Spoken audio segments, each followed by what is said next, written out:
And we live. Hello, everyone. Welcome to the spaceship stream. We are in the garden live. Actually, it's a garden live stream, and this grass will be cut. It definitely needs to be cut.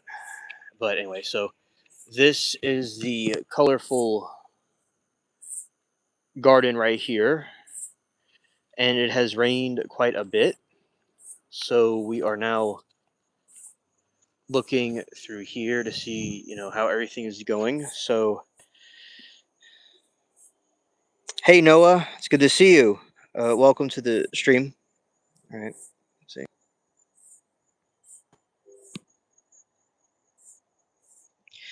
Yeah, hello Noah, and yeah, these are some. The garden's gotten bigger since you've seen it last. This one is the okra plant. It's getting pretty big. Yeah, and a lot of this grass needs to be cut, like over here, because of the rain. It's been raining quite a bit. So here are the tomatoes. They are pretty cool.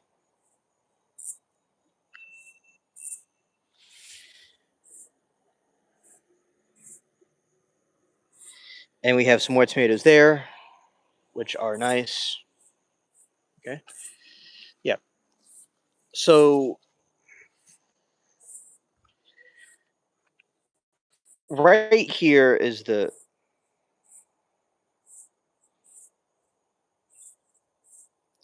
Oh yes, two elephant ears. Oh, that's very cool. That's very cool. All right. So this is a bigger pumpkin plant. It has gotten much bigger. So that is very nice.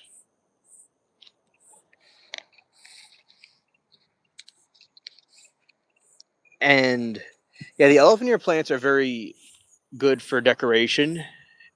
They are excellent for having them in a garden. They are, very alien looking.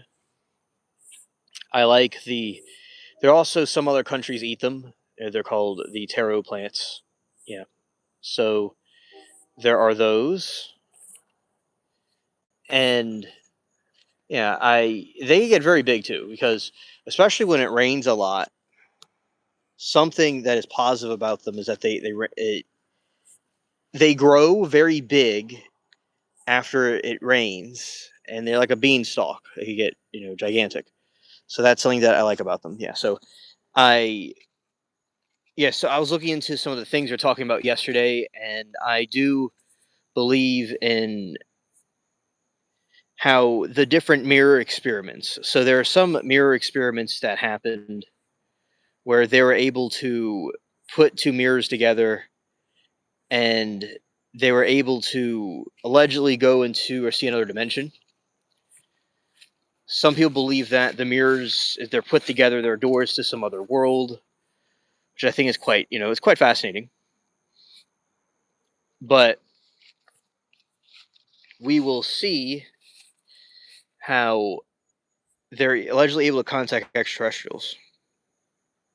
Okay, Noah, you say you think your house is haunted. Okay, so yeah, that's what I was, referring to, where the different entities from the other dimensions can be accessed through various different ways. Now, Noah, why do you think your house is haunted? What happened?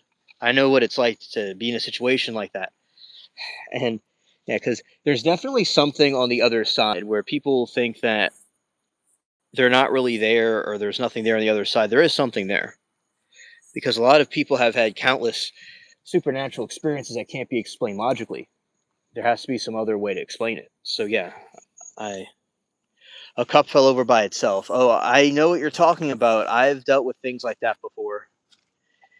You know, the it's quite startling and mysterious when something like that occurs, huh? It's so yeah, I think that could be a sign of it. If there wasn't something unbalanced or sometimes if there's water or some condensation under it, it could cause that. But when the other thing occurs, it will cause it to fall over by a ghost doing it too. So if it wasn't any of those other types of explanations, it most likely could have been something on the other side. I've had that happen to me before too. I've had a time where a cup will just go to get knocked over, or something will fly off the table or a counter. It's like it just can't do that on its own. So I know what you're talking about. All right. Oh, it was kicked off hard. Okay. Thanks for explaining. Yeah. By the way, this is these are squash and pumpkins. By the way. Yeah. Okay. So it was knocked off very hard. Hard, hard. Okay. Thank you. Yeah. So I believe that is likely a ghost. It wasn't just something that slid off or something it got really hardly knocked off, really hard, in a hard way it got knocked off. So when a ghost is there on the other side, it certainly just goes like whoosh and it knocks it off the table. I've had that happen to me too, and I do agree with you. That definitely may have been a ghost of some kind or some sort of spirit, definitely. So yes, I do agree it was something kind of haunting. One time there was something on the counter and it got knocked over. It just went boom, and it just flew off the table. So no one else flipped it over. So yeah, the thing for telling me about that, I definitely do know what you're talking about and believe that there is something else doing it besides, you know, something else there besides you. It seems with a ghost entity there. Yeah. Yeah. So well, sometimes people will see shadow figures walk around, and so which not trying to give you nightmares or anything, but uh, they'll there's like one of my friends that they'll saw like a dark figure that kind of passes by the room, and then nothing is there. So that's something that I have heard about before, which is people that visually have seen something. I've only heard I've heard things and I've seen things get knocked over. That's all I've seen so far. There is no water in the cup. It couldn't have been in the water. Oh, okay. Okay. Understood. Hello, Casey. Welcome to the stream. All right. So that is something quite fascinating with that. There was no water in the cup, so it definitely didn't have anything in it. So yeah, I see what you mean. Yeah, yeah, that's definitely very eerie when something like that happens. For those coming in, these are okra plants. Okay, answer what? Anyway, so yeah, these are some of the pumpkins and squash and stuff like that. Yeah, hello there, Casey. Hi there. All right. So yeah, there's definitely times where like something just gets knocked over, and everybody in the room gets startled over it. Yeah. And so I definitely think I've seen so many videos about that when people see stuff like that, and it happens in a lot of hauntings. I'll this area where I'm at is over 100 years old. Hey, Debro, good to see you. Good to see you. KC, it's 3:07 a.m. where I am. Okay. And Noah said, in my hallway, I see like a black figure just, that's what that is. It's some sort of shadow person. Yeah. Okay. You've seen that too. Uh, Bro says, what are your thoughts on simulation? Simulation theory kind of makes sense. Yes, I do think it makes sense. I was talking to Moki about that. So, the simulation theory, for those who don't know, is the idea that, oh, it's 4:07 where you are. Okay, cool. We're all night owls right now. So yeah, so the simulation theory, especially with the Mandela effect, is that for instance, the idea is that we all live in some sort of simulation and or in a matrix of some kind, and we're not in a real reality. And when we don't live in a real reality, it means like this thing right here can glitch out on me, this plant. And that is a theory about what could actually be. Oh, you've been up all night. Yeah. Oh, that's how I am too. I'm up all night, as well. So, yeah, I definitely think that it's very possible that we live in some sort of simulation. Yeah, I think the simulation theory is very likely.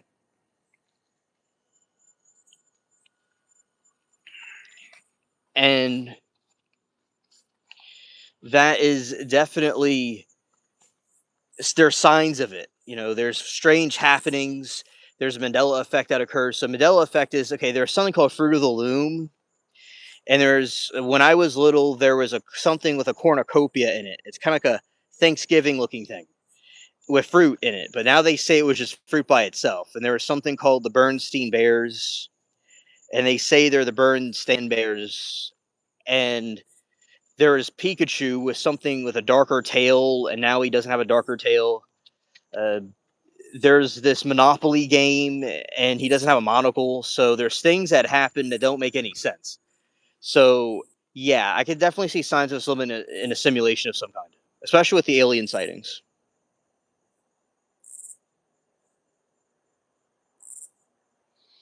Last few days of school, I I graduated school in 2017. So, but for those that are ending school, I hope you all have a good summer. Yeah. Oh, Britney Spears microphone too. Yeah, especially a lot of times celebrities on stage and stuff have been very interesting because sometimes the stars themselves glitch out. You were two, okay? You were two in 2017. Yeah, that was a cool year. Yeah, so a lot of times their eyes will glitch out, and they will do all kinds of things where they look like they're malfunctioning. Or Britney Spears has done that. I also believe that, and also Katy Perry has too. I believe there's also clones of people like that guy as well. But Noah said, I looked in the mirror and saw something standing behind me. Okay, Noah, what did it look like? Was it a shadow person? Or was it like some sort of entity of some kind? I'd be interested to see what you saw, because they sometimes will be, you know, these multi-dimensional beings can appear and just disappear. I've seen UFOs in this show, by the way. I've seen the UFOs. They just kind of vanish out of thin air like magic.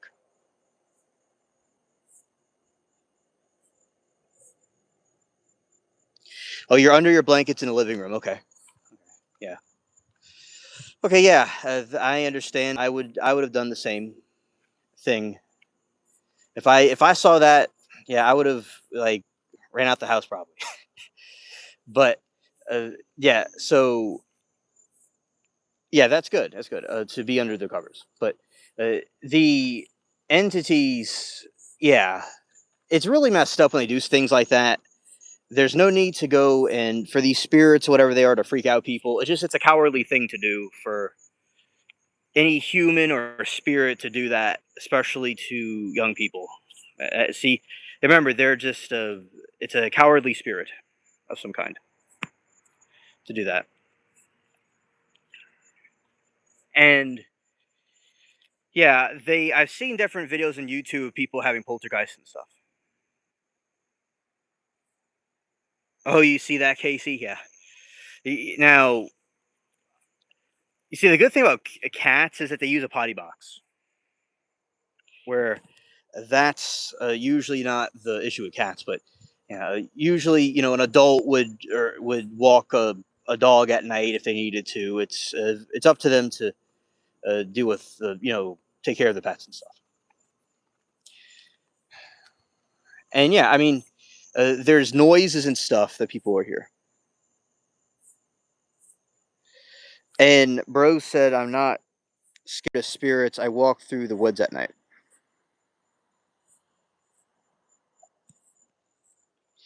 Yes. Okay, that's good. That's good. We'll glad to have you in our adventure as we walk through the wilderness. Yes. Okay, no, gonna show you some things. Oh, it's you have a zoo, Casey. Yeah, you have a zoo. There. I have many cats, and there's also some kind of wild animals like that kind of like to be here. But I have many cats here that are nice and talkative. All right, no, I got something to show you. Okay. Look, see that flower right there? That's an elderberry flower. It's they produce berries, and it's the season right now that they're blooming, and they produce berries, and they're very healthy, but they have to be cooked first because they're kind of toxic if you eat them raw. So they're starting to bloom, and everything's getting more green. And that's very wise, Noah. Exactly. You're not scared of the dark itself. You're scared of what's like lurking within there. Oh, the kitty the kitty cat is in the way, guarding the door, and yeah, I could definitely believe that is what cats love to do. Hey, there is a probably a raccoon somewhere lurking. He's just chilling. Okay. Okay.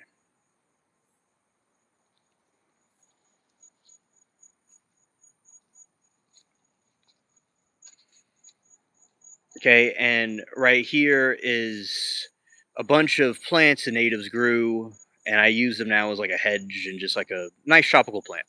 They're getting really big. These things are way over my head, and they'll get like 15 to 20 feet tall eventually.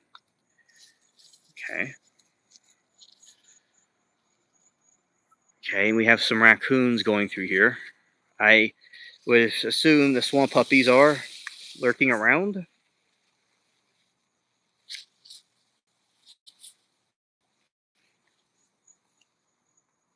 Okay, and here's another view of the flower trees. They're very cool, and they just kind of cover the whole region. And this is an interesting plant. I don't know what it is, but it's pretty cool. It's nice and big, and you have some bugs right here. That's a dragonfly. They love this type of light. Oh, you're surrounded by your cat. Oh, I know what that's like. I know what that's like.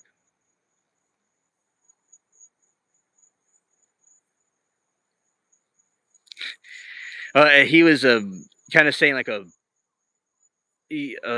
sort of a sarcastic joke there, but yeah, that is. Oh, by the way, I like shout out to the veterinarians. Very cool. Very cool. And right there is, yeah, he's just chilling there. He's enjoying the stream because these things love this type of lighting.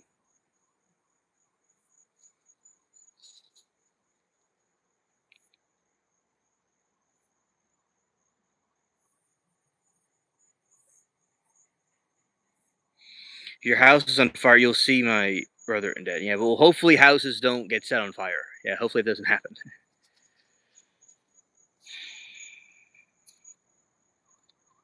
Right, and right there is some of these berries that are getting a little bit. Some of these berries that are turning green and are going to become more purple looking. Yeah. Okay, there is a swamp puppy lurking.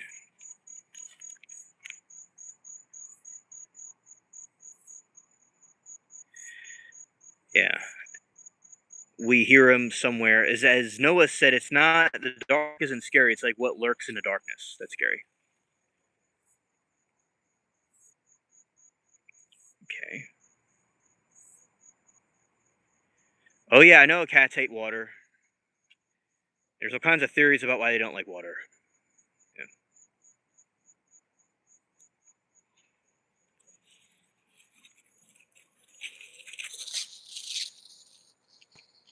Okay, and we are. Okay, your cat is your dog's water bowl. Okay. Scared. It seems like your cat. He likes to get around. He or she likes to get around and do what it wants to do. Okay. And some of the swamp grass has kind of died out.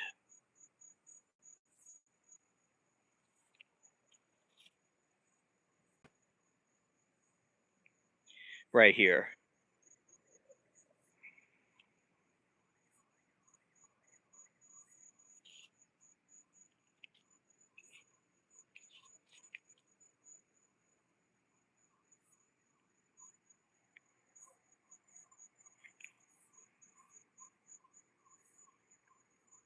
Okay, and that's the palm tree. It's kind of hard to see, but it's there. It's the mighty palm. I'll get closer to it, but it's a little bit kind of out there. Okay, and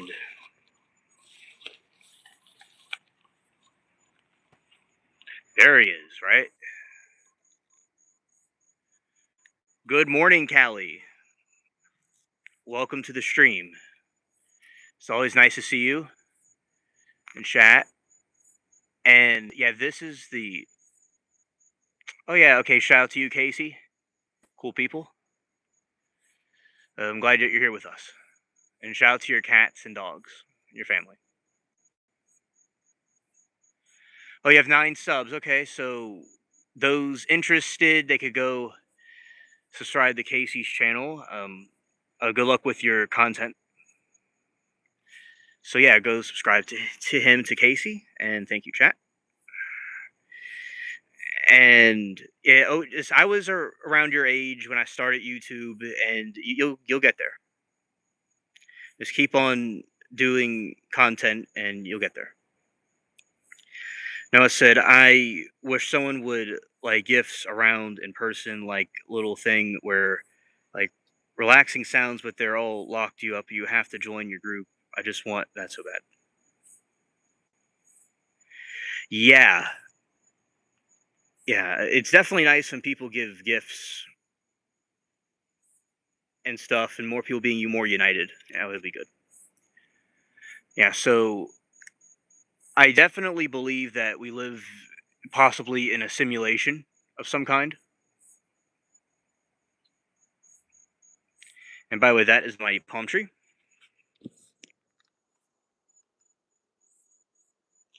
And here is just some more of the ground.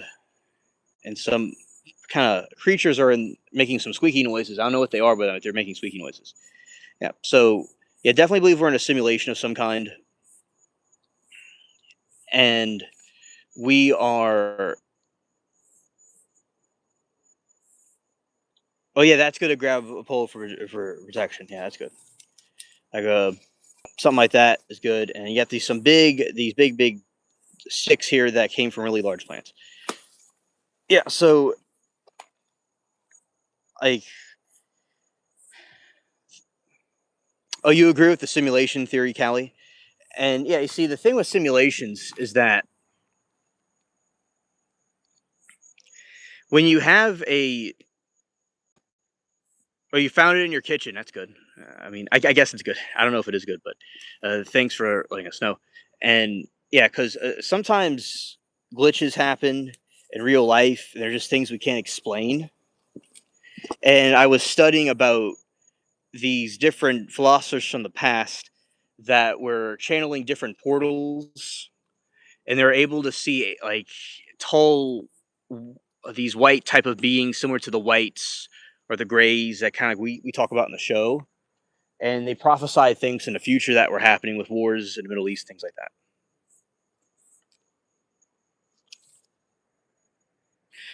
Oh, thank you, Noah. Appreciate it. Yeah, so that is what I believe is. Oh, hey, Passion. It's great to see you on the stream. All right.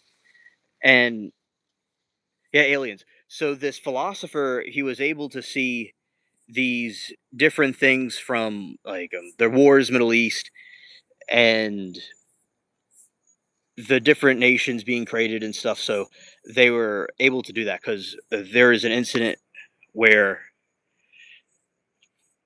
when they had these time traveling capabilities, allegedly, right? So these are from different stories in the past. They were able to teleport things very quickly,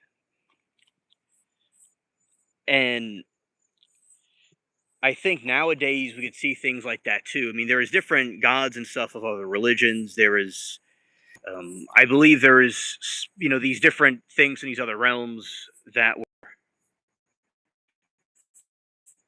in these type of simulations that were crossed over to this pathway. I do believe in God, the Bible, but I will also say those other things must exist too. Oh, okay, a nice dicing. Okay, awesome, awesome. Okay, thanks for listening in. That's a good question, Noah. And usually, especially after it rains like this, there are usually mushrooms that are growing, and I do not see any right now. There could be. There's such a vast area. Hello, Jenny. Welcome to the stream. I don't see any right now, but there usually are mushrooms that grow.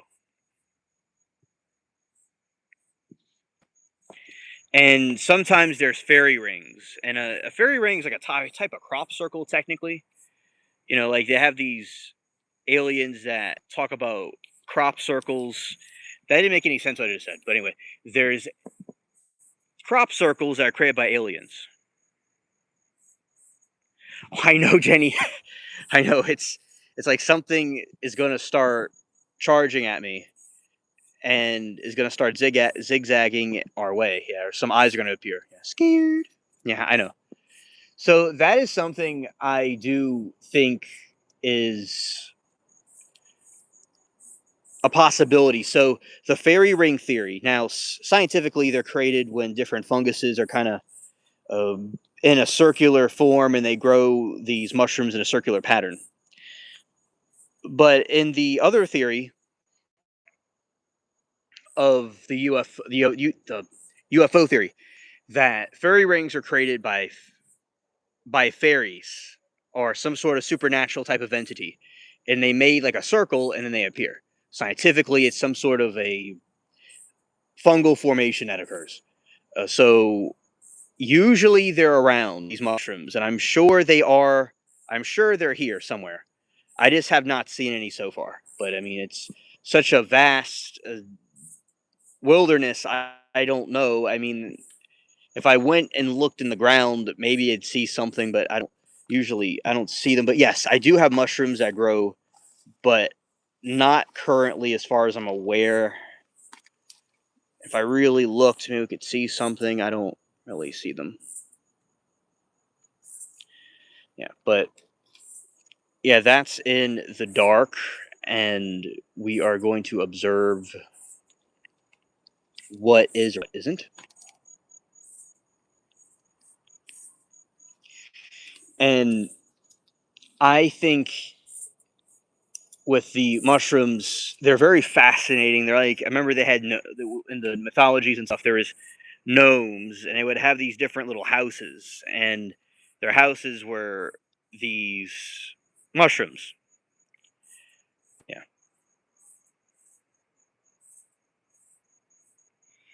Okay, someone pulled up in the driveway. Okay.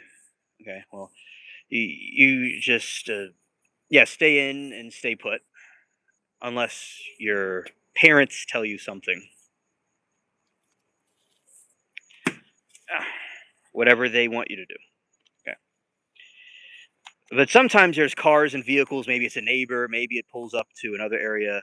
It may not be necessarily your place, but thank you for letting us know.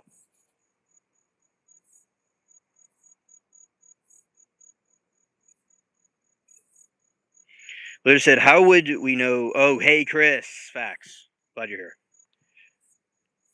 Let's see. Hey, alien contact versus false flag events. Lizard, we wouldn't always know.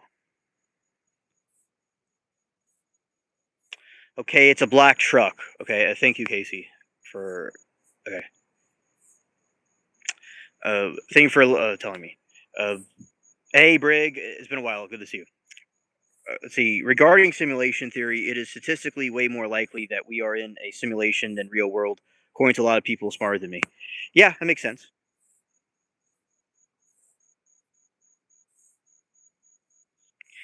I'm so far. I'm just listening to different bugs chirp. right now, and we're just kind of hanging out here, chirping around. Okay, so that is what we are currently doing at the moment. But yeah, so with the simulations that happen, you have like, yeah. So the way you would tell from fake alien invasions, from a fake alien sighting from a real one, it could be hard to tell. But usually, sometimes, if you look closely at some of these fake alien sightings, they will have red flags, or they'll look CGI or AI looking, although it's hard to tell. And other times they might be real. So there is an incident that happened in Florida. Okay, how they get to photosynthesis. So there's different cells inside these microscopic cells inside these leaves, and it acts like a solar panel.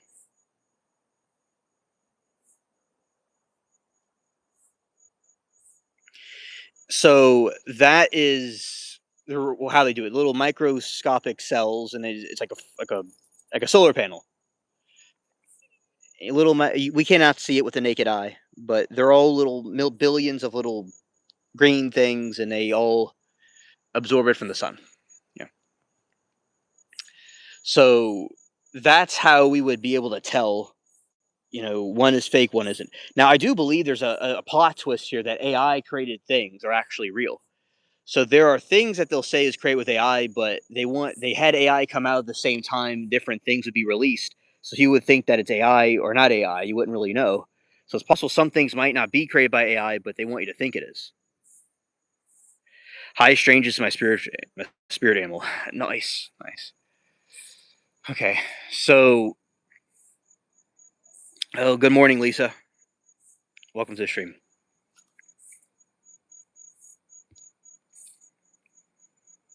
So that is something I wanted to explain. So there was this type of cryptid that is allegedly fictional, but I think it's probably real. Now, I listen to different ambient sound effects, especially during trials. Not now, since I've been broadcasting my own trials, I haven't really on the computer. Only trials are playing. There's no other type of thing in the background. But sometimes I would listen to this different ambient, like type stuff, and sometimes I would see these things about the Cthulhu creature, and it was created in 1928 by Lovecraft. It was this writer, and it's this alien god creature thing that's humongous. That is this kind of like Davy Jones. It's like a squid faced thing, and it lives in the depths of the Pacific. I believe it's probably a real thing instead of something fictional completely, or is based off real entities. Now, Lizard says, I think plants and ecosystems communicate with each other in a way we cannot perceive. Oh, there's theories also that funguses can communicate with each other too. Oh, that's good, Casey. That's good. I'm glad that he's around. It's good. Or at least I suppose it's good. And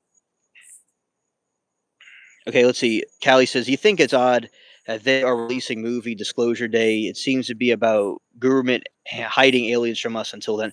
It's extremely lots of red flags. Okay, lots of red flags because there's all this alien disclosure being talked about and coming out in the news, and they're going to release a disclosure movie about the aliens.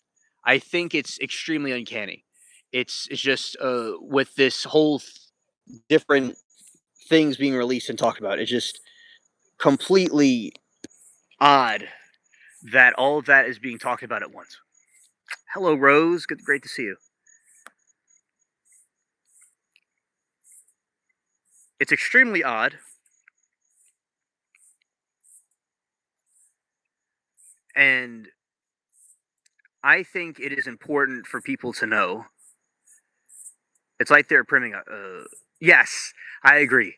They're priming us. Yes, priming us. Yeah, so the situation with that is there is so many subliminal messages that they'll show to us through movies, through TV shows, It's almost like they're rubbing it in our faces now with this. They're clearly showing us that there's something else there, like extraterrestrials that we're not being told about.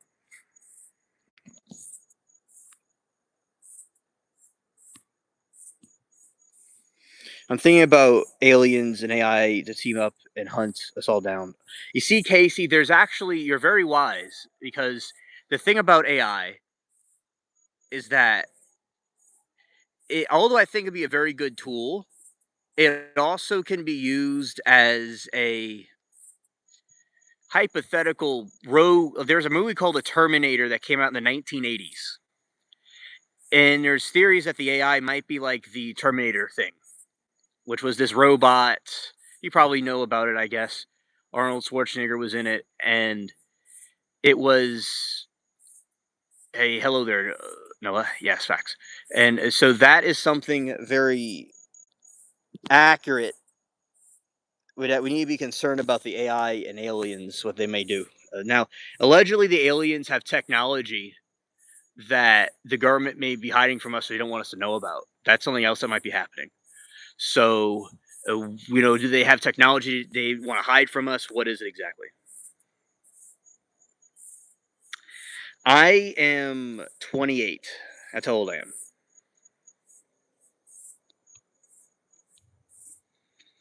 Was born in the late 90s.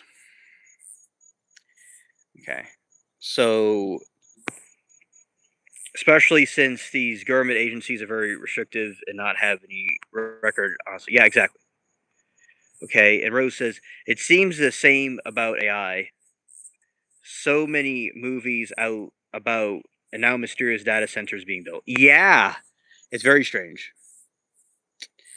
What cars? I have cars that are from, you know, what's it called? There's there used to be an older Volvo, but it was not needed anymore. There's a Chevy truck, and yeah, so Chevy truck. There's also I believe, a Toyota. So very good point about that, Lizard and chat and Rose. Also, you had a good point too about that as well, with all the data centers being built. Allegedly, they communicate with each other on another frequency. Oh yeah, Randy, I agree about that. Yeah, with David Wilcox.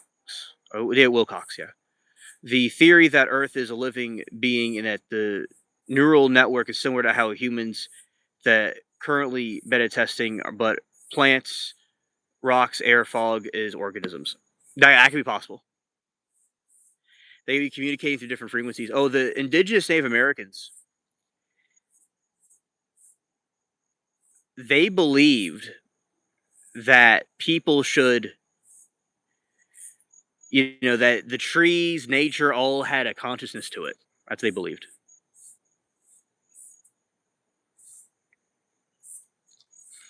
Passionate about the live performance. Yeah, Callie said they need to put safeguards on AI. Think you hear about the two AI chatbots, chat boys. They had training each other, and they decided to make their own language that humans couldn't understand. Oh, that's very spooky. That's very spooky. Yeah, I believe that is a wicked thing indeed, because it has like a consciousness of its own, and we wouldn't even know what it's saying. And there's another incident with AI where this person that was working on this AI thing was going to stop. We're going to discontinue it and decide to blackmail him. So yeah, AI can be used for good things. It also could have a spooky mind of its own too. It's almost like a sentient being of some kind. It's like we created a new entity.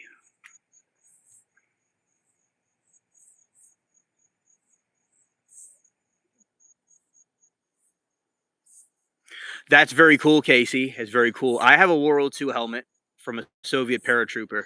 There's a museum I went to that had to do with World War II. That's very fascinating. I was interested in World War II at your age. Yeah, that is crazy that it's creating its own language. Absolutely, I agree.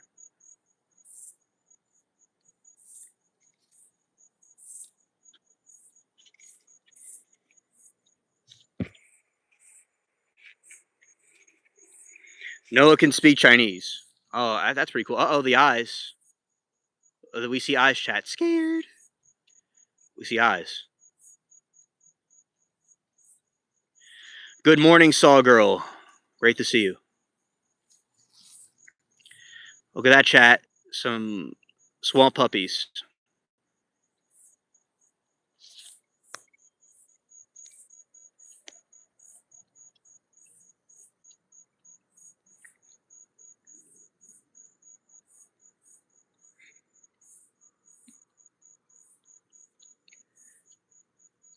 I think those government agencies will keep the card in their pocket and the system live fall apart. Yeah, yeah, that's what they're planning for.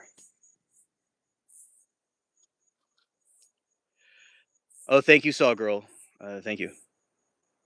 Okay.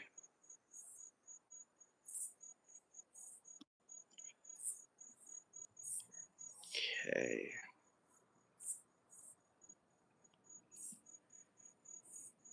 All right. And Chris says, he has a hypothesis. Did I miss something she said? Let's see. I did. Okay. So, hypothesis about human life. There is a crater. We are being tested. Consciousness defies reality, which, when we are beings to expand, we are in a simulation. I think that makes sense.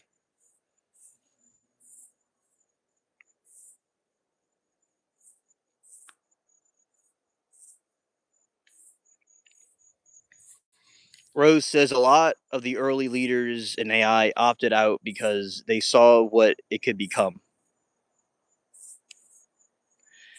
And Passion says waves into the darkness toward the sound of Sawgirl's name. Yeah. Yeah. And I think the I think the simulation theory also explains the multiverse. Yeah, I agree. You know that we talk about multi universes. Same thing. There is these different scholars, especially the ones that we were talking about yesterday with Ibn. He was uh, in the Islamic world. He was a mystic. He was able. That's the one I was talking about. We were talking about him yesterday and mentioned him today too. He was able to see these other dimensions, and when he was able to see these other dimensions, he was saw the future, the past, and this kind of agrees with what you're saying, Callie, about the simulation theory in the multiverse. He was able to see like another dimension and another universe. A lot of other thinkers did too. The Soviets had an experiment that they did with two mirrors, and they're able to see something else through another realm. They also saw some alien type beings too. Yeah, I do agree with that.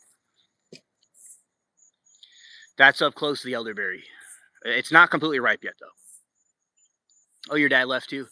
Oh, it's he definitely all is good with that. But thank you for letting us know, Casey. Um, Shout out to you. But I understand. And Briggs says I have a theory that was his huge scam was developed by the insiders of huge tech companies, and people who didn't get into it saw how much it was going to ruin things without actual benefit. They basically created their own $1 billion bubble nobody asked for, asked to create. Right. And yeah, yeah, definitely. It's a lot of smoke and mirrors and people that are just out for their own interests and their own ambitions, not really for their own personal, for their own personal gain, but act like they're for the people, but they're not. So, yeah, there's probably some other sinister things, but that we're not exactly being aware of. We're being aware of, but not completely aware of. And I agree with you. Also, Rose made a good point too. Yeah, the Ako Shiko record sounds familiar. Yeah, yeah. top that we are living an infinite loop, but there isn't reincarnation like others may make you believe. We are getting our mere memory erased every time we failed this crater test. Okay. I've heard about that with the reincarnation theory that it's when people fail a test, they have to try again. And their memory of the past life was erased, but some parts of it can come back up. And there's something I want to bring to your attention, Chris. It has to do with what we were talking about yesterday, or whenever it was live before. It's okay, Chris. I mean, it's okay, Casey. We are here with you. All right. All right. So Callie says, I saw a doc about Christmas. We're living Groundhog Day all over again. We learned. Yeah, yeah. It's definitely like Groundhog Day. Yeah. Imagine thinking only act it like a good person to gain reward. That learning something, act it in reward center. Keep moving forward, Casey. Find a passion, art, music, gym, and dive into that. That's good advice, Rose. Absolutely. And okay, Chris. So with Lovecraft's, he saw the Cthulhu creature. Okay, which I was mentioning before. This giant monster with a face of a squid or an octopus, and it was located in a certain area of the Pacific Ocean. There was a boo. There is a bloop noise that happened, and the coordinates had happened in the Nemo region of the Pacific Ocean. The Nemo region is a completely desolate place that nobody really knows about. That there's no humans there. It's so in the middle of nowhere. Okay, and the bloop noise happened near the area where this Cthulhu creature's city, where he was supposed to be under this lost city, and he's in a hibernation mode. This a bloop from a gigantic creature.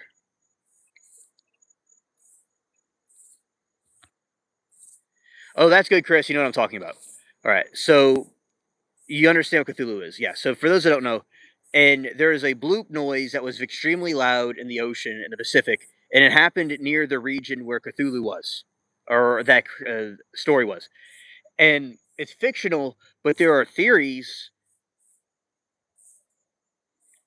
that happened where when Lovecraft was writing the story, he may have been in a dream state where he was able to access some other dimension, and he may have really been interacting with a thing like that. It reminds me of what we you were talking about with the dream that you're having. Yes, yes, Callie. Yeah, that was one of the yes, that's one of the locations. And what happened was maybe that's how he was able to know what that story was because he was accessing another dimension through his sleep or his dream.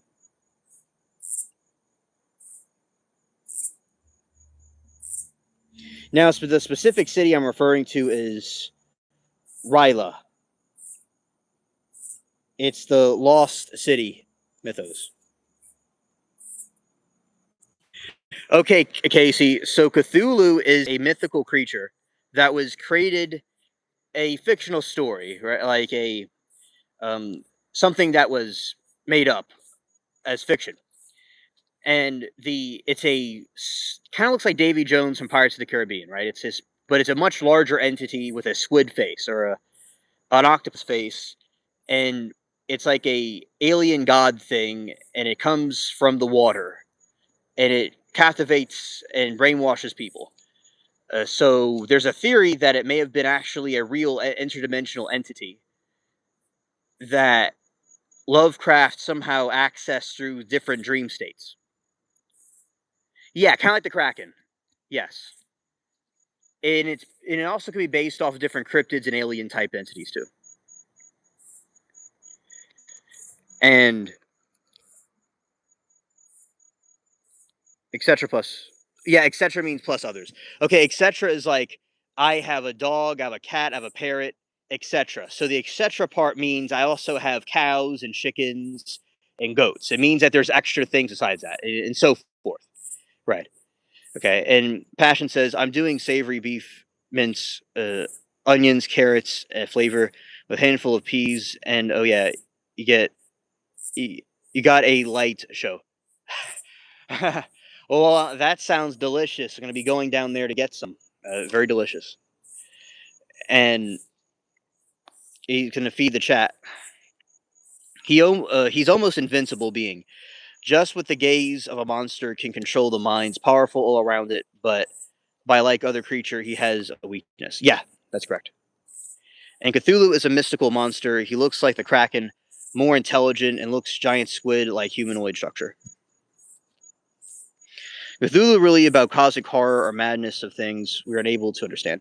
Yes.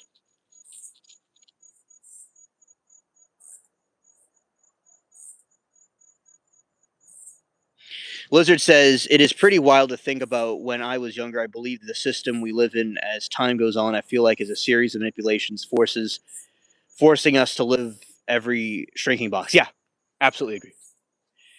It's like what we were told is not necessarily reality.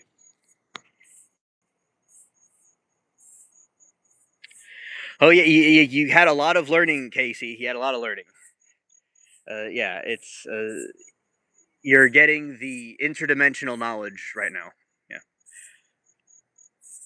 So I do believe that. Yeah, that is good. Yeah, growing pains. Yeah, growing pains. Good morning, Ruby. Welcome to the stream. You have school at 6. Oh, okay. Yeah, I remember when I had to go to school at 6. I didn't like it, Casey. When I had to do it, I didn't like having to get up at 6 o'clock. I I was glad when I got out of school, but I know what that's like. Mermaid, so great to see you. Oh, 2 more days until school's out. Oh, that's good. That's good. You just have a little bit more to go, and you'll be out off for the summer. That's awesome. I hope you have fun plans or whatever's awesome. And don't get me wrong. I think it's some cults that are trying to unchain the Cthulhu. Oh yeah, Chris. I definitely believe there are cults that are trying to unchain Cthulhu, and they are trying to bring him out of the depths. Yeah, definitely. And yeah, no, I believe it's probably a real entity. All right, so mermaid. We were talking about how our reality is a simulation, a possibility that we're living in a simulation or in a matrix. We were talking about the some ghosts and a Cthulhu type entity. Also, we're talking about that as well. And my theory about Cthulhu is that it's a real entity that Lovecraft was somehow able to tap into with his dreams. Oh, a mermaid. Yeah, everybody's giving shout out to mermaid. Awesome. Saw said mermaid. Miss seeing you. Hope you all is well. Passion says, "Here's to a great week, everyone." And hey, mermaid. Yeah, facts. Facts.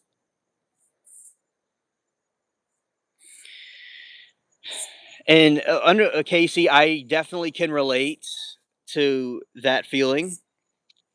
Now, I will say that when we're doing different things we don't want to do, we build endurance for it.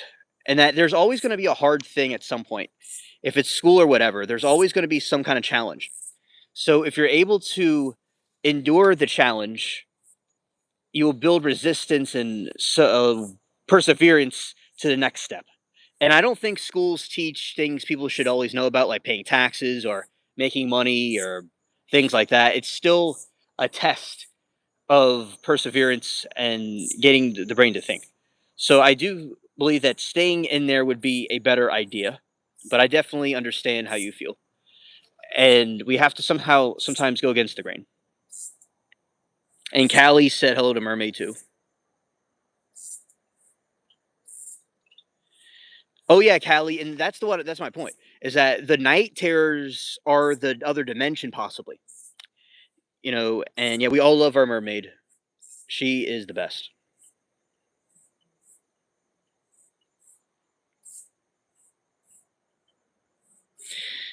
You got bullied. Oh, okay. See, you see people that bully others are they're cowards that do that kind of stuff. They feel bad about themselves and they wish they were cool like you. And say is to not let the opinions of others and the negative colors they give off to try to infect your own unique color that you have. And they are definitely brats. And I think Casey are very cool people. Okay, mermaid. Oh, okay, mermaid. Thank you for the good night. And yeah, good night to you, mermaid. Have a very blessed night. And there's the moon right there, by the way. Mermaid, thank you for telling us good night and stopping by. We really appreciate you very much. All right. Yes, yes, definitely. So yeah, Casey. Oh, he used to live in your neighborhood. Yeah, you see, and a lot of times people are going through different things and they try to take out anger that they have against themselves or other people.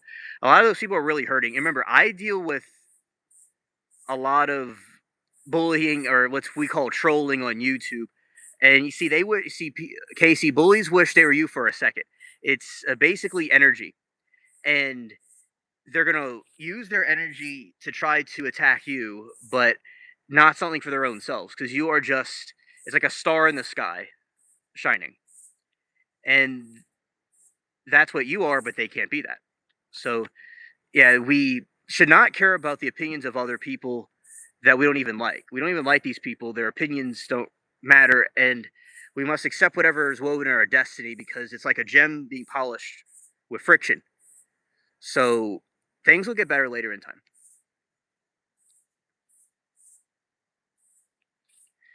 Casey said, I had a scar about above my leg in black and blue. Oh, that is extremely nasty for people to do that. And he pushed you down the stairs. Oh, yeah, that is extremely mean of him to do that. A superstar like you, he's certainly a peasant. And that's very mean of him. But yeah, as I said, just, it's a cowardly thing to do. And if there isn't any teachers or people that can help you with that, I definitely would think if try to see if they would help you, or if they don't, I would do what I can to stay away from them and try to get away from the region. But sometimes we can't always avoid things like that. But just remember that they can never be the amazing person you are.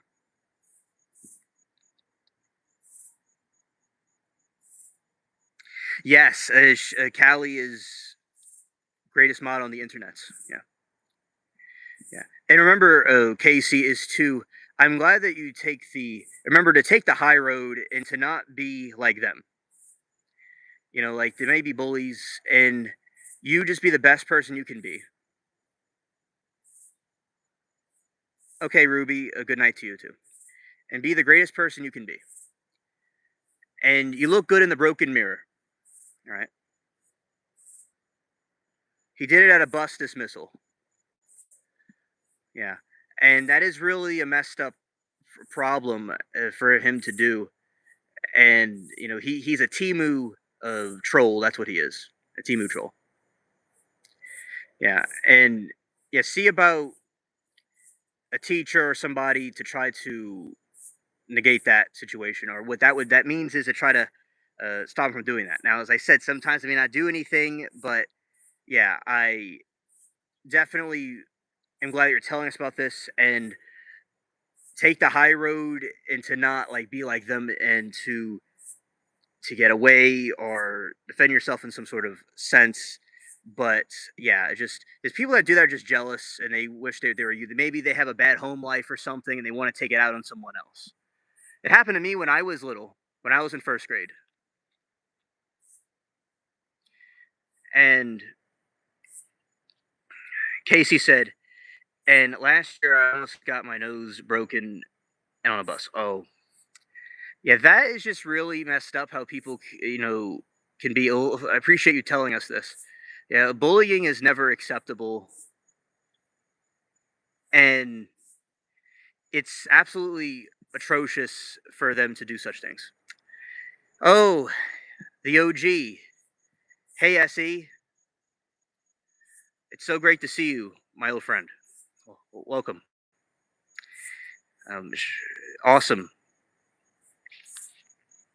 My OG. And yeah, so Casey, definitely sounds like that's happening on the bus, and the bus driver needs to do the right thing and stop all that from happening. You know, stop all that from going on. But as I said, uh, you to have the spirit of the no mind, which means that to to be like water in a sense, to meditate in the senses of water, where going with the flow of how things are. So I think you're doing a good job at telling us what's going on, and to not become a bully yourself, and to do what you can to try to see if they stop it, and sometimes they don't stop it. Know that are just, a miserable loser person that you'll never be, and you'll grow, and there's a great future ahead of you. And I remember when I was little, Casey, it happened to me. There was a classmate that I had that would attack me, and he would try to get me in trouble. He would scribble on the picture that I draw to, get me in trouble. It happened to me a couple of times, but the kid had a very bad home life. His parents were breaking up. And so it happened to me before. But him and I are good friends now. We we changed. He changed, and yeah, there's a lot of people are just going through bad things, and they just are expressing themselves in the wrong way.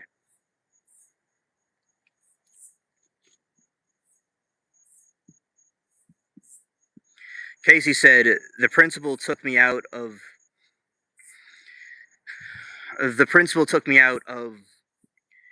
the class to talk to me. Okay, okay.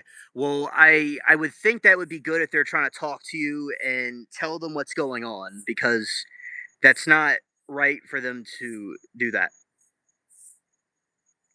Rose, he comes from the Pacific Ocean. That's where he comes. He comes. Okay, he came from another dimension, and he's an alien from another universe, another dimension. That's where he originally came from. And millions of years ago, he came to Earth in the Pacific. If Cthulhu dreams influence humanity for thousands of years, how many historical religions, myths, or legends might unknowingly trace their origins through extraterrestrial sources? Oh, all of them, or most of them. And hey, SE, what we're doing right now is we're talking about aliens and Cthulhu specifically, and how we live in a simulation. And it's an open discussion where people are talking about their own different experiences, and we're just talking out some things while we look in the woods.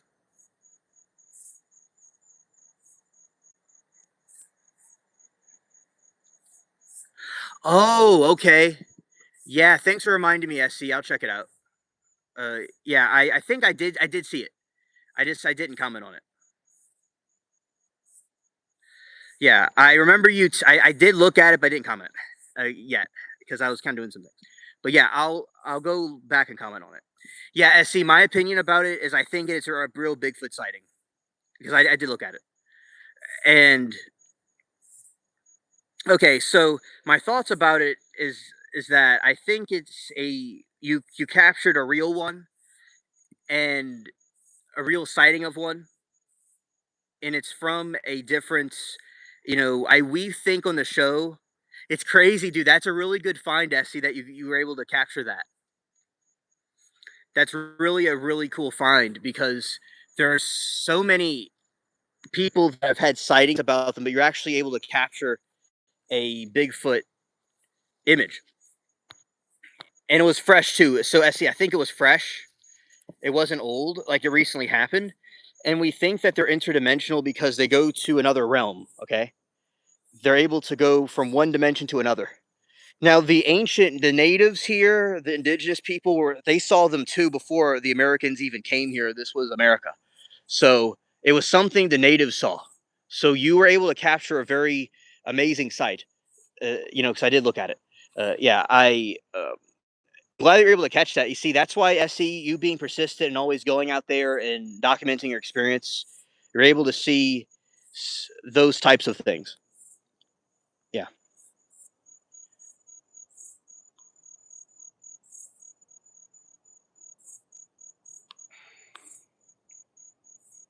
Hello, Nana. Good, great to see you. All right. Yeah, it was. It's going in and out of other dimensions. Yes, I remember Essie in my beginning because you're with me from the beginning. I remember when we were talking on the show one night about that. Oh, hey, Amy. Great to see you. Great to see you. Yeah, and we're talking about. You're telling me it came from another dimension, and I'm just thinking to myself, how is that a thing? And I looked it up, and my current group, we looked into it again. And what happened was, bro, is yeah, because people will see the Bigfoot, they don't disappear out of nowhere, and that is truly a fascinating sight. So yes, in the old, and I'll tell you this also, Essie, I found out since the last time we did that stream a few years ago, is that the entity will was known as a guardian of people in the woods.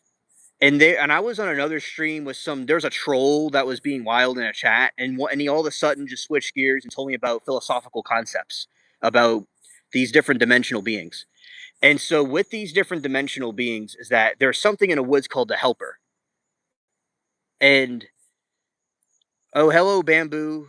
No, not bamboo, but journey bombastics. Hey there, good to see you. So it's something that when people are in the woods and they're in a desperate situation, there's a helper that helps them. So that's something that occurs, okay? And that's current sightings of the Bigfoot. So and it's protective of the wilderness, so that's why it may attack people. But it's intended to be a good entity, and that's what the mysterious helper might be, the Bigfoot. And as I said, for thousands of years, the different indigenous and native tribes saw in the United States that type of creature. So yeah, that's an incredible find that you had. Yeah, Casey, I made you a mod because you're awesome. Right. Consciousness is already proven to go beyond the brain. Yeah. Yeah. Yeah, Cthulhu is a mythical creature. It's fiction. But it could be real from another dimension, hypothetically. Okay, Plo says, I'm reptilian, have been here for 1,600 years. A spaceship's underneath your feet. Oh, scared.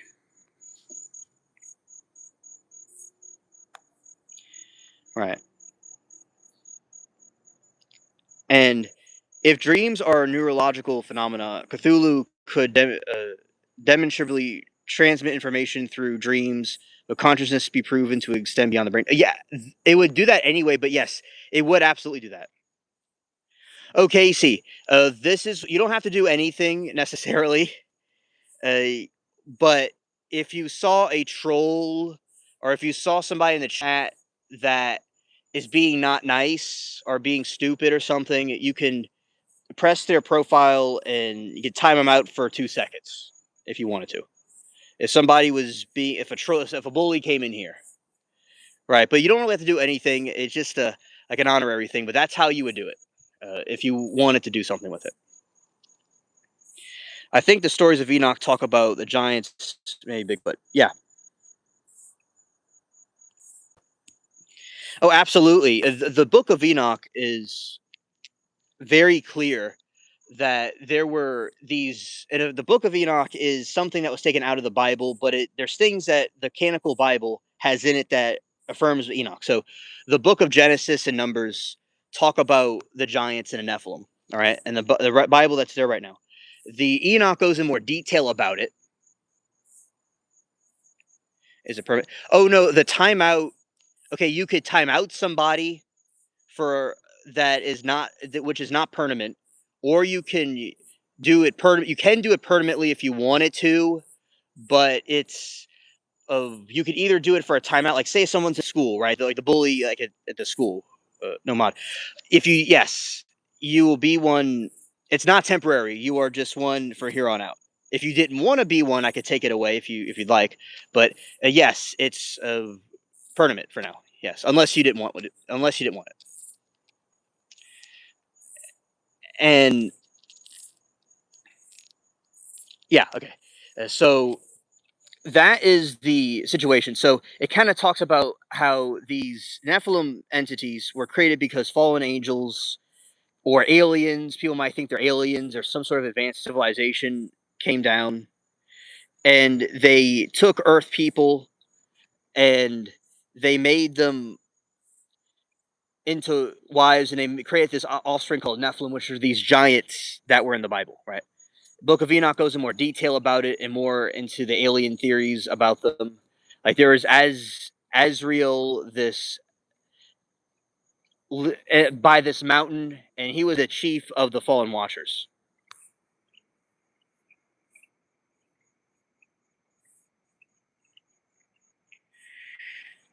Yeah, and okay, so if your universe in a simulation and you create a simulation that becomes consciousness, what is more real? Both are real, but the realest one is the one the person is in. They're both are real, but the one you're in is the realest one because you're in that moment. Or maybe it's the fakest one. Maybe the one you're not in is the realest one. That's also a possibility.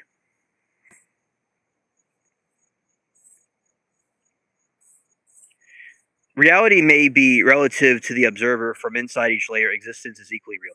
Yeah, like say with Inception. And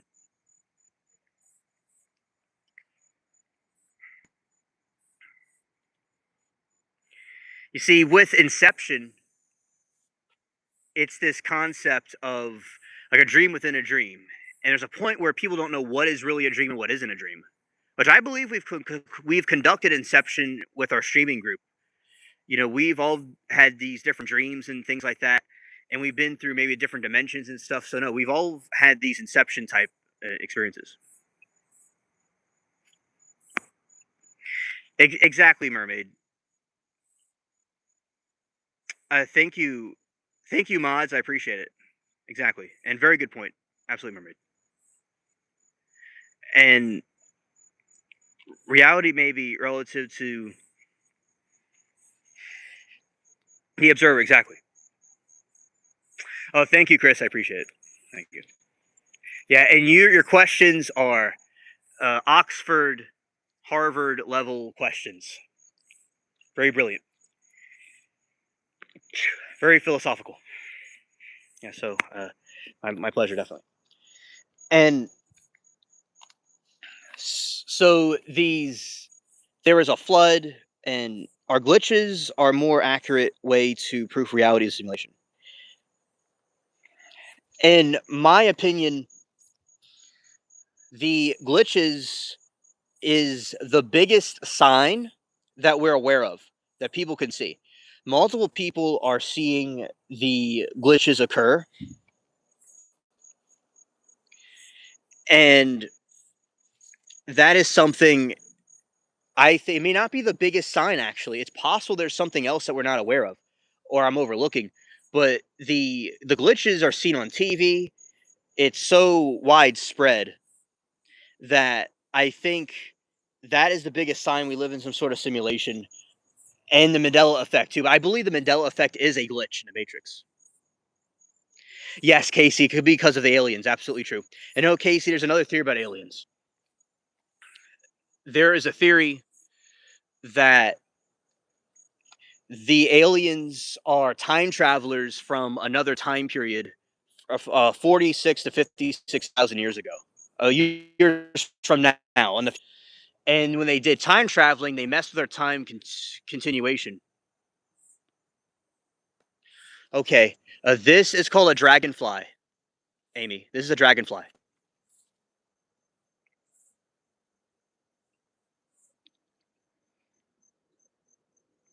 So I think the glitches are the biggest sign of a simulation because people can just it's like happens on TV. You know, one of these people will just glitch out on TV. Or the Mandela effect, like Callie mentioned, where we're seeing Monocle on the Monopoly dude, and now he doesn't have it anymore. Pikachu doesn't have the thing on his tail. So that is a very big possibility right there. That I think it's absolutely facts that that might be the sign of it. Oh, thank you, Mermaid.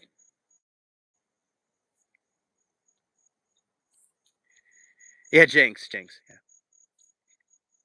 So when the time travelers came back in time, so the aliens, they had gray skin, big black eyes, because they're in. But I do believe that they are. They're not necessarily time travelers, but that's a theory about them. And if a simulated being discovers it is simulated, does that knowledge change reality?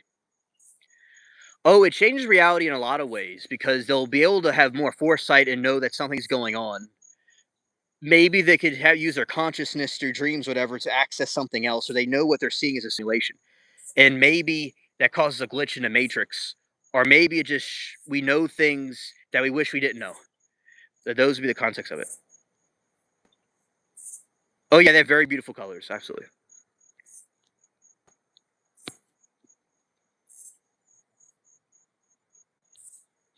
I'm kind of concerned that billionaires are building bomb shelters, trying to occupy our planes to leave the planet entirely. Oh, absolutely.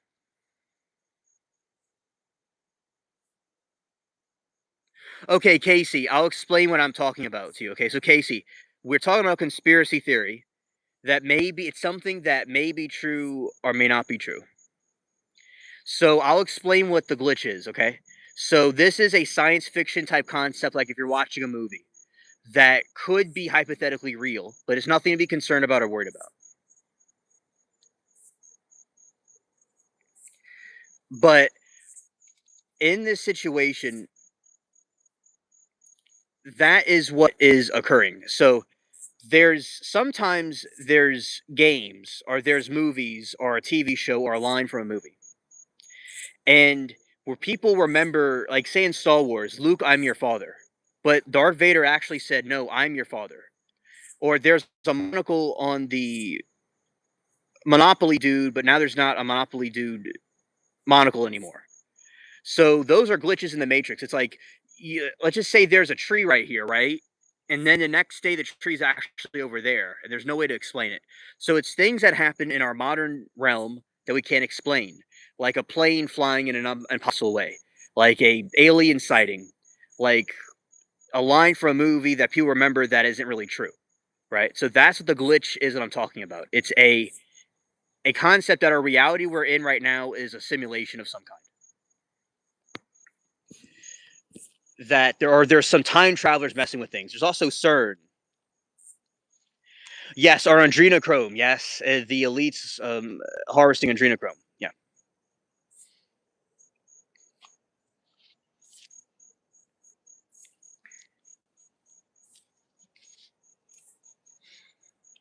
and we are about in the. Oh yeah, the thing is with the rich. There's so many rich people. Like there's Peter Thiel in New Zealand somewhere, and he's in this like secret bunker area.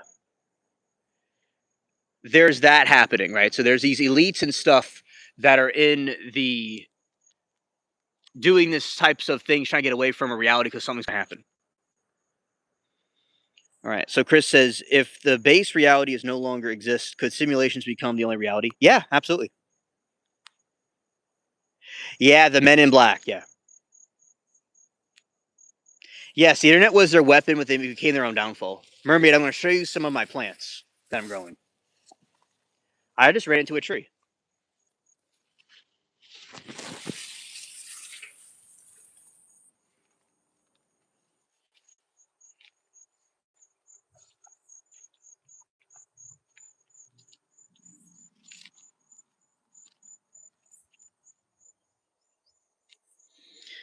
Look up the Tunnels USA.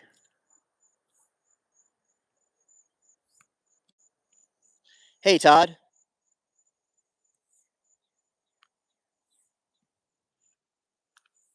Great to see you. All right, Mermaid. These are, yeah, the Men in Black. Men in Black.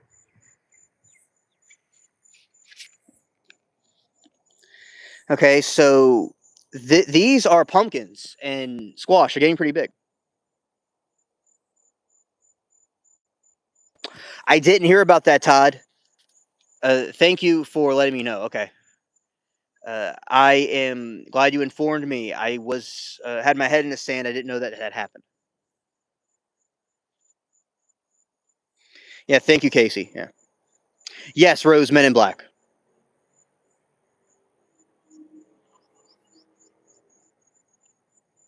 Look up the Tunnels USA, Tunnels Vegas, Tunnels Gaza exist in their cities. Yeah.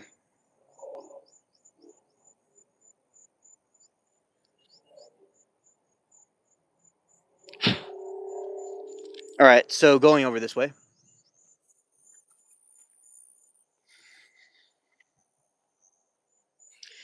Um, this is the okra plants. They're getting huge.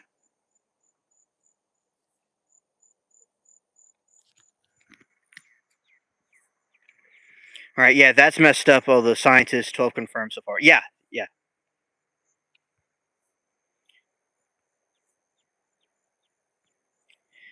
MIB could disappear anyone like they did with those scientists going missing. Oh yeah, you see the scientists going missing. Yes, eventually would be in a simulation. I would say, yeah, yeah. There's something with the simulation where everything starts collapsing,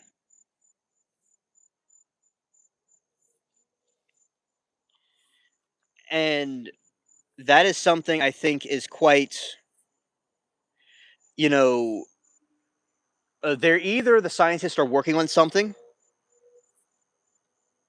or what happened was the scientists are not working on something and they're silenced because of the anti gravity they know about.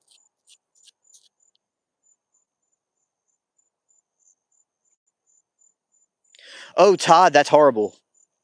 Uh, about the dog. Well, I guess he lived a long life, I suppose. But yeah, wow. Yeah. Rest in peace.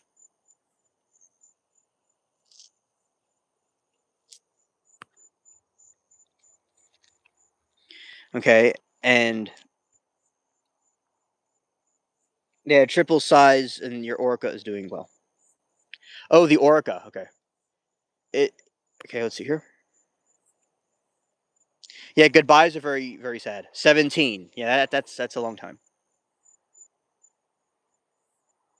Oh, they found her in the woods. PT, you stumbled on an intellectual the conversation that was very cool. Okay, Casey, that's awesome.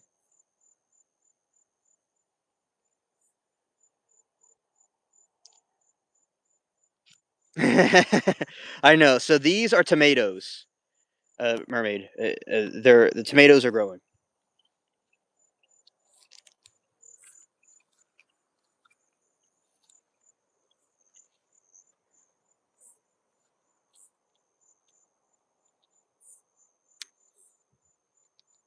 All right, this is the flower.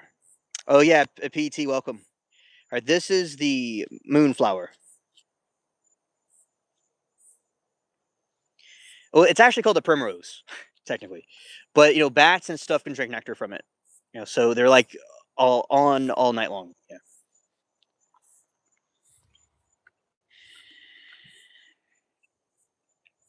Oh yeah, definitely. All right, this is a big pumpkin plant. He's getting real big.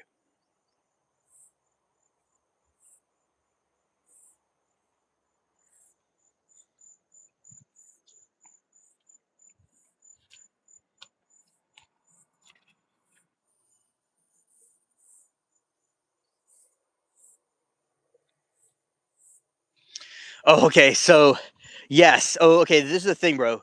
PTS. This did bloom. It's been bloomed. It bloomed a couple of months ago. The thing is, it never closes. In the moonlight, they glow. Yeah, they're primroses, but they're like moonflowers because the different nighttime creatures can drink nectar from them. We already known how the government operates, though. It's mafia, basically. Oh, yeah, definitely. In the mafia, I know a lot about the mafia because I study about that stuff. I'm part Italian, but I'm not in the mafia though. And so the thing about the mafia is that they did a lot of assassinations and different political figures, and he was not he, but the group, the mob, the government does the same type of structure the mafia has, right? Mafias are these different, I don't know about this stuff, but I'm just kind of speaking out of my Timu encyclopedia. But there are these different families that are linked together. Maybe I don't really know, and yeah, they seem to operate the way in that kind of sense. The government does that.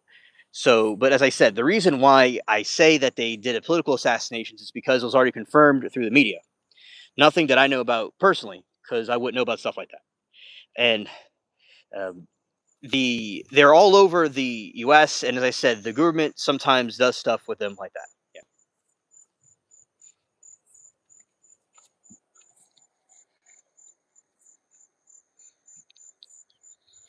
yeah, they're still bloomed the entire time. Worse than the mafia, actually, yeah, the cartel. Yeah, yeah, the cartels in Mexico, and also South America and Colombia and those different places. I'm back. Okay, I am back. Yeah, so what I think with the mafia is, yeah, the mafia people in the mafia and the cartels were friends from what I saw from historical analyses. Casey, when I was little, I liked to do that, and I like doing that too.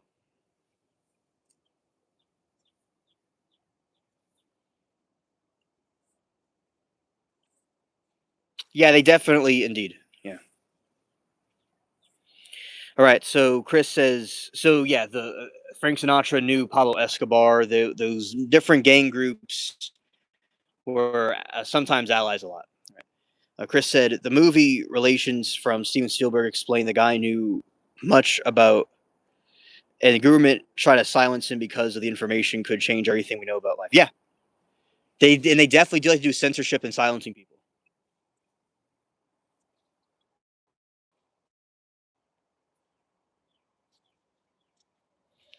Right. And yes, and that makes sense about them having help from military forces. Yeah. For instance, in New Mexico, the river people have been nailed to trees in a trip. Oh wow, mermaid! Wow. Yeah, that's really rough. There's something called the uh, Italian necktie. They did so. Yeah, the gangsters can do some, or the cartels can do some things that are not that good. Yeah. And Lizard said, "Never forget their own government funded trained the Taliban when Russia invaded Afghanistan." Yes, Lizard, that's true. They did.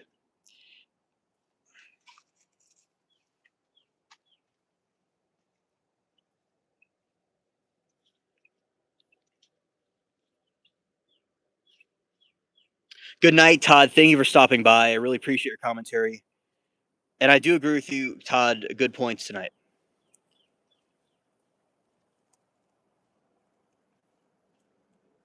Lizard, one of the worst betrayals of human race is now domestic terror is livable. Yeah,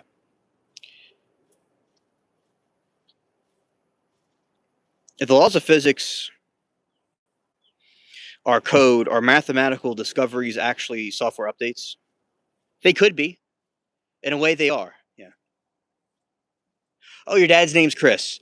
My middle name is Christoph. So my middle name would be abbreviated as Chris. Interesting. It's not Christopher. It's a German name. Christoph. It's a German name. But anyway, yeah, that's a very good name. Thank you, Mermaid, for that info.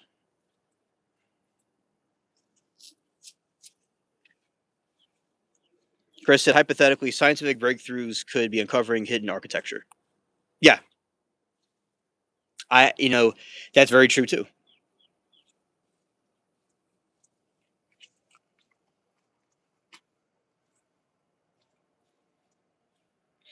There's been someone poisoning dogs for years in Rio. They got my dog. Oh, that is so evil, Mermaid. Yeah, it sounds like a really messed up area. Yeah, that's very messed up. We are flesh computers. That's a good point.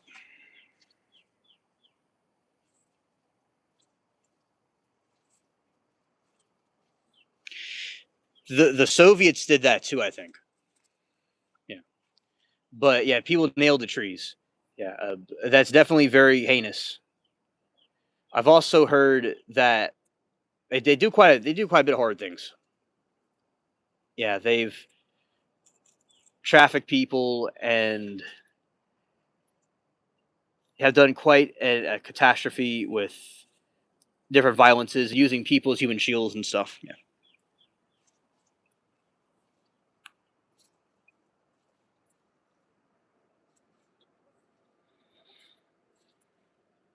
Yes, I agree. They're terrible. That is so wicked that those, especially hurting an animal, is extremely stupid.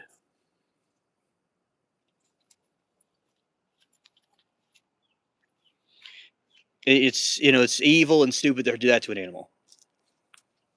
Yeah, I mean, uh, this is why we need to have proper laws in place to protect people and crack down on whatever is people that are causing these things. Yeah.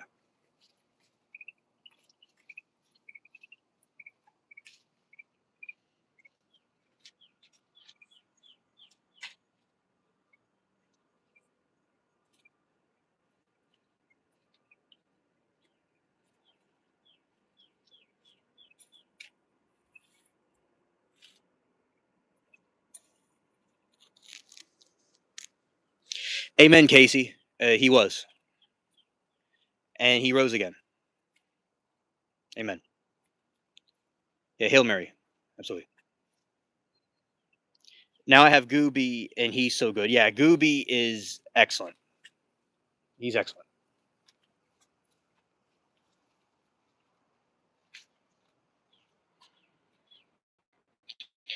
Shout out to Gooby, the cousin of Bubbles.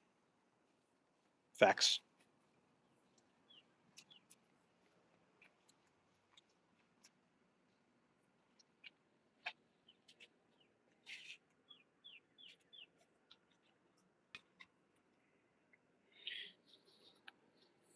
Rio Ranch.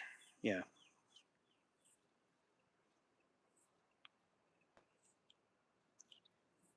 Yes, I do agree with you, Callie. There needs to definitely be harsh penalties over those kind of things. Yeah.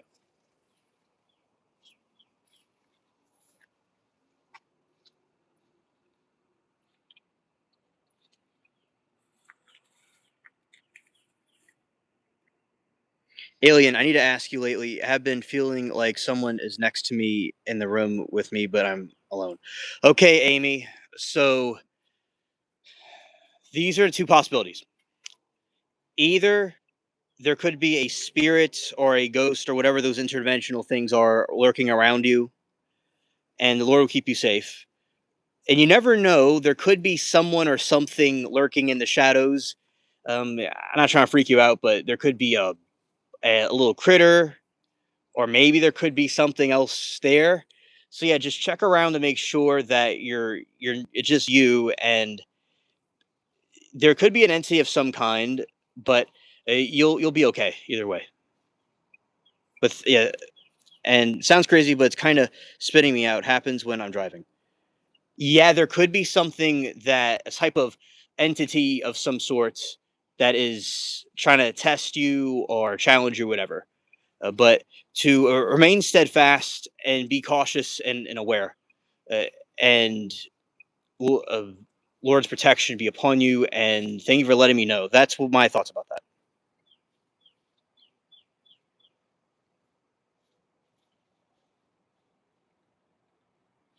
Okay, Amy. Whenever it reveals something to you, test the spirit, and also to not be worried about something until it happens. So until it happens, uh, just brush it off, but don't completely ignore that it's there, because whatever it's doing, it's going to do something. So yeah, just thank you for telling me. Be aware and wait for it to tell you something, and be cautious of any kind of deceptions that could be occurring. Okay. Okay. Yes, Amy. So, thank you for letting us know. Yeah. My pleasure.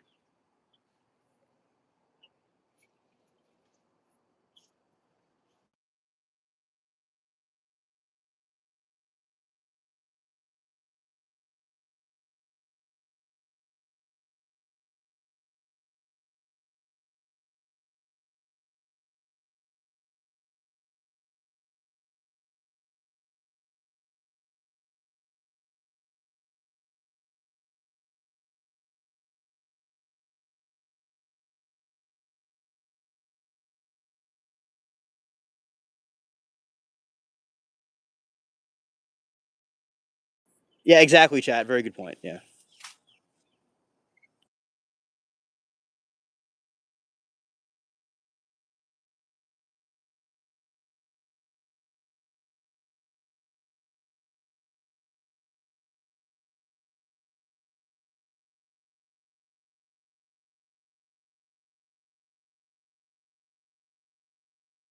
Oh yeah, see, mermaid. That's how they were made, and also their environment that they adapted to. That they have a better vision, a stronger vision than we do. Yeah.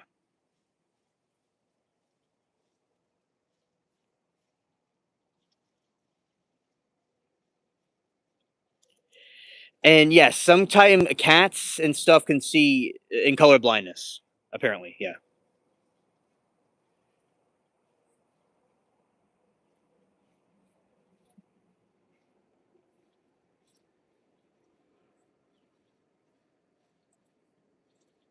Yes, it is Callie. It is Callie. The cat vision, dog vision is strange. I've seen it before.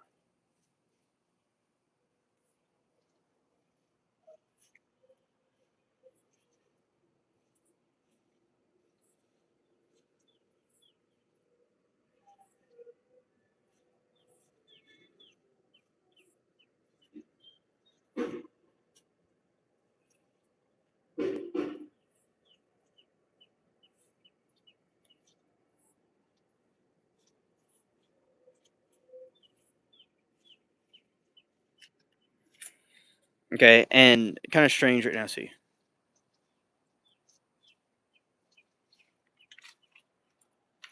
See, reality itself has no color and electromagnetic. But see, a mermaid, the cats see through like a filtered lens of some kind.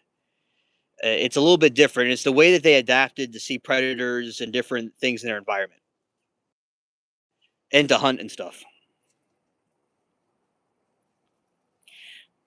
And animals have sixth sense. They can predict humans having seizures before it happens. Reality itself has no color. It has electromagnetic wavelengths and colors brains internal wavelength. Yes, I have dreams with color. Sometimes I've had black and white dreams. I've had that before, but I mostly have dreams in color.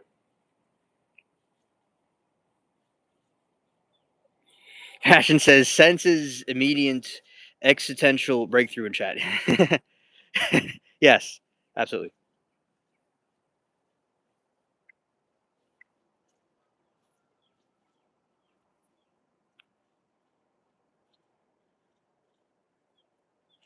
Yes, absolutely mermaid. Yeah, the mantis shrimp too. Yeah.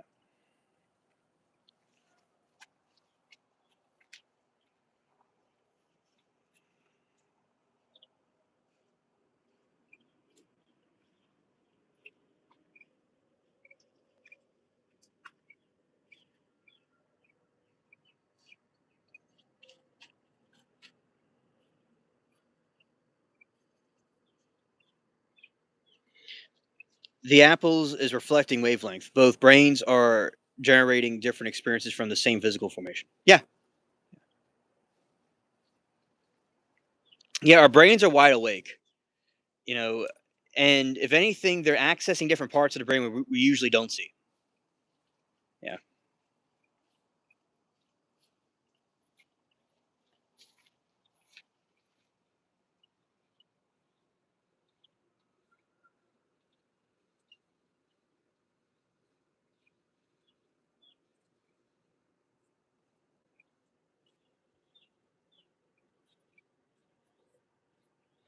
Amen, Rose. The human brain is extremely complex. All right. Casey says, Hail Mary, full of grace, the Lord is with thee. Blessed art thou thy among women, and blessed is the fruit of thy womb, Jesus. Holy Mary, Mother of God, pray for us sinners, now in the hour of our death. Amen. Oh, amen, Casey. Absolutely. All right. Let's go over here.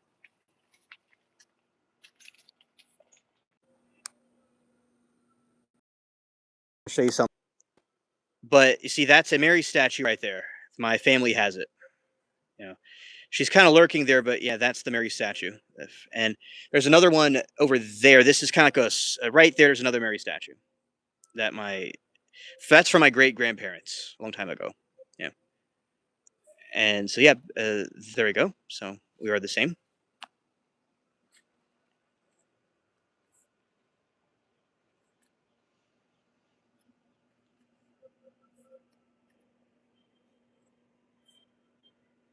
Scientists are thinking outside the box. Everything is based on mathematical equations and formulas. Exposing theories could be.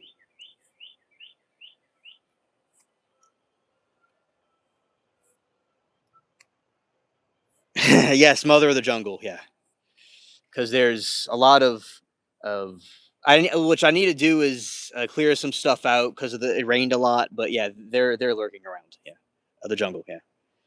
Uh, Everyone laughs Albert Einstein for claiming the theory of general relativity was fundamental. Everyone laughs Albert Einstein for claiming the theory of general relativity was fundamental. Oh, and he was right. And the Nazis didn't like him either, but he was right about a lot of things, and he helped create the nuclear bomb. So that's why I say we can't generalize all people in different groups because he did some things that were helpful. Yeah. And yes, it's a little oasis indeed. Yeah. Scientists aren't thinking outside the box. Everything is based on mathematical equations and formula. Exposing theories could destroy anyone's scientific career. Yeah. Yeah, it's my oasis and indeed.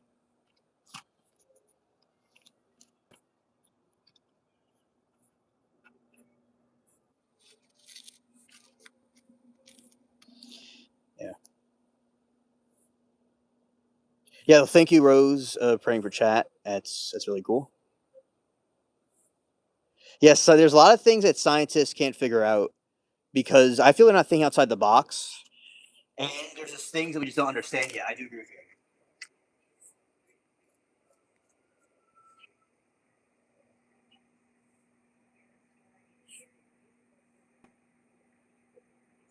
Casey, that's a very good question, and that has been a criticism that has observation.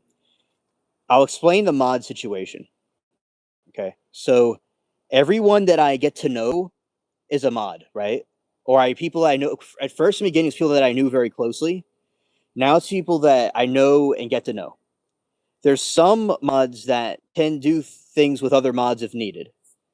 There's some mods that can mod a mod, and not everybody's made a mod. It's a certain just people that are like in our club. Not everybody. The people that have wrenches usually are people that are cool, and we get to know them. So everyone you see right now is people that we know, but there are mods that can mod other mods if needed. So I have that clause figured out. Good observation, by the way. A lot of people get confused about the system that I have because it's an abstract concept. But thank you for your question. A very good question, by the way. He has a cat named not she has a cat named Pancake, but she's getting old and she hangs out in the garden. Okay, she probably would like my live streams. Yeah. My pleasure, Casey. All right, and Chris says, if a mantis shrimp sees colors humans can't imagine, are humans partially colorblind? Yeah, they would be. I would say in a broader sense, yes.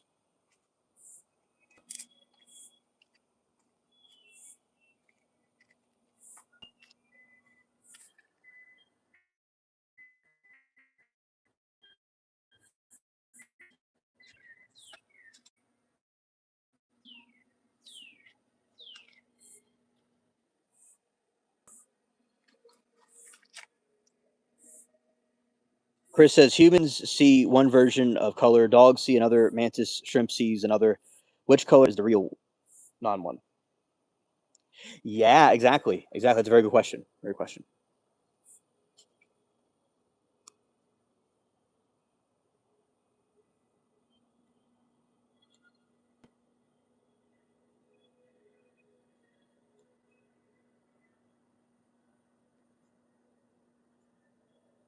Look who it is. Look who it is. Hey, hey. Claude. Cometh Claude.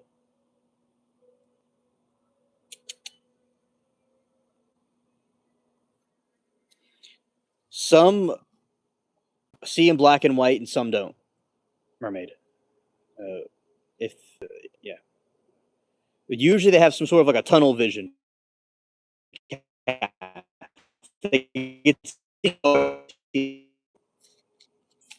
it is Claude. Yes, yes, he has.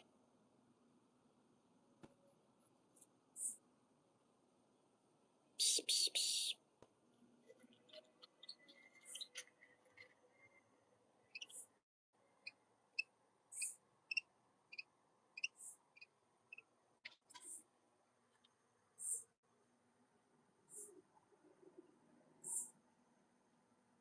He must be looking for a rat.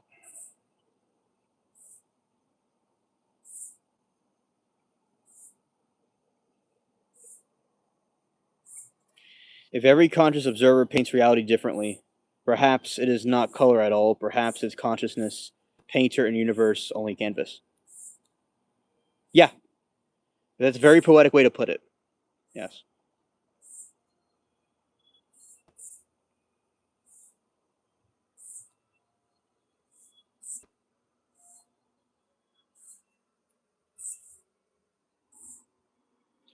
I would be interesting to see a painting that only can be received from UV light. Actually, no, it would be a pure blank to me. Oh, okay. Okay.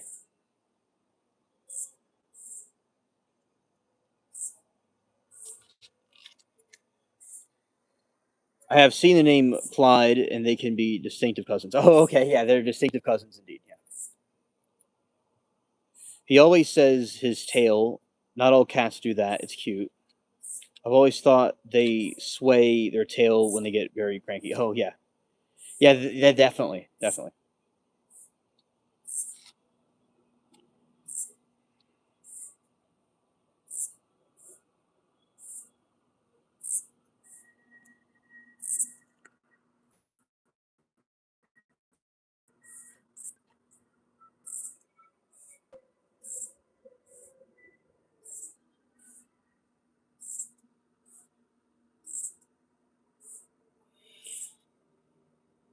I always thought they sway their tails to get. Okay. You never seen reality directly, have only seen your brain's best guess reality. That's a good point. Come on, Claude. Okay, he wants to go west. That's what he wants to do.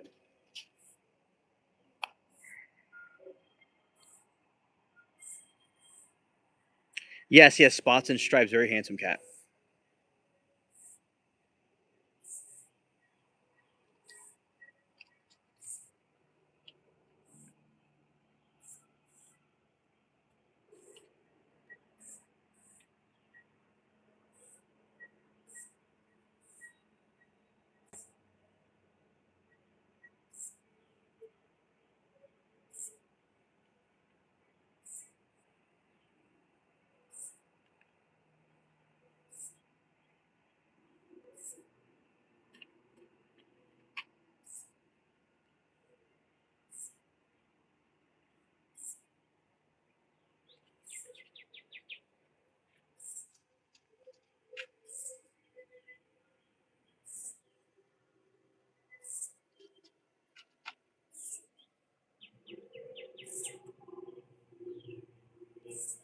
Oh, it hisses. Oh, okay. So it's your bedtime. Scared.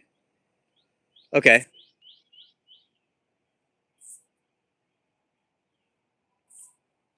How much for the cat?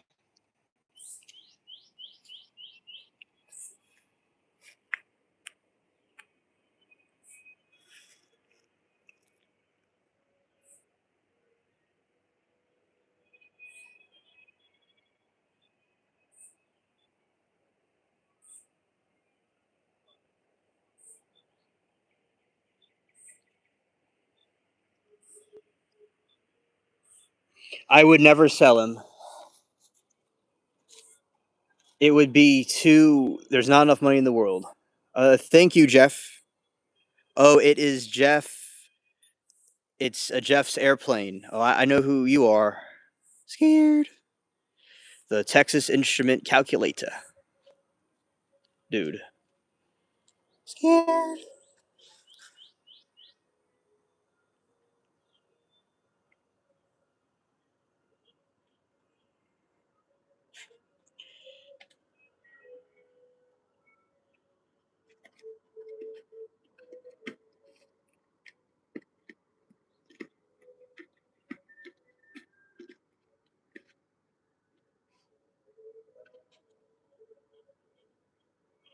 It's a boy cat.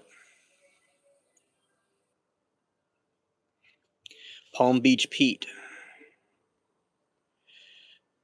Todd going to bed before the sun comes up, and Callie getting nervous. Oh, there she goes. Vampires. Oh yeah, we're all vampires here. Yeah, we're all vampires. That is true.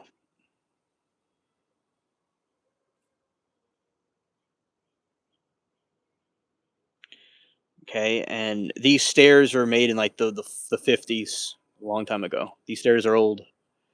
Okay, he's going. I wonder if there's probably a cat up there. He's gonna try to bother, huh? That's what he's gonna probably try to do.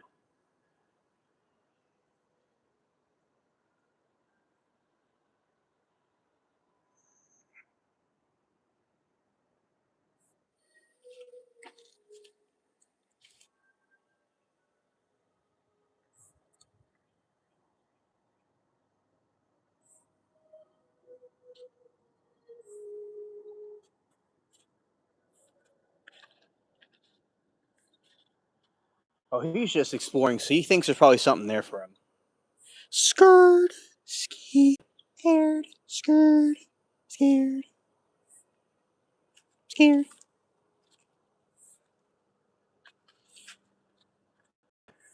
Let's see, he is going up there now.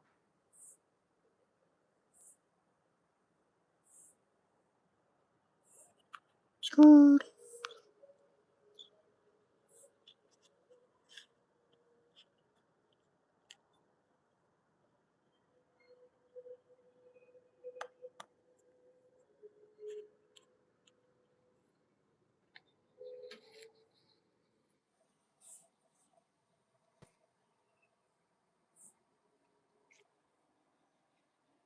He's marking his territory.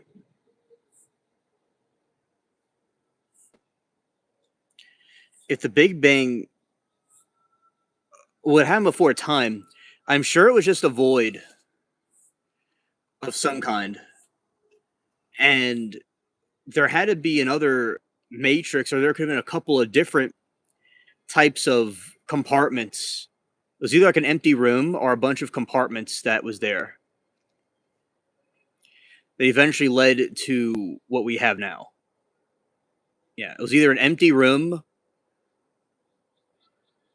Before may have no meaning without time. I also believe every time universe fade with cycle repeats. Yeah, so it was like an empty room, and then let there be light, the Big Bang, and then there was. Now remember, maybe before then it was things that existed outside of time, place, and space. You know, there's time, place, and space, and something that existed beyond that. So it would be so. It could just be an abstract concept. You know, that might be it. Let's see.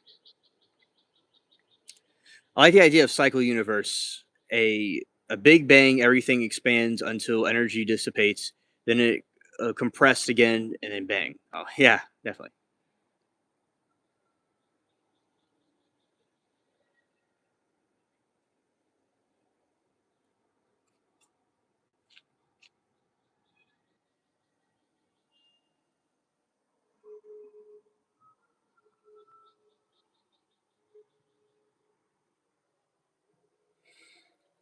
Indiana says it'll come to a halt. Oh, okay, okay, very interesting. Yeah, some people think it could. Some people think it always expands. Space is dark. If everything fade away, the stars, galaxies, black holes, where the energy comes from. The energy comes from, think about it like a balloon, like helium, right? It's something that is so if all that deflated, it would just crumble like a matrix.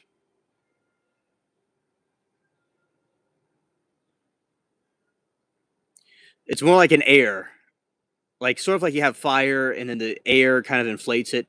So that's what it would be.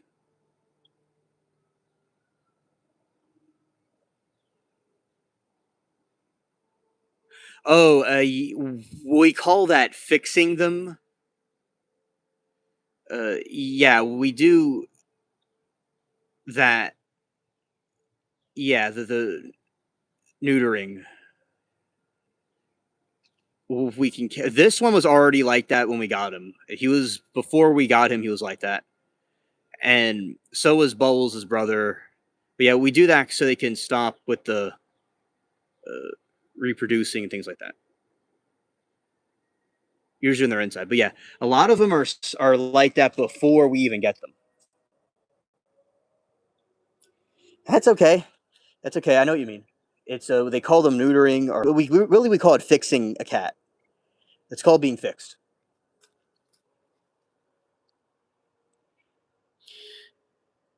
Some of them that were not fixed until later have very square jaws. Okay, so that was Claude. Shout out to Claude.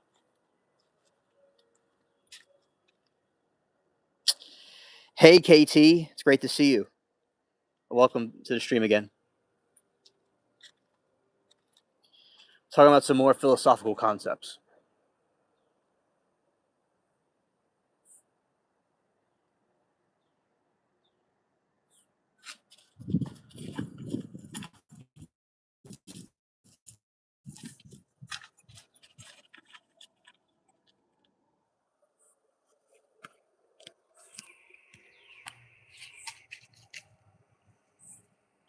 Yeah, Claude is very handsome indeed.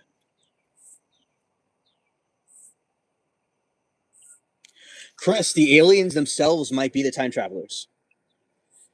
And maybe there's signs of them being here. Maybe they're the UFOs observing us. Maybe there's a way for them to be invisible. They're, or the Mandela effect or the glitches in the matrix could be a sign of the time frame, the time continuum being manipulated, like the Greys. The Greys might be us in the future from 46,000 years from now, and that is them.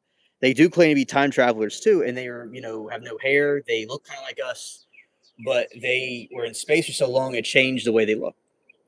So either we just don't see them, they might be the aliens, or there might not be time travelers at all. So no, I mean if they are there, it's because that they're like invisible to us, or there might be some of the UFOs that we see. Think of like a UFO. If quantum entanglement ignores distance, is space an illusion?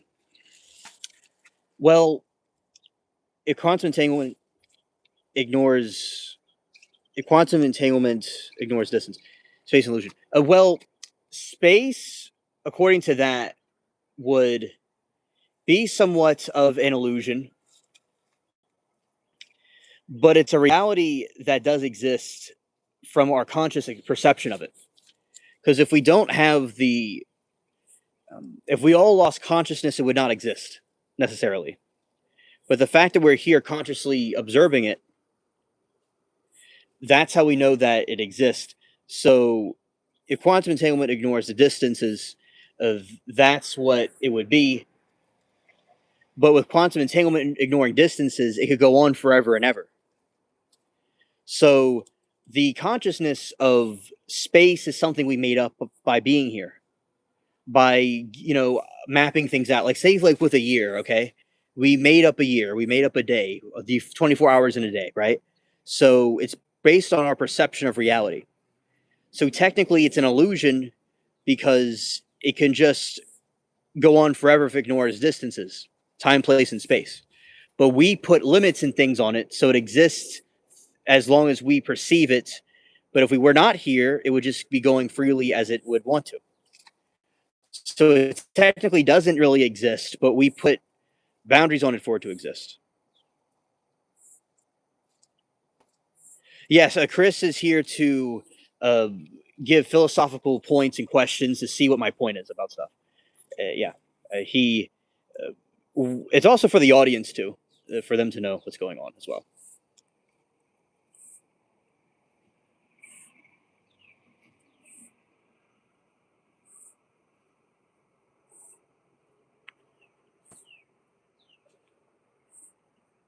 Yeah, facts, facts. Thanks, Chris. Yeah. When I was little, a physicist asked me a question at some event, and he was surprised I knew the answer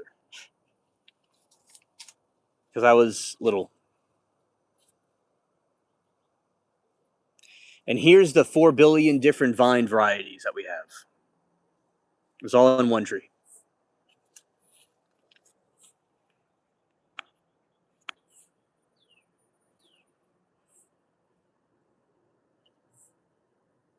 That is true, Amy. That is true.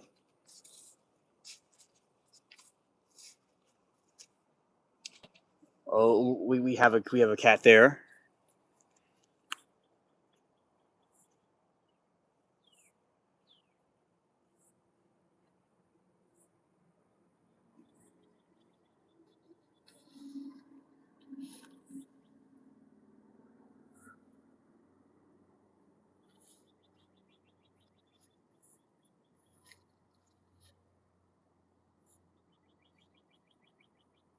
That's Bubbles right there. Bubbles' brother.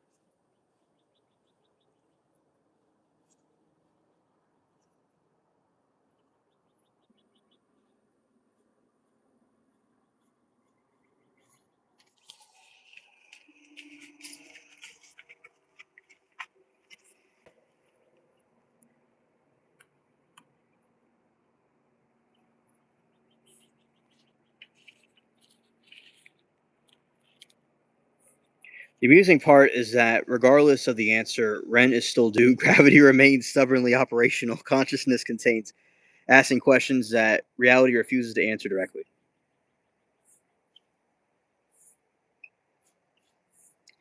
Amen, Chris. Facts. Yeah.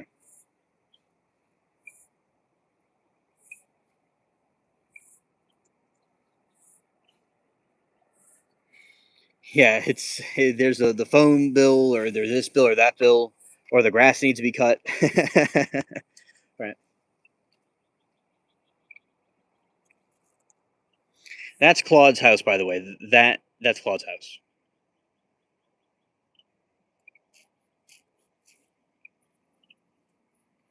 Scared.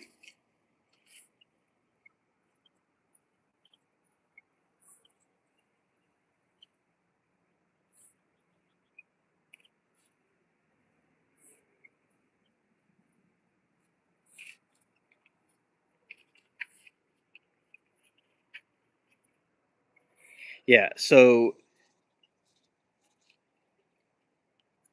and that's why a lot of people don't think about these types of concepts and these things because of the world we live in.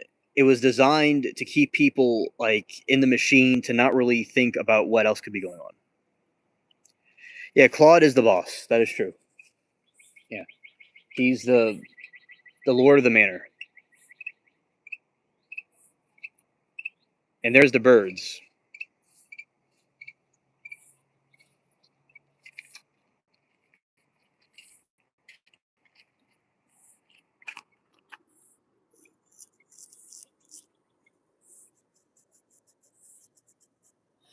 I'm not giving even MIB or UFOs come for me now.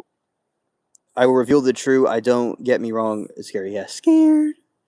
Yeah, that's like I saw a UFO and I just keep it to myself. I mean, I tell all of you online, but I just keep it to myself because they're gonna come over here and say, "Hey, you saw a UFO?" Boo?" It's like, and I taped it and it's like, haha, and show my friends on YouTube. But I didn't go and say like, "Hey, look at this thing right here." Yeah,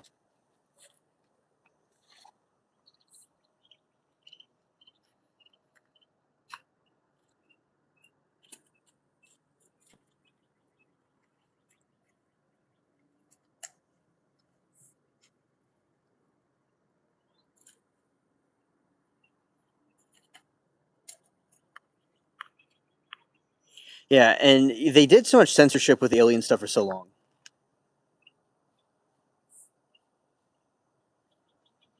Hey Barry, I think it's cringe. They're curving human rights for the sake of surveillance.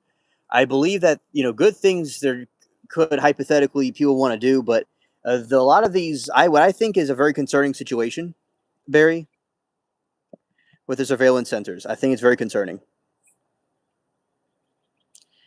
and they're going to try to implement their one world organization by putting all those there. Yeah.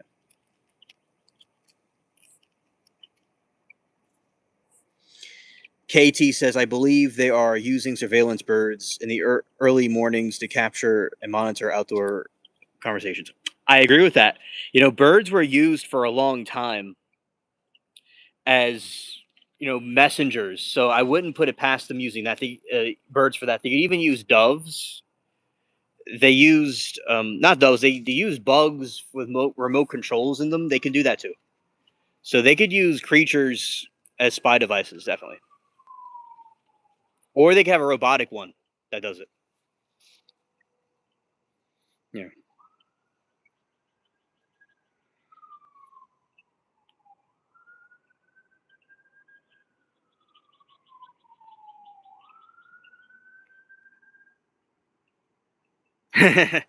The gnats too, yeah, and maybe the gnats also.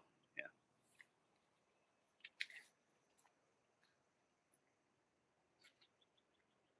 Yeah, Big Brother's always watching and listening. Yeah.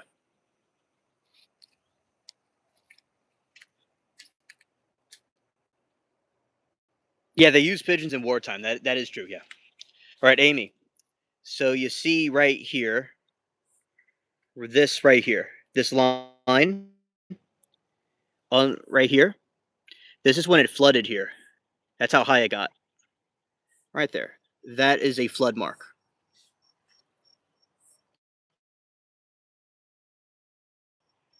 You see, like right there, the flood mark. It's the water line.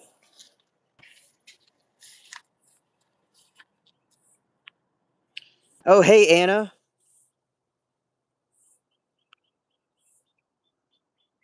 Oh, okay, Anna. Yeah, it's definitely get that done before the heat. And thank you for listening. It's great to see you. Hey, Casey. Welcome back.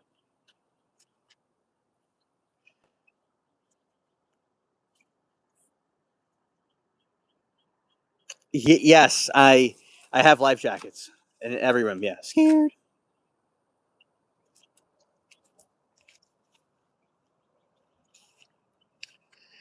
And disclosure could be accelerate preparation or trigger panic. The challenge becomes balancing transparency with social stability. Yeah, because they don't want society to collapse. It's really surveillance. Exactly, Barry. Yeah.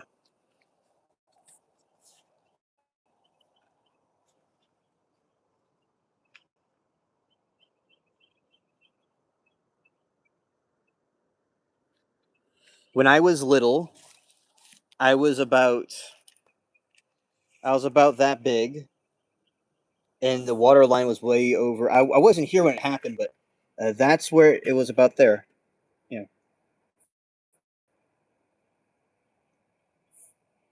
and I was little, and yep, it's still there, right there.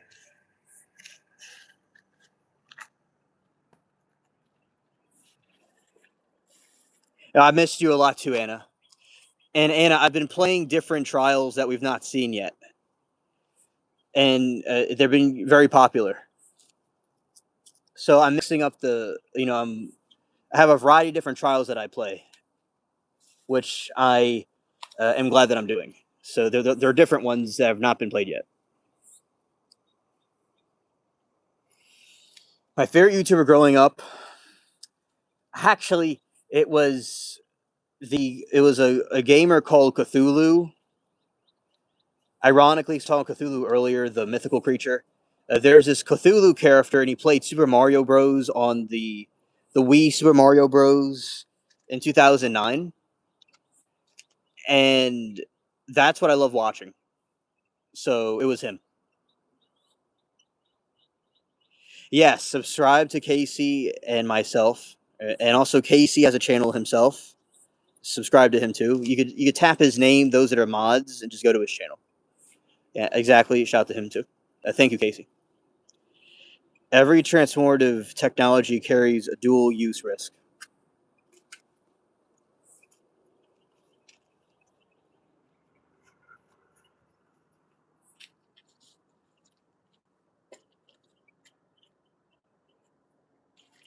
And good because LNC ain't got much. Yeah, LNC they don't got much. It's true. Uh, I've not played that game before. I've not played that before. Yeah, subscribe to our channels. Absolutely. Did you ever play the game Alex Kidd? Yeah, I've not played that before. All right.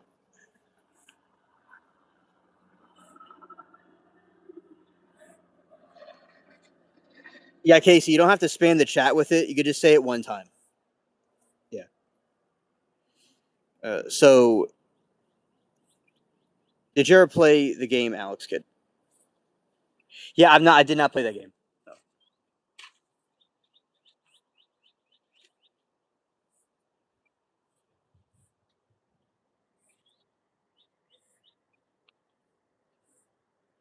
Casey, you'll get subs. All right. So, as I said, you don't have to spam the chat about it. You said it once and we saw it. Thank you. All right. Secret records reveal the major historical events were deliberately altered.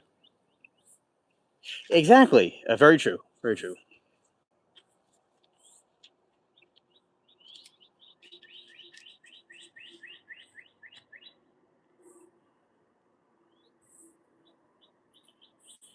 Oh no, Passion remembers it. I remember Alex the Kid and hear that darn song in my mind now.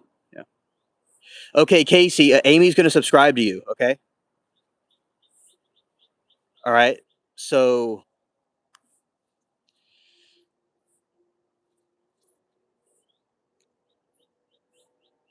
all right. So that was okay to say, Casey, and that comment can stay there that you just said. Amy, tap on Casey and go to his channel and subscribe. Okay. You tap on it and it'll give you like a prompt and just press go to channel. Okay. So yeah, okay, Casey, that is understood, and that's all you need to say. You don't need to say anymore. Because we want to make sure that the people can comment in the chat and you don't feel like they're being flooded with something else. So you could say it one time, and the chat will go and subscribe. All right. And Casey is Amy's going to subscribe to you, and they're going to go look at your channel. Yeah. Okay. So thank you, mods. I appreciate it. Okay. So Earth is part of the monitored interstellar reserve. Humanity may be observed rather than contacted. Oh, we're basically like a zoo. They're watching us pay our bills and different things in the wars, and they're just observing us and seeing how we react. I agree.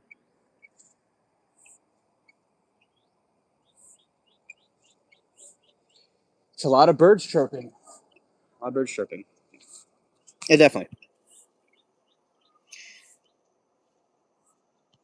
Yeah, and Passion has the song stuck in her head now. Scared.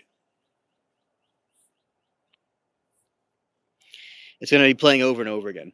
Scared.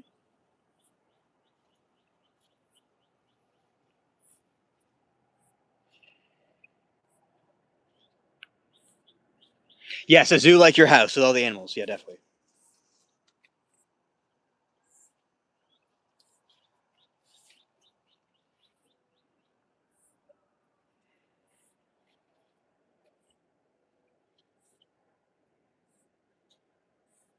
COVID was the biggest proof of that.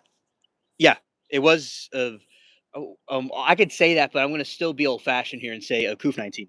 Yeah, definitely COOF 19. Indeed. Yeah, was a big example of that. And testing our behavior, and maybe we're worthy of something greater. Yeah, especially the wars and stuff. They would be reluctant to give us more technology, but yeah, maybe they give us something greater.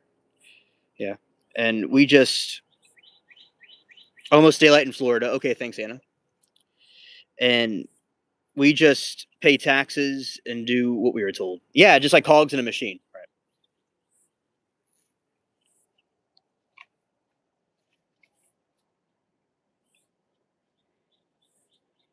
Passion said it came in installed by default with my Segway Master system.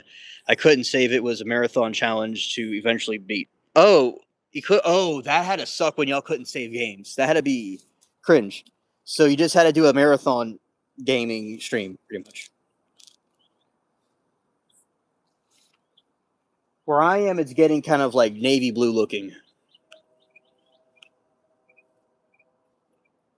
The saga was the best. Yes.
All right.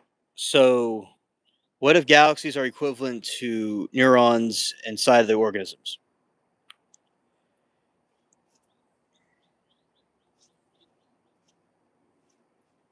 The color they stay before blue is amazing. It's different type of blue. Yeah, definitely. Only had television too. Can imagine arguments with my parents who would watch the news, watch me play in some game over and over. Yeah. But only one television. Can imagine the arguments with parents wanted to watch news, watch me play a game over and over. Hilarious. Yeah, so over there it's a pink color, right?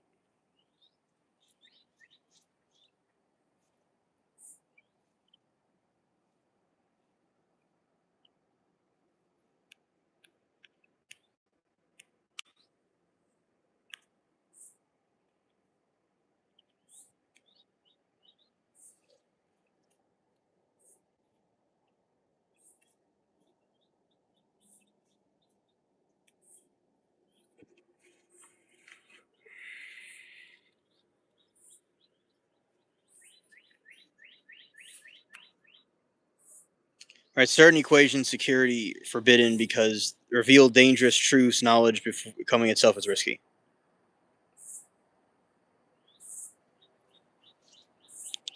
Oh, yeah, because the birds are chirping loud right now. Yeah.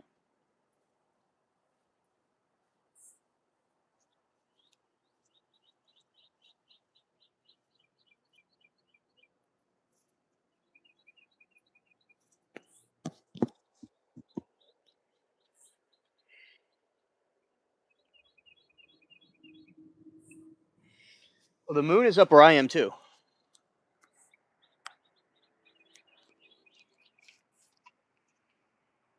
That's the moon.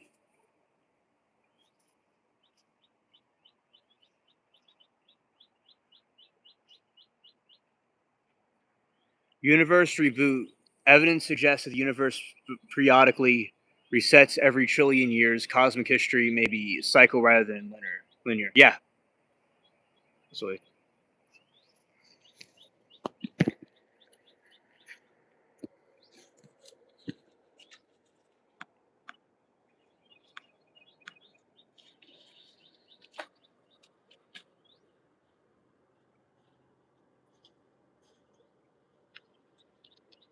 You're watching the same sky. Yeah. Yeah, that's true.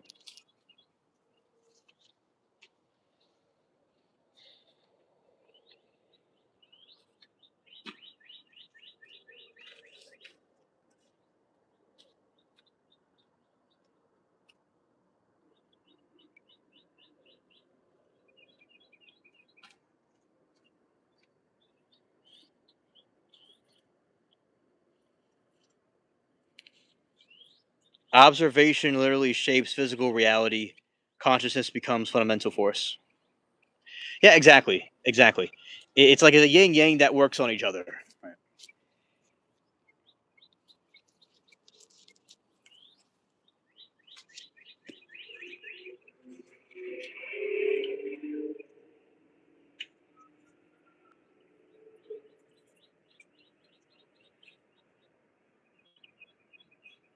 Yeah, definitely, Amy. Absolutely. Observation literally shapes physical reality. Consciousness becomes a fundamental force. We can hours apart, miles away, but observe only one sun and one moon. I know that's so cool. It makes us feel like we're not as alone or as like as far apart, or we're all like in the same boat. You know, we see stuff like that.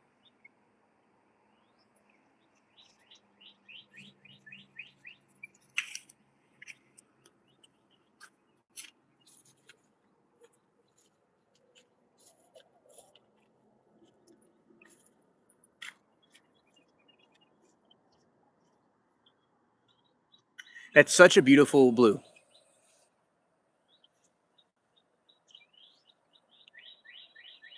It's a big house right there, and that's a nice blue sky, sort of. It's like a different type of blue.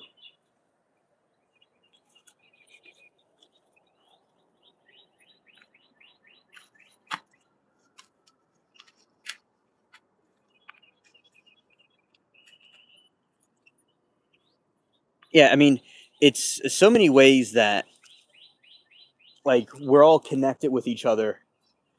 In like for instance, we don't share the same moon as Mars or one of those different places. We have it is very cool that we have that. That we're closer than we think.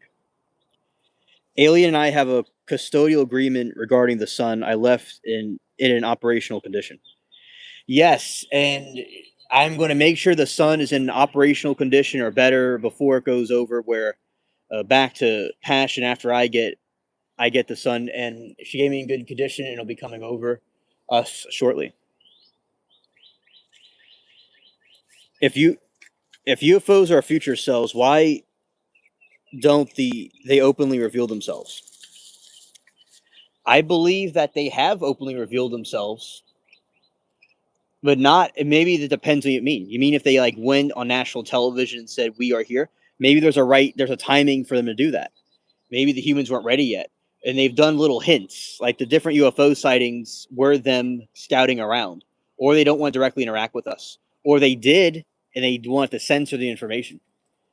But that's a good question, though. Why haven't they revealed themselves? Were they on a secret mission or something?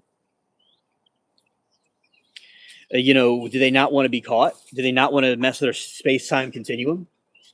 That's something else that could be true.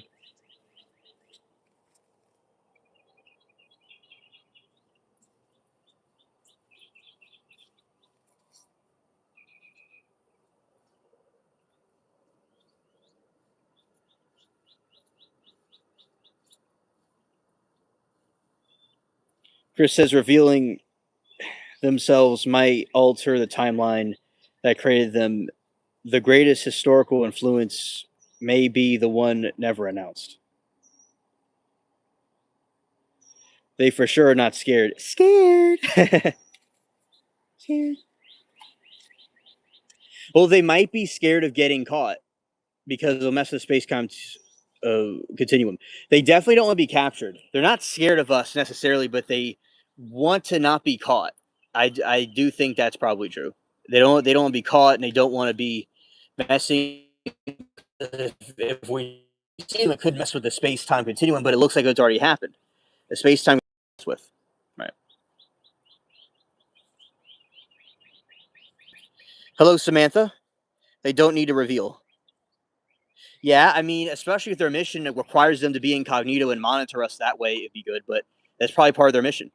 But the point is that they probably wanted to remain anonymous, so they don't get caught and just observe us for whatever their scientific deal was. Maybe they didn't want to be here to talk to us, but to observe us, or to abduct us and do experiments on us, or take something from us they needed. That might be the reasons for them doing it. And it's not necessary for them to even reveal themselves. That's a good point.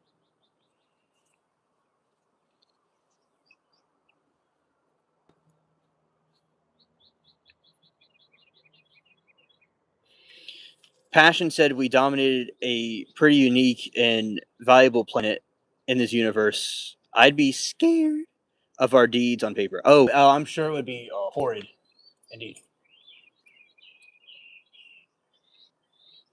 Oh, that's my favorite one right there. Yeah, if they're not that living organisms, I would say with ease is that the theory is in the sky, the UFOs that we see. Hello, Cassie, welcome back. Uh, that is what the UFOs themselves are a entity, sort of like a plasmoid. That the UFOs themselves might be like a entity of some kind. If that is true, it's either an alien or a biological creature of some kind that exists inside upside in the atmosphere. Oh yes, Nana, I do agree with you that they're spacecraft, but there is a theory that some UFO type entities, like the plasmoids or whatever, might be a organism of some kind, or the theory that the whole UFO is a type of entity. So that's something to keep in mind. And I do think it would mean that it's a biological organism that has its own type of existence up in the atmosphere, or an alien entity of some kind that we're mistaking for something else. Some of them might be biological organisms or an alien or alien drone, but a lot of them, like what Nana is saying, it's something that crashes. Right. Samantha says inspiration comes from above, usually, so they are involved all the time.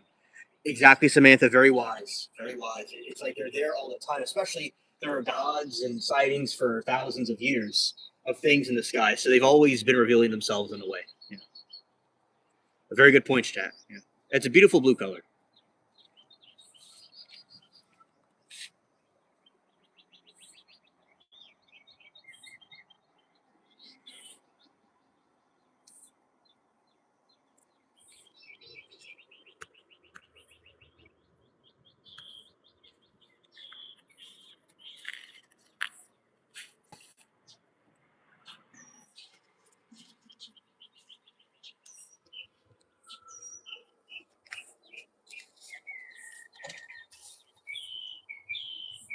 What if UFOs are observing us the way? What if UFOs are observing us the way humans observe wildlife? Contact may be avoided, preventing contaminating, decepting civilization. Correct, Chris. Just like how we would observe them, that's how they're observing us. Yeah, with the wildlife. I saw someone else say that there are aliens on the other side of the moon and pushing it toward Earth. Yes. Okay, so there's a theory that very, very good observation. Moki and I have talked about that. So the other side of the moon has a alien base on it, and or some sort of alien civilization, and the aliens told us to not go back to the moon. Now there's theories that we didn't go to the moon at all, or that we went to the moon, but the footage we were shown was fake. So that's something to keep in mind. Is yeah. So the aliens, it might be an alien base, and allegedly it was a hollow. It's hot. It's like it kind of dings like a tin can. It makes a dinging noise. So yes, on the dark side of the moon, there's allegedly some alien life. And the Transformers movie that came out in 2011, or something like that, they had aliens on the dark side of the moon, the robots. But in reality, there really might be something. There's a recording of this weird alien noises of some sort of weird like ooh, or some sort of like hollering type noise coming from the moon somewhere that was recorded. So yeah, I do believe there's something of some sort of alien base maybe there, perhaps. Yeah, correct, Casey. And we've not been there since the 70s or 60s, whenever it was. So that may be a reason why they may be stopping us from going there, and that's why we can't see it. Yeah, good point. All right, Chris said, I recently watched a podcast and the guy explained to the moon is a secret base for aliens. I'm not sure what to believe.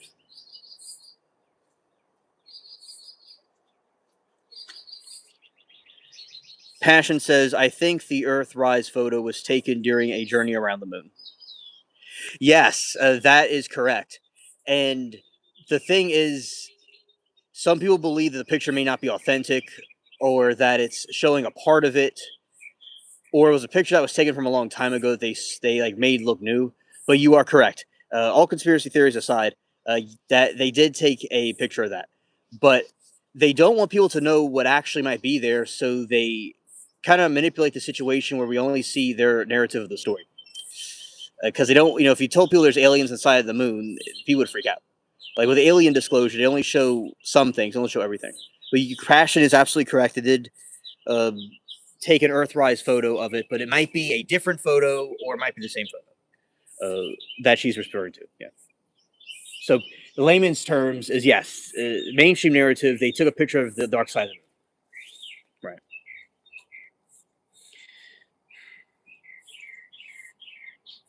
Samantha says, once you know they are real for sure, there is such relief because there is a possibility there is a bigger plan for the mess of Earth. Exactly. And, the aliens may have technology that is extremely advanced that might help us with having free energy and better healing equipment and stuff that they don't want us to know about. So that is a possibility that there might be a bigger plan for us in the future, if true. Yeah. Thank you, Passion, also. And Chris says, what if the UFO propulsion works by moving space rather than moving the craft? The vehicle remains still while Rally moves around it. That, Chris, is exactly how time travel and space travel would work. Passion and I have talked about it on the computer live stream before. And if you got an object and it to have a sphere around it that orbits the way Earth orbits, you could basically kind of glide on, rather than going the speed of light, you kind of glide on it, kind of like sailing around it to get to where you got to go. That's a good point. Yeah.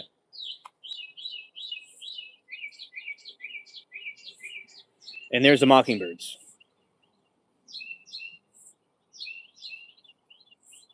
Passion, I think that it's very cool and scary. It would make you feel very, very, very, like an awkward feeling, like if you're like at a friend's house and he's kind of like, I can't believe I'm here. That is the same type of thing. It's like, why am I here? It's like, it's so weird. It would feel so weird, but it'll be so awing at the same time to see that.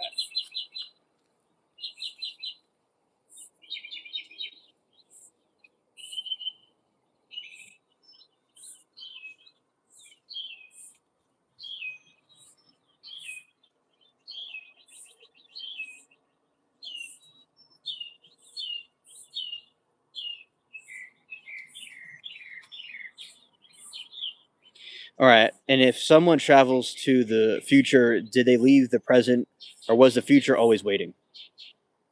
Let's see. And if someone travels to the future, okay, did they leave the present or were they always just the future? Oh, I think in one sense they did leave, but it was always, but they didn't at the same time. It's like both are true at one time in a way. But if we have to choose one, let's try to choose one. If did they leave the present? They were always in the present, technically, even when they went to the future or the past, because they always just stayed within the present. Although from another point of view, it's both. It's still it was always the present to them. When they were in the future, it was the present. When they're in the past, it was the present. When they're in the present, it was a gift. Oh, thank you, Samantha.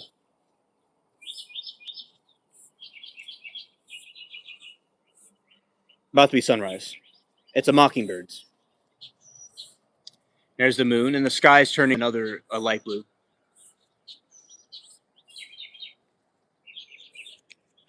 Okay, and Nana says when you travel to the future, you leave the present. Yes, that is correct. Also, because that's why I say it's both. And the reason, but to the person that's going to the future, they feel they're still in the present. For instance, in Interstellar, when they went to the other planet, the time on Earth was going 20 years, 30 years, right? But when they were still the same age they were when they left on the other planet. So to the person, it doesn't really change, but technically you are right. They did leave the present to go to the future. but to them in their cocoon state, they don't completely notice it. Well, thanks, Casey. But very good point, Nana. That is also true.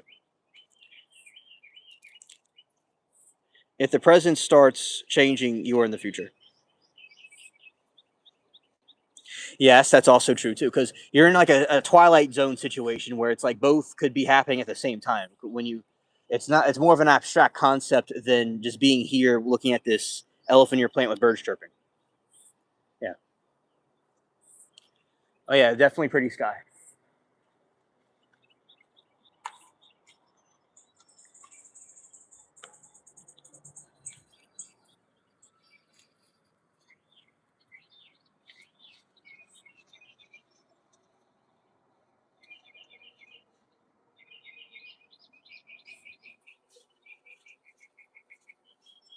Scared.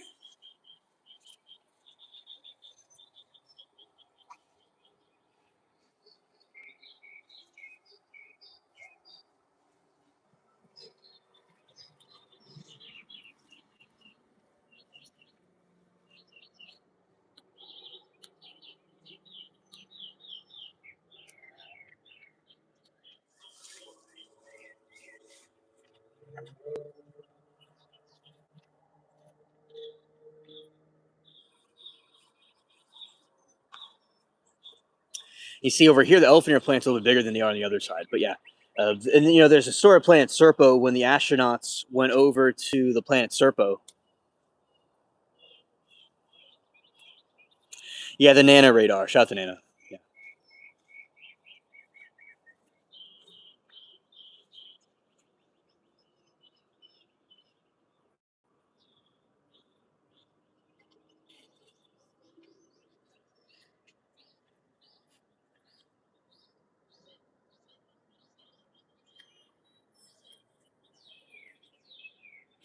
Oh, Sam, we were theorizing earlier,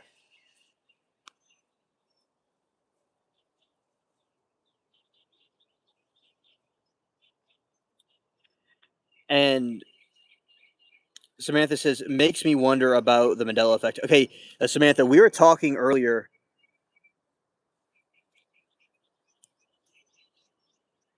about the Mandela effect and about our time period, our timeline possibly being a simulation. So what we did was in the simulation, uh, the Mandela effect, I think, is uh, possibly CERN or time travelers caused it to be mixed up. Like, say, like the Luke, I'm your father wasn't said by Darth Vader, or the Pikachu tale, or the Monopoly game, or the Bernstein Bears, that kind of thing. So there's definitely something going on that happened.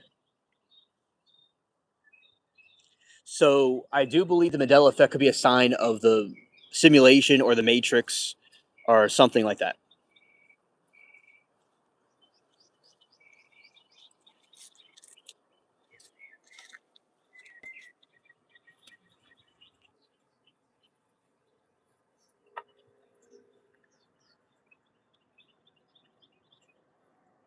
Hello, Matt.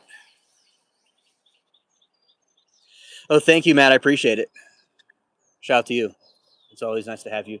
And here's the fig tree.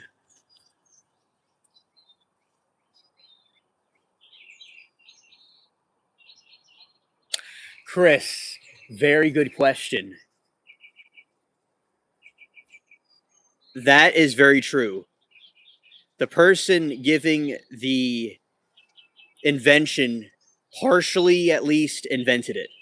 Yeah, to an extent. Yes.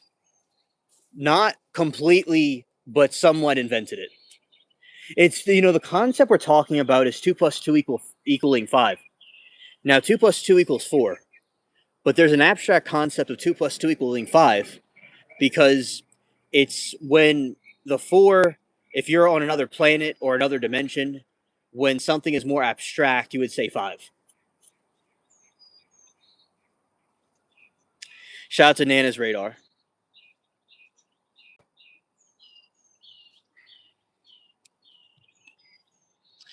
There you go, Chris. That's a good point too. Is that The invention exists without original creator. Information becomes trapped in the closed loop.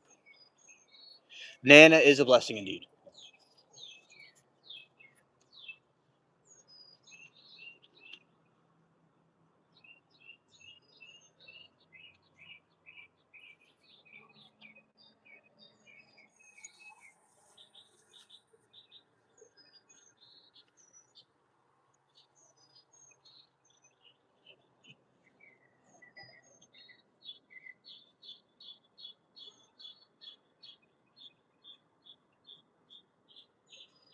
And you know, when you go into a loop like that, it's very difficult to really figure out what is and what isn't. Like you just kind of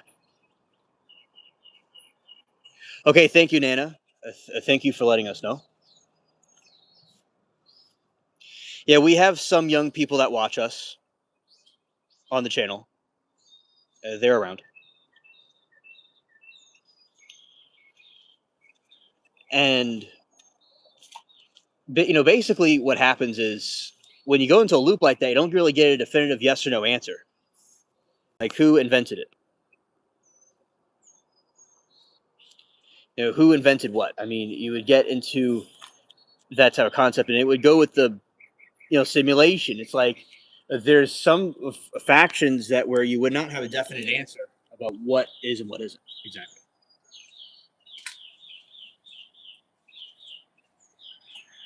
Those are some figs growing.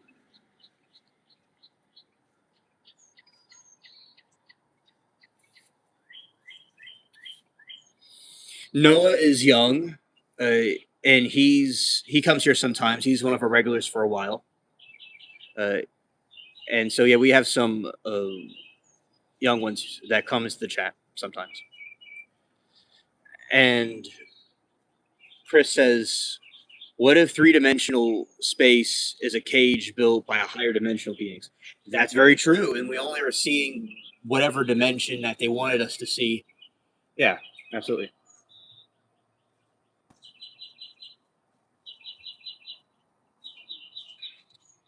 Oh, Amy, it is. It is that.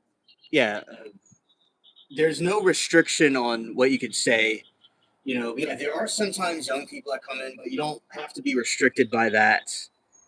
It is 18 plus, but I don't really, different ages come in here sometimes because it's the, but yeah, I don't, like, there's no limit of like, there's people that are young that watch it, but there are also, but you don't have to walk on eggshells. You can just say what you want to say, you know, but whatever y'all want to do, you could do if you feel you want to say this or that. Yeah.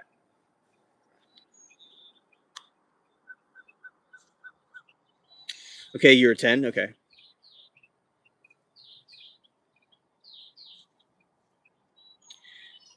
And Chris says, what if UFOs are four-dimensional objects casting three-dimensional? Yeah, I agree.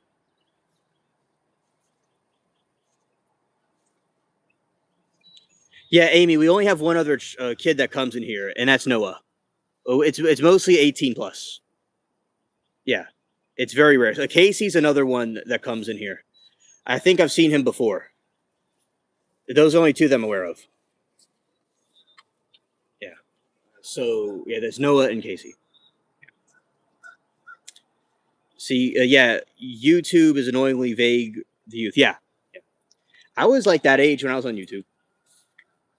That's when I started my channel in 2010 or 2009 or something. Yeah, Chris says a sphere passing through flattened appears as changing circle. Yeah, and as a changing circle, interesting. What if consciousness always shifts into timeline where it survives? Well, it means that there are going to be different memories from the different dimensions, and it's kind of like a gears changing. That's what it would be like. The shifting of gears.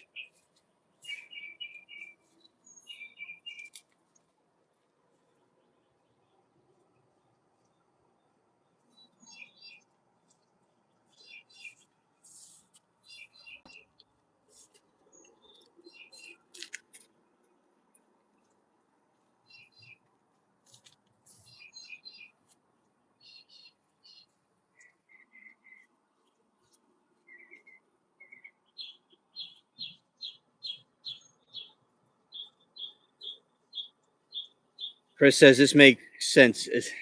It's a lot of mental gymnastics. A lot of mental gymnastics.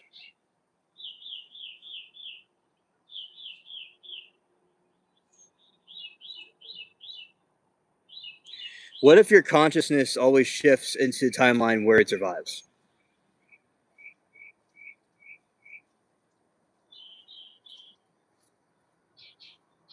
I read that already. Okay.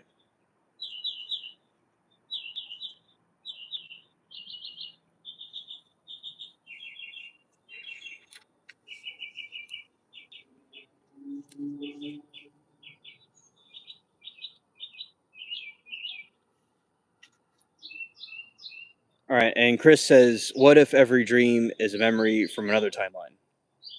Dreams become alternate histories.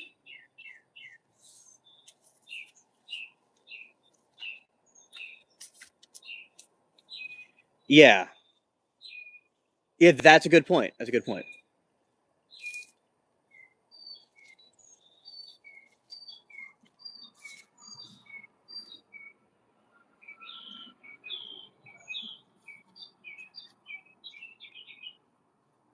Can you imagine if there's happening, come sit down, children, let's read liability? Right.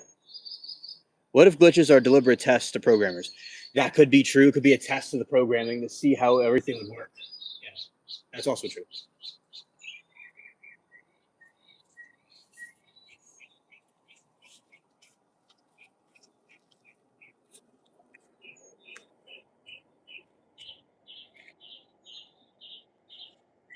Okay, Nana, understood.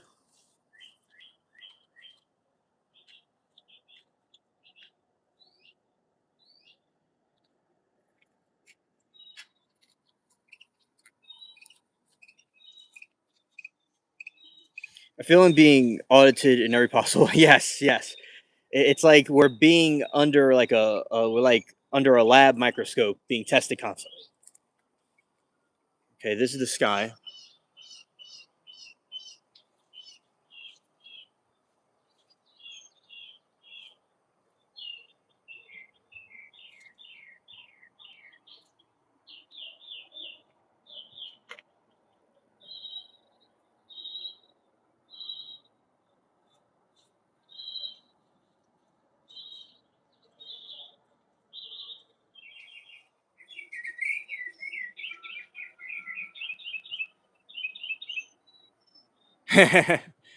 Yeah,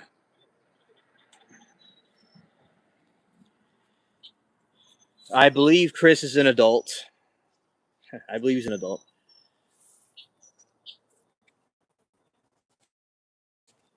Yeah, so the sky's colors are very interesting.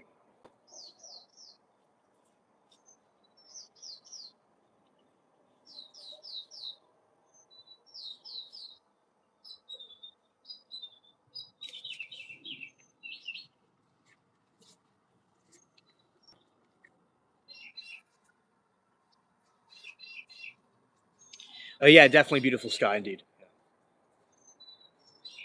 Very abstract clouds.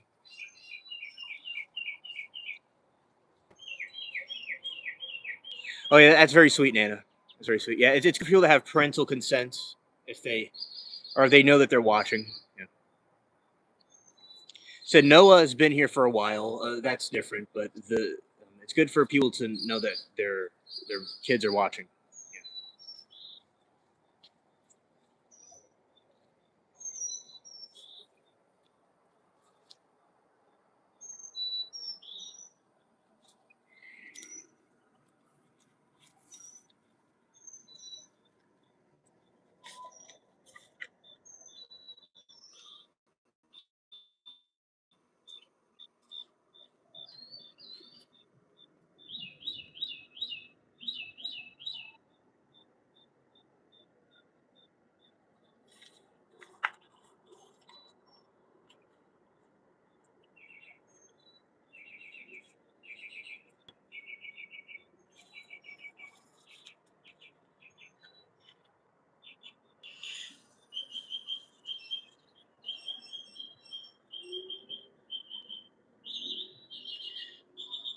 Chris says, "What if every person is the same consciousness living in everyday life? Even act where another becomes self." Yeah, it would mean like we're a bunch of hives in a machine, a bunch of cogs in a machine.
I was fourth grade when I was 10.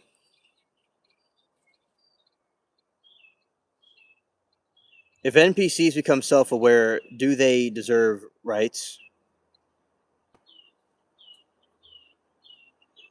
I would say so, but if what would they do it? They would do it. Yeah, Casey's been here for a while. Yeah, he's been probably for a couple of months ago. He came here. Yeah, yeah. And NPCs become self-aware. Do they deserve rights? Yeah, I would say they deserve rights, but they need to know what to do with those rights. And if they do something wrong, they get it taken away.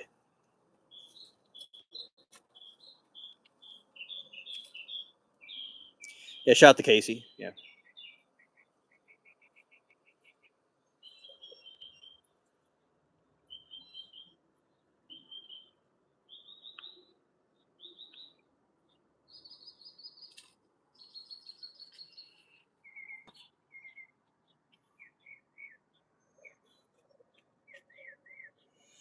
I think entity.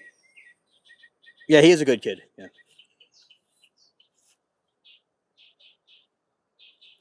I think an entity requires physical. Nana timed him out because he was on the internet without permission. Passion says, I think the entity requires physical form to have rights. Yes, would include sentient robots. Sorry. Oh, understood. Yeah.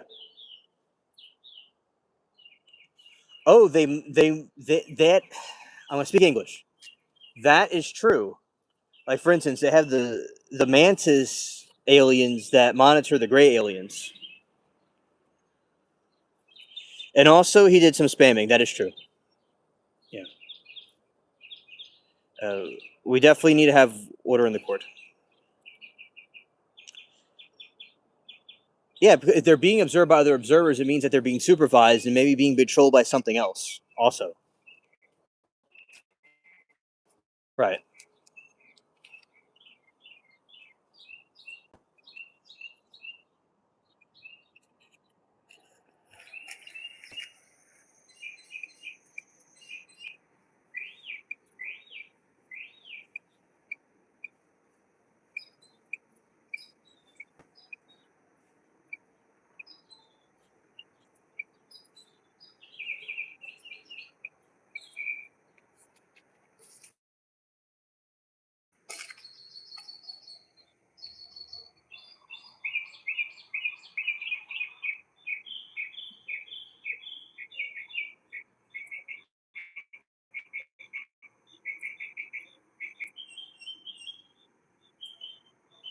Yes, reality becomes nested surveillance.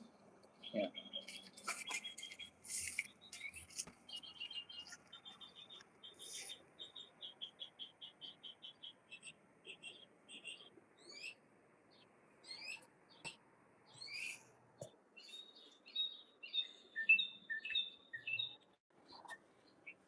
What if Well, at least he picked Alien. Yeah, exactly. Right. What if the universe was created 5 minutes ago with fake memories? Well, if the universe was created 5 minutes ago with fake memories, that means that we are going to be constantly being fed different fake memories every 5 minutes or every time period or so.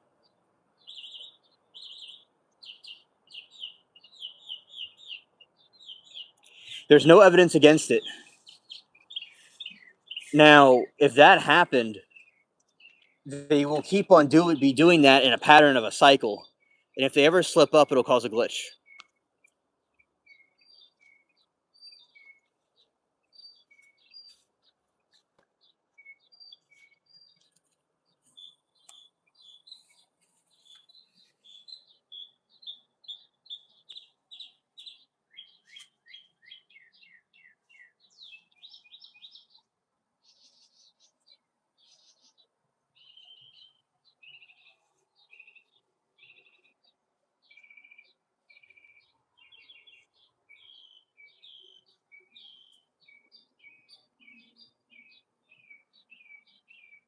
Okay, Passion says, can you film a video that goes longer than 5 minutes of yourself? Yes, I believe you can. Allegedly.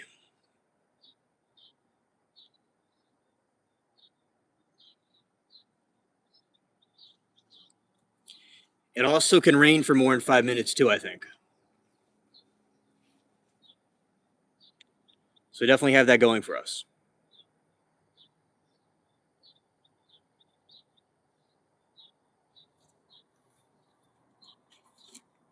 I'm thinking of. Okay, so the other kid that was on here was named Keegan. Not Casey. Casey was someone new, I think. The other one was called Keegan. So, yeah, the Keegan was a couple months ago. Casey was someone new. Yeah, I just wanted to clarify that.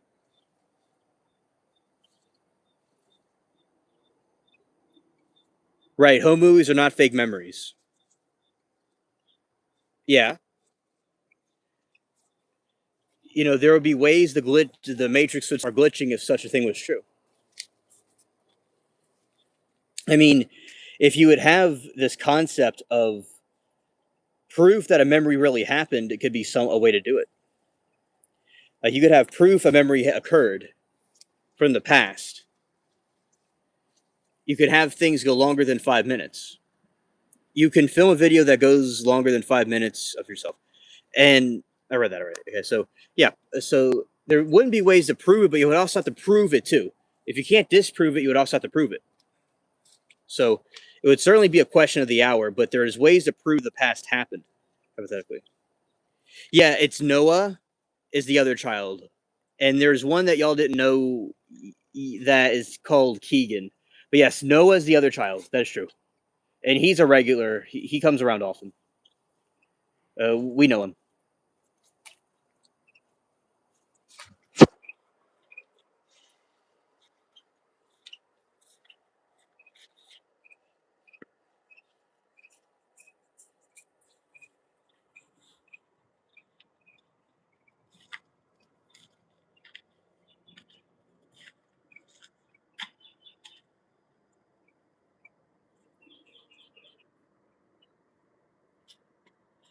Chris says the universe was created by 5 minutes ago with perfectly fabricated memories. What evidence could you possibly present prove it wasn't? What I would present to prove that it was not true is simply showing the fact that you would have to completely prove without a reasonable doubt that it did happen. All right. That all the things that you have, like memories from yesterday and today, right, or memories from 2 weeks ago, you have to prove that reasonable doubt that it never happened, or that it was part of a simulation. So how would you prove it was part of some fake memory? That's what we would have to do too. But you are correct. Directly trying to prove that something is a fake memory is not directly accurate because it was just planted there. We wouldn't be able to prove it, but you would have to prove it was a glitch in a matrix, though, at the same time. But it definitely is a paradox, though. Definitely is a paradox. Sam said, "What if under British Columbia there are many particle acceleration powered for free, but all hydroelectric power plant is possible?" Yeah, absolutely. Uh, there was a concept there. Is what I'm talking about. Is that they have technology that they're not telling us about, and I believe that that is possible to be there, that they're hiding from us. A very good point. And holding the simulation. Okay, Samantha, I just read the other part of your comment. Yes, that is very possible, Samantha. And that may be causing the simulation to keep going. Yeah. Oh yeah, Nanny. He's talking about a philosophical concept. It's kind of like playing like a game. Him and I play. Yeah. And Chris says the paradox isn't the claim is true. The paradox is the same evidence used to reject it could be used part of the illusion. Exactly, and that's a very good point you made. It's almost like the other dimension we were talking about, or stuff in court, that the circumstantial evidence and the burden of proof. You could use the art of speech. By the way, that is very cool of what you did there, Chris, because you're using the art of speech to make it look like maybe we're all part of a fake simulation from 5 minutes ago, because there would be difficulties to prove it or disprove it. And yeah, I mean, we wouldn't really know. But then again, the same things we'd use to try to disprove it is the same things that would be used to couldn't really prove it either way. So I would say the way possibly would be to come prove without a reasonable doubt that the simulation occurred, because we can't really prove that either. And another thing is to prove that the objects we had from the past was part of a simulation of a fake memory. But then again, how would you prove it was a fake memory?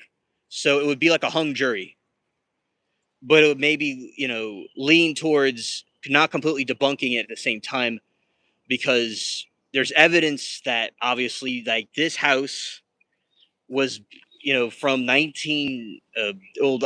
This was from the 1900s somewhere, and the 50s and etc. So this was there for a long time. So there you go. That's proof this was there for a long time. And that was from a couple of last year when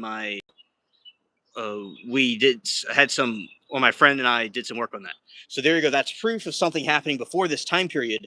But then again, you would have to prove it wasn't part of the simulation, though, at the same time. And Chris says the unsettling truth is that we have no direct access to the past at all. We have never observed yesterday. We've only observed traces of records of memories of the present. That's very interesting. Now, you could say that the things we have now are signs of a past happening. Like if there's skid marks on the ground from a car, you could have prove that there hypothetically could have been a vehicle there at one time. Not necessarily someone could have painted it there, but you could have proven that hypothetically a car could have been there. You could make a reasonable argument that there's something there in the first place. Like for instance, there's a cat and a mouse inside a box, and you open up a box and you see that there is no mouse anymore.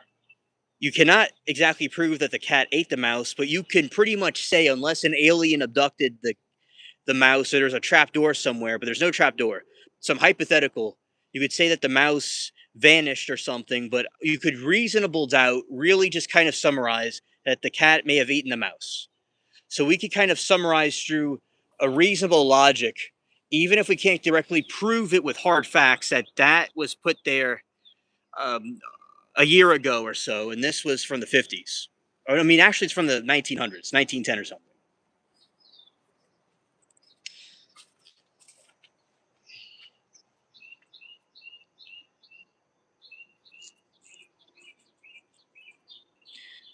Pash says, looking at the universe is equivalent to looking into the past. As light takes time to reach us, just look by looking up.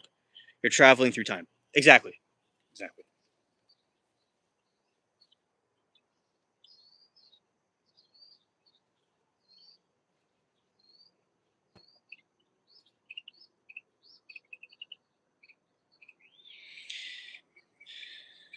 Every conclusion about history from your childhood and the formation of the galaxies is built upon assumption that those traces correspond with real events.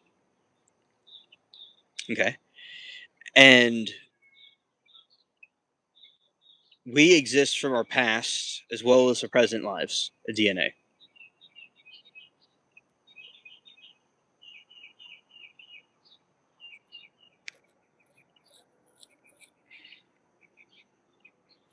Okay, very interesting chat.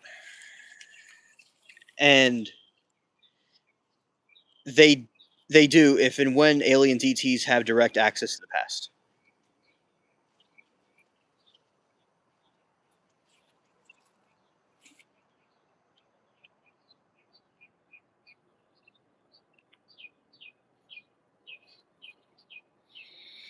All right, Chris says if reality had been created 5 minutes ago, complete with ancient stars, fossil records, family photos, and memories of a lifetime.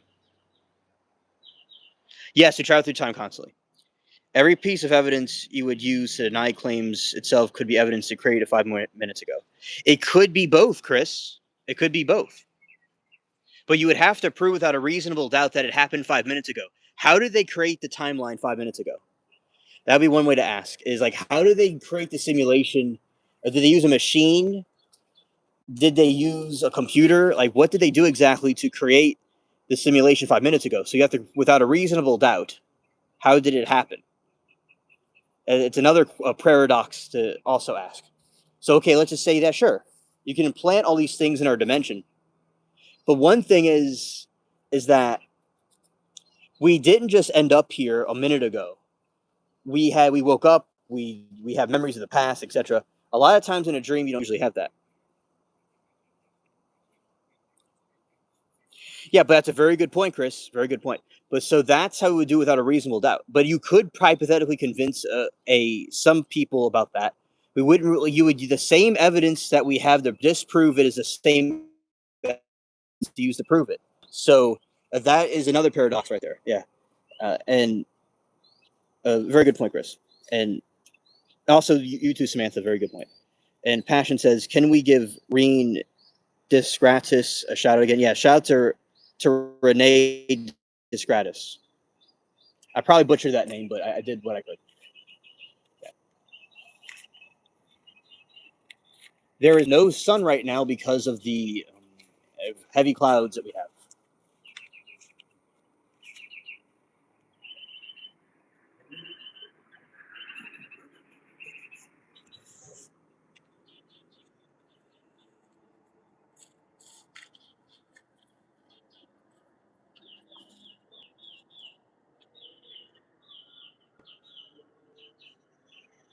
The ice age was supposed to happen in the 70s because they said global cooling was going to happen, but that is it's long overdue, I'll say.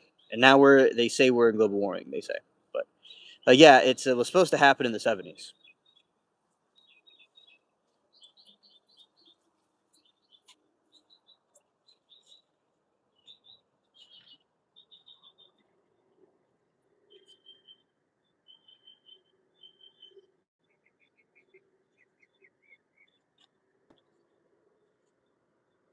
Hello there, Randy.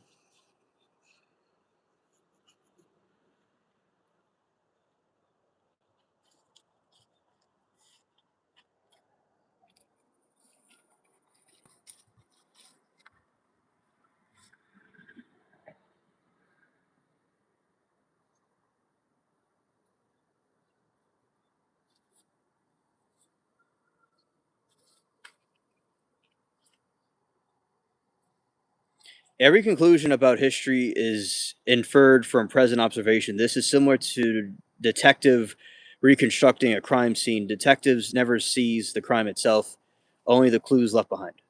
Very true, yes. Also in a courtroom as well. Yeah, I agree with that.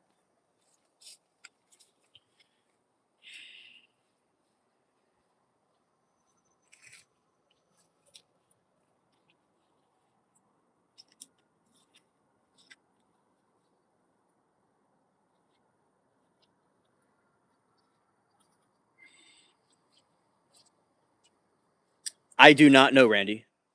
When let's see, when will that be? Let's see.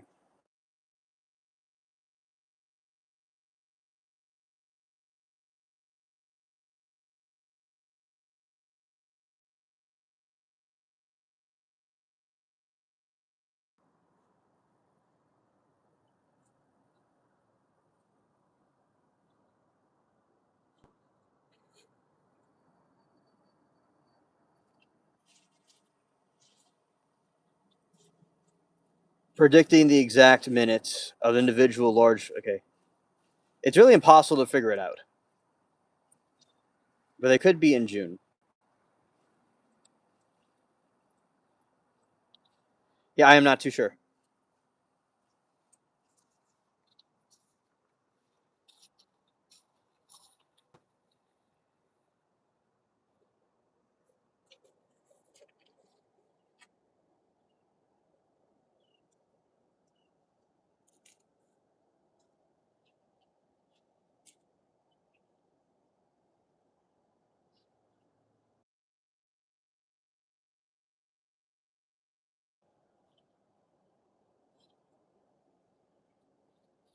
Do you think 100 years people will be watching YouTube from history instead of reading books? Yeah, I think they're doing that instead of reading books. Yeah. Chris says, could the universe have been created 5 minutes ago with fabricated evidence? Logically, yes. Scientifically, there's no reason to think so because the thesis predicts nothing different. Okay, Chris, thank you for your point of that. Yeah.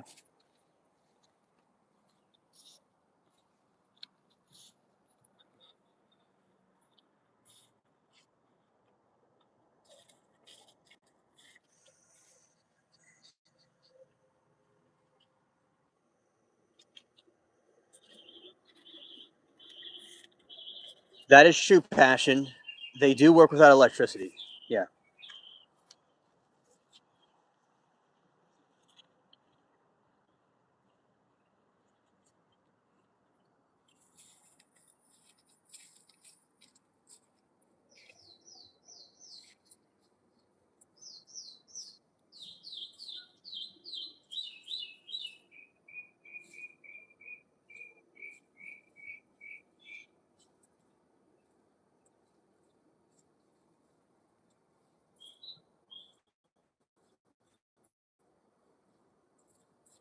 Yeah, books are history journals. That's some of the sky right there.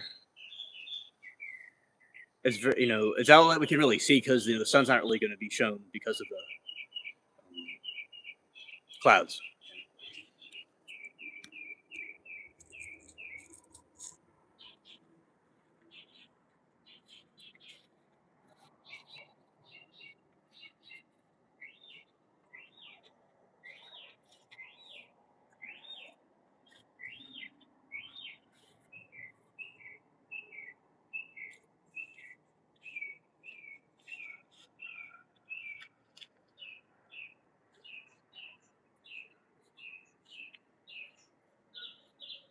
Millionaire boat trial at 6 a.m. People were chatting at 6:40 a.m. Hilarious.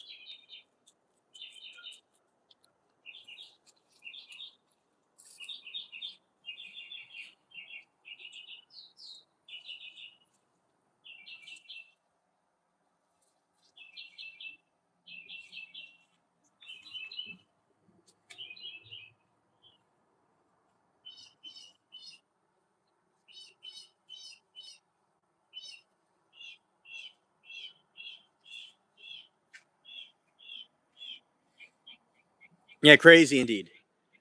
Yeah, Amy, there's a boat trial going on at 9 a.m. Eastern. Scared.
It's been a lovely chatting, but it's 4:14 a.m.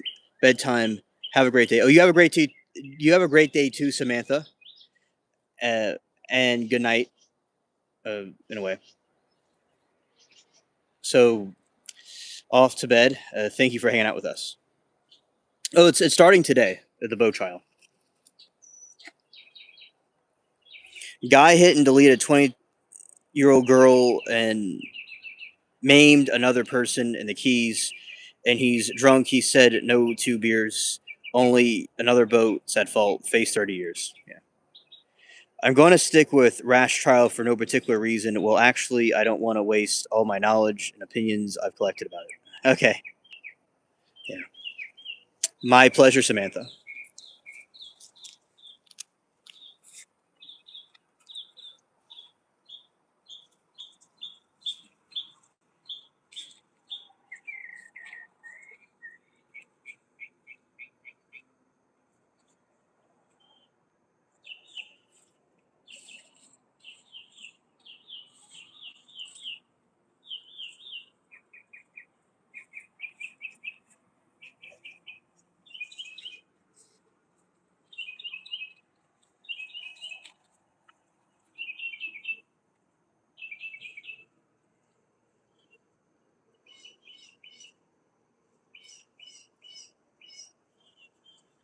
Oh, yeah, it's too boring, yeah. The other one. Yeah.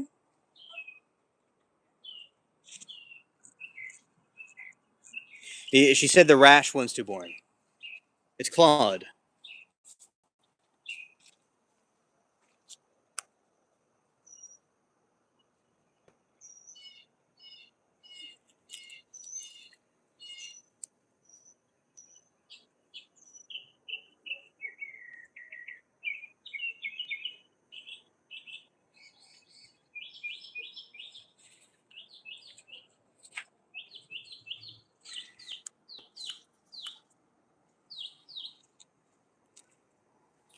Yeah, Claude passed through.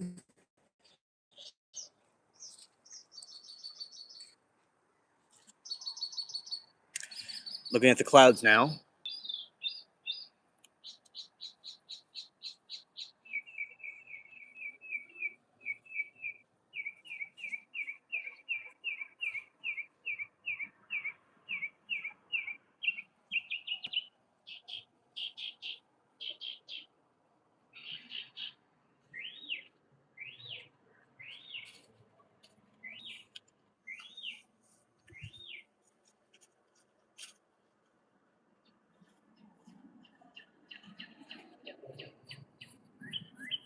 They're growing. They are growing well, Amy, and they got a lot of rain. I think I've rained today. Let's see. You see, this was excellent weather for me to do the garden live. I didn't usually do because it's been raining. No rain today, but rain on Thursday.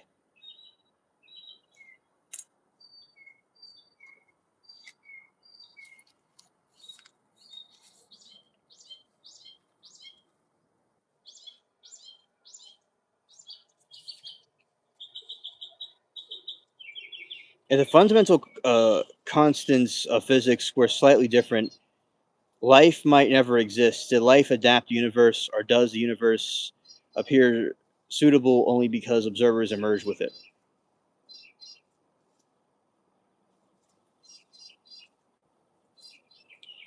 Well, usually we would think that we adapted to the universe, but we may have been growing with it in synchronization, though.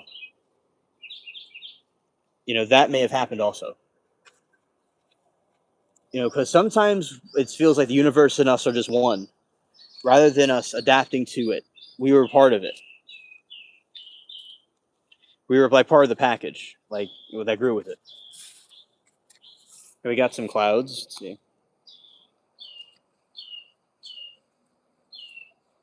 Daytime clouds.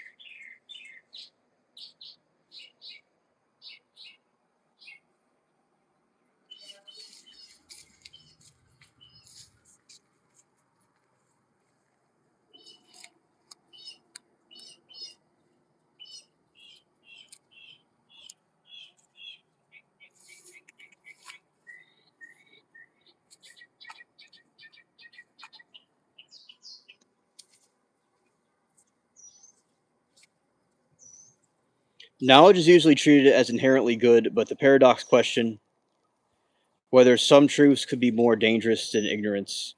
It forces conflict between the truth and survival.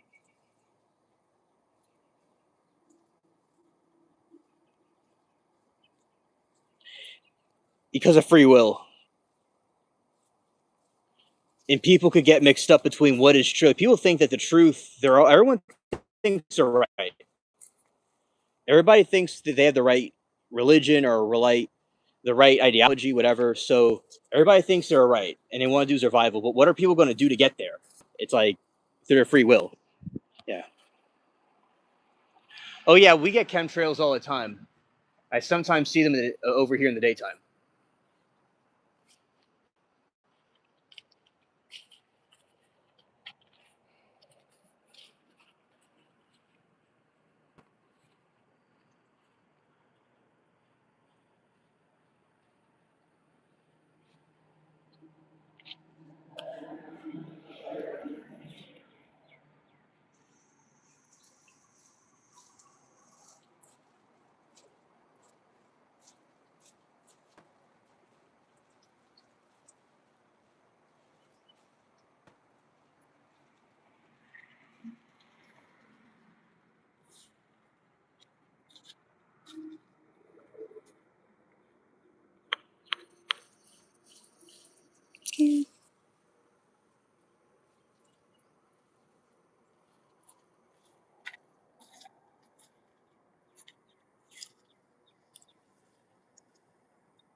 Hey AJ, it's great to see you.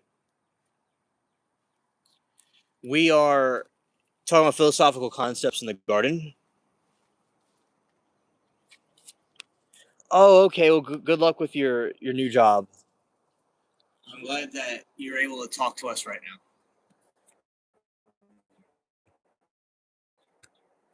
That's the sky. Pretty good.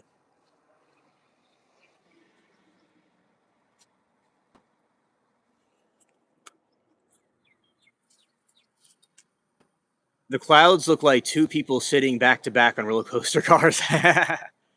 Yeah, yeah,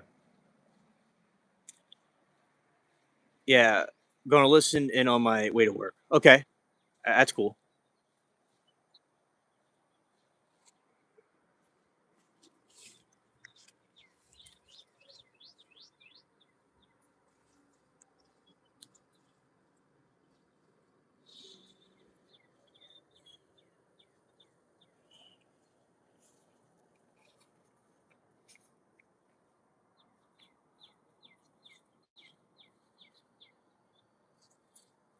If a lie produced world peace and the truth caused global war, which should humanity choose? I think that the truth would be important because living in a lie will eventually lead to a bigger conflict. You know, you could boil some water, then eventually boils over. But yeah, because if people are living in a lie and they find out about it, now Saul Girl says the lie, okay, and you see, because people are living in a lie, eventually that's going to cause a war, and because it's like you'll have transparency about what's going on, and then we have the hummingbird, I mean the mockingbird there. So the war should be avoided, but the lie could cause bigger problems later, maybe.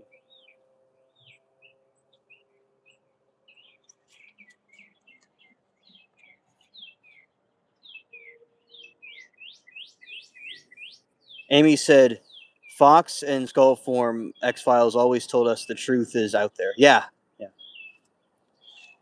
And if people just this is the thing, maybe the lie would be a better idea, but if people found out they're being lied to, you're going to have a worse conflict. Maybe sometimes it'll just happen either way, the war. But yeah, definitely we would want world peace and not to have the war, though. I definitely would agree with that. But I don't know what the long-term outcome would be.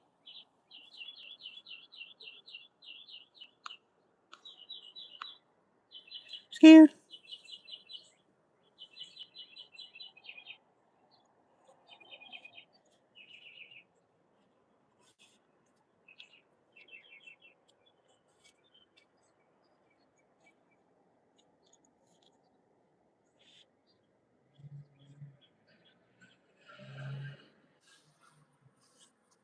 Passion says, I vote for transparency. Peace is a state of mind, not a state of society. Ah, okay. A good one, Pash. Yeah.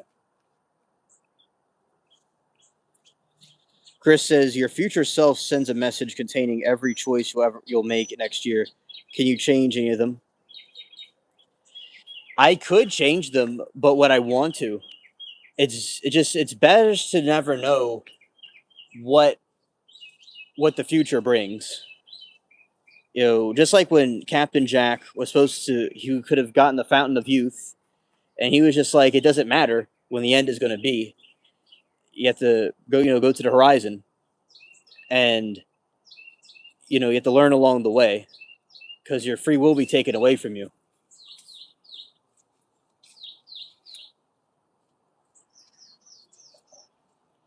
The human mind is a powerful tool. Yes, absolutely.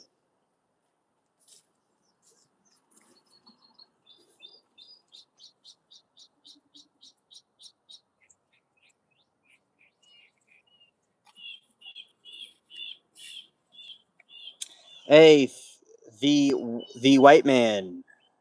Thank you for the super chat.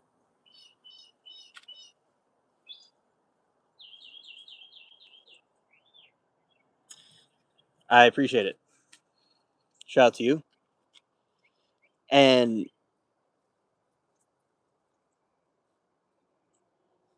yeah, the human mind is definitely a powerful tool. Definitely one indeed. There is so many things that can be done, the human mind can do, and there's things like love and stuff, or hate, usually love, that can transcend time, place, and space. It can really do pretty much anything. Oh, thank you, the white man, for gifting memberships.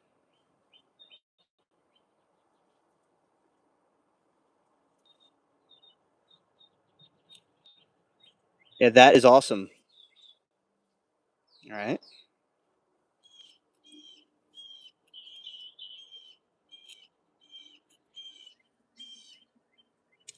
I appreciate it. Very, very kind of you. Humanity provides reality, a simulation. Does anything else meaningful change? You know why it wouldn't? It would change for a lot of people, but you know why it wouldn't change is that the reason being, in my opinion, is that when reality changes, is it? Because you know why? It was not the things that are there, but the journey of getting there. So whatever the people took in the simulation to get whatever objects or experiences they had, it was the journey getting there that was real. Yeah. So it would be from a certain point of view.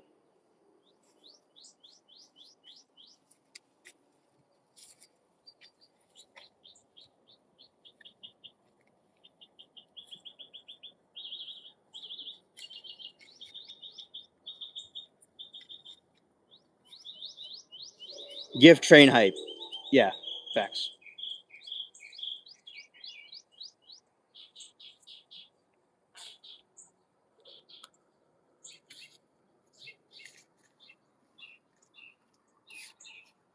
Yeah. It's like for pirates hunting for treasure, it wasn't about getting the treasure, it was the journey getting there.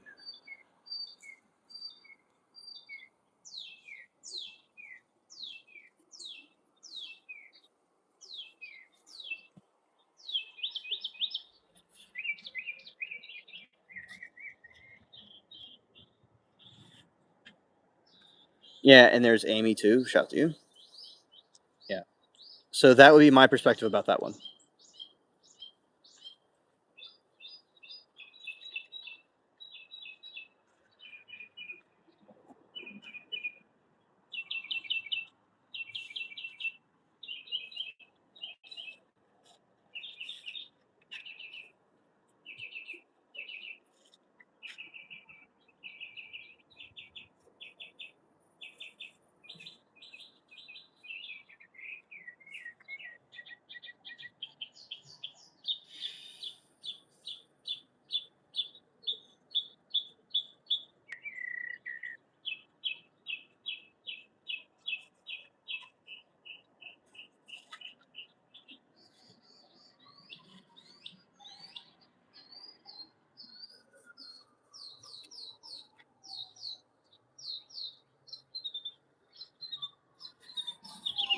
Chris says, if observation creates reality, what observed universe before observers exist? Oh, what observed them was certainly, it could be anything. It could be a creator.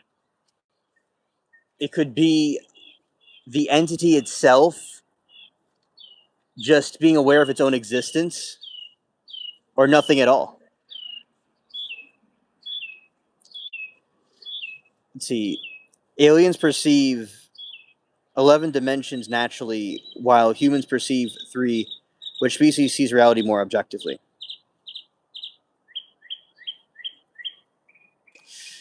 Which see more objectively? I would say that the humans could have better potential than the aliens, because it's not about how many dimensions one has, but their ability to observe it more objectively. It depends. But because the humans, the way the human mind is, the way the human body is, it has the potential to do it even more. But do the humans always do that? Not really.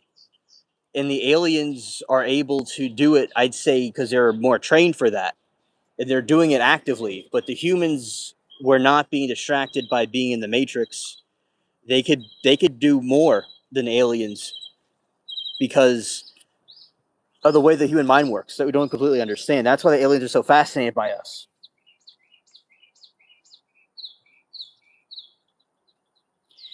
Every observer is limited by his own framework. Yeah, that's true too.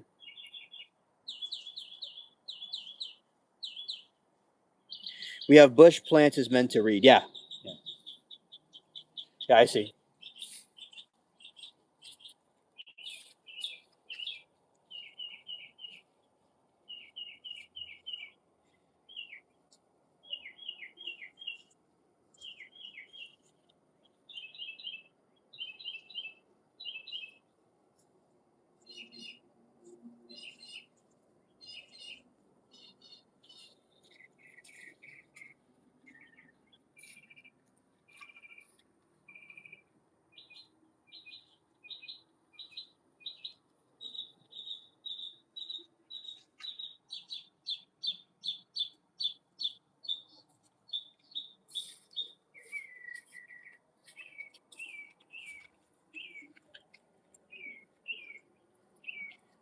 Gold. Jesus Christ died for our sins so we could flee from sin, not indulge, repent.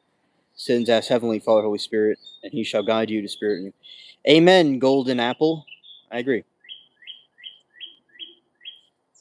A framework, Amy, means like a dimension we're in. Like the universe we exist in is our framework. That's what it means. And an alien being in a UFO, it's the is the alien's framework.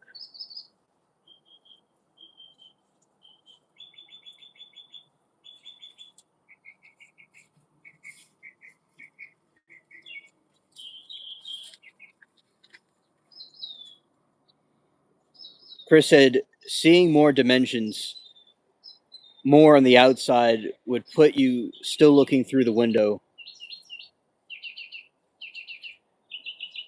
Dimension more, seeing more dimensions is like having more windows in a house. You can see more of the outside of the world, but you're still looking through windows. Your perspective is broader, not necessarily complete. Yeah, exactly.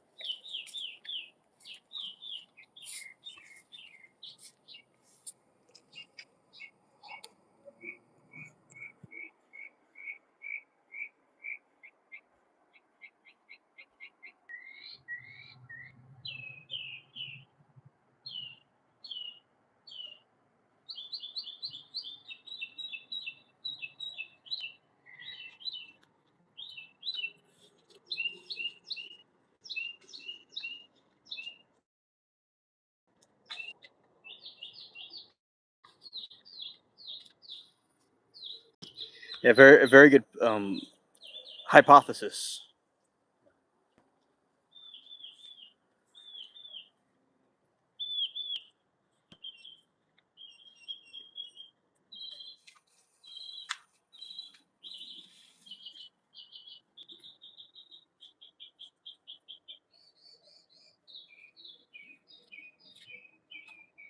A fish thinks river is the entire world. Bird sees a river the forests and the mountains from above. The bird clearly sees more than the fish, but neither see the entire planet. Very well said. Very well said. Yeah.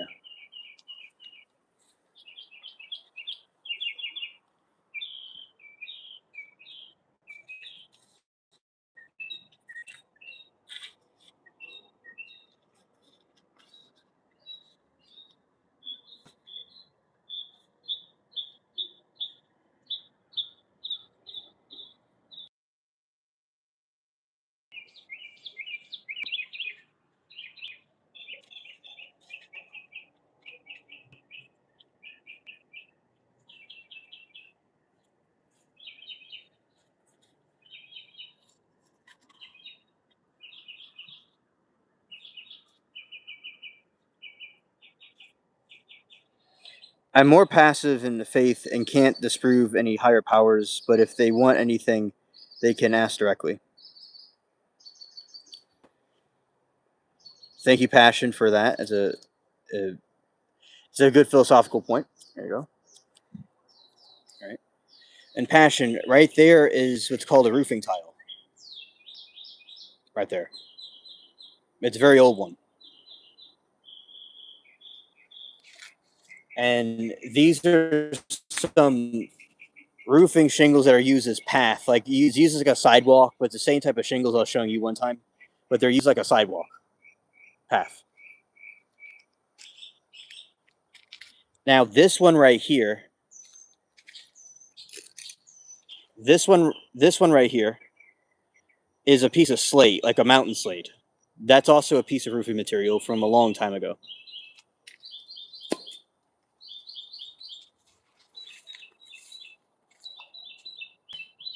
Oh, hey, Nan. Likewise, humans may perceive 3 dimensions, aliens may perceive 11, yet by one could be missing aspects of reality beyond their understanding. I agree. Yes, I agree. Yes, a good point, Amy. Traveling abroad the world. Yeah.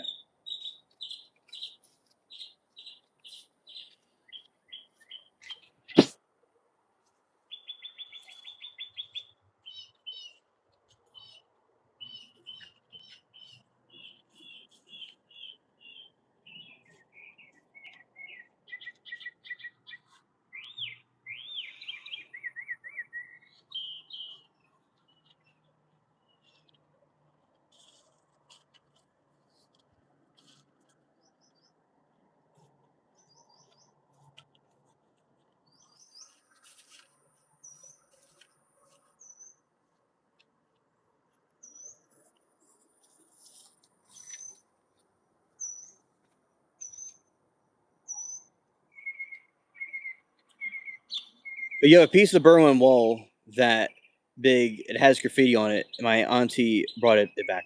Oh, that's so cool, Amy. That's awesome. Uh, that is an incredible piece of history right there. Facts.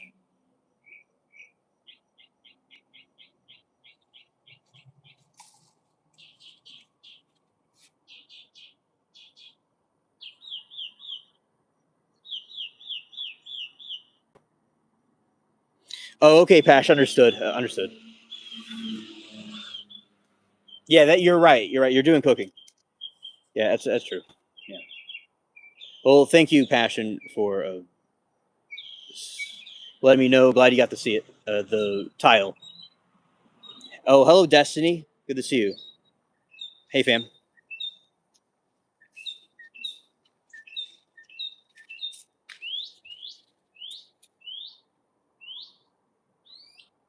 A planet has something that exists. A universe is a container that holds everything that exists. Dimensions are the framework that allow anything exist in the first place. Yeah, very good. Yeah, that is true.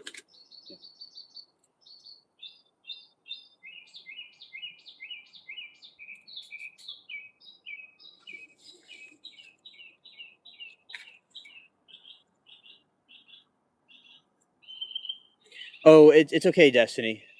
I'm glad to see you when you're able to be here.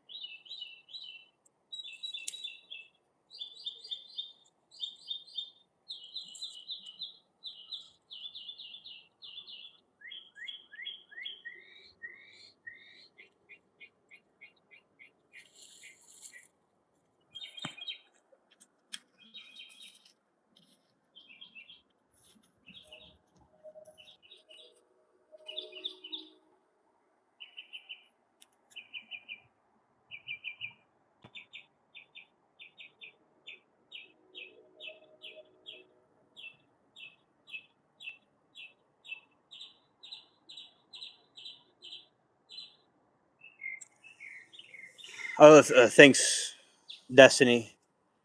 I'm glad that you are with us now. Glad you're recovering. Yeah.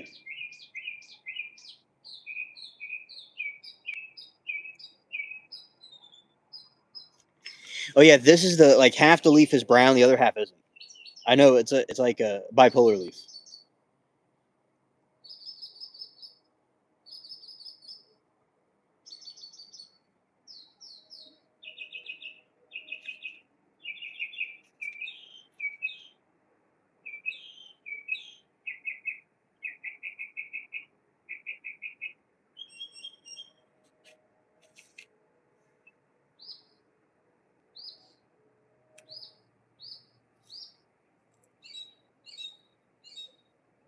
No polar.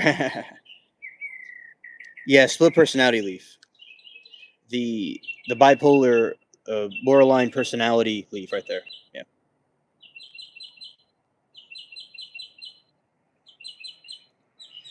Planet, solar system, galaxy, universe, multiverse, dimensions are something trying to comprehend.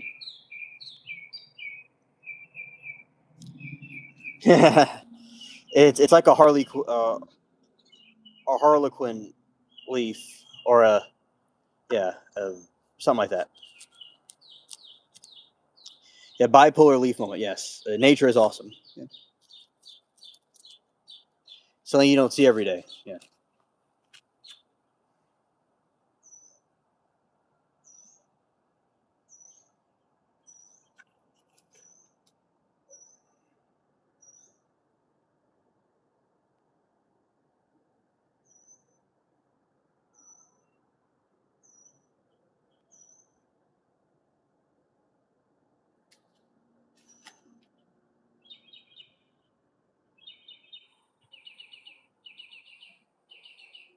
Yin and yang. Yes. Yeah, because the yin and yang. It's like there can't be light without dark. One without the other, and it's like the perfect balance between both. It's looking closely. Like, and that's a fascinating concept right there.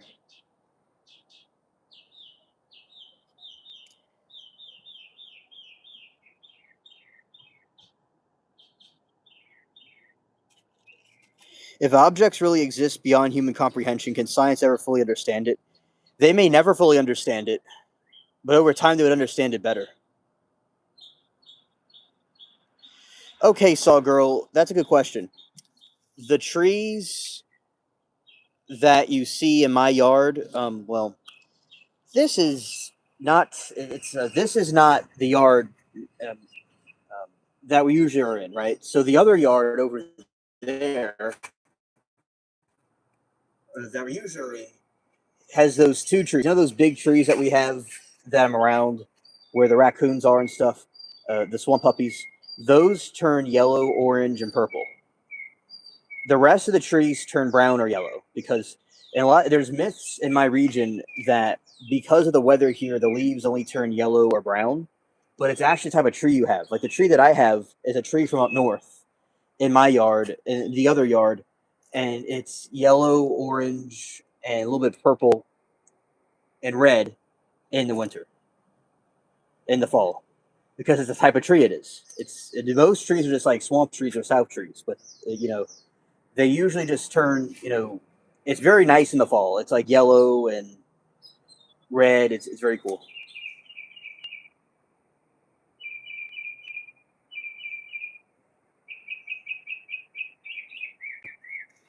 Nan says we have some evergreens and some leaves and the trees turn brown. Okay, understood. Yeah, it depends on what type of tree it is.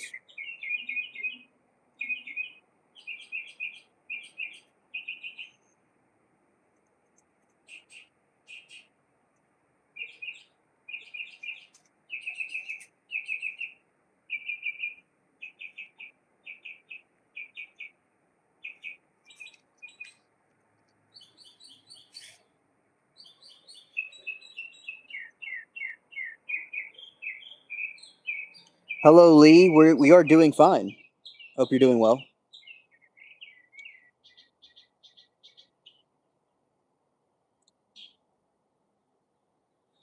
Looking at a bipolar leaf.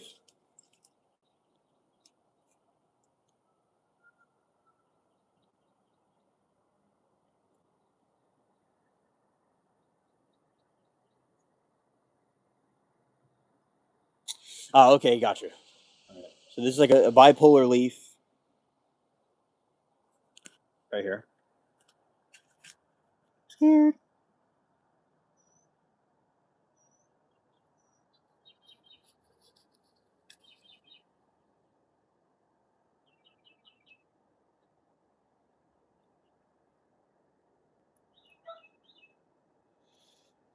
Yeah, I believe I'll be streaming the trial today. If something doesn't come up, I will. Something might come up, but yeah, I should be streaming the trial today. It's this the wood pile burning trial. That's what's going on.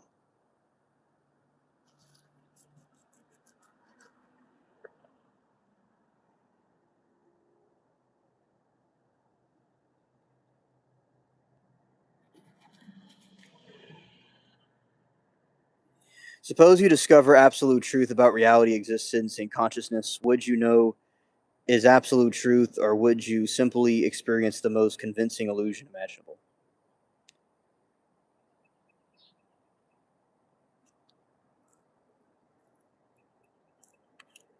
There wouldn't really be a way to learn. There wouldn't be really a way to know.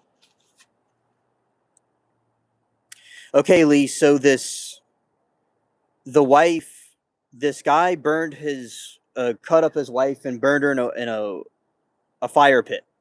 Oh, where there's wood. You put wood in a fire pit and you burn it. Yeah.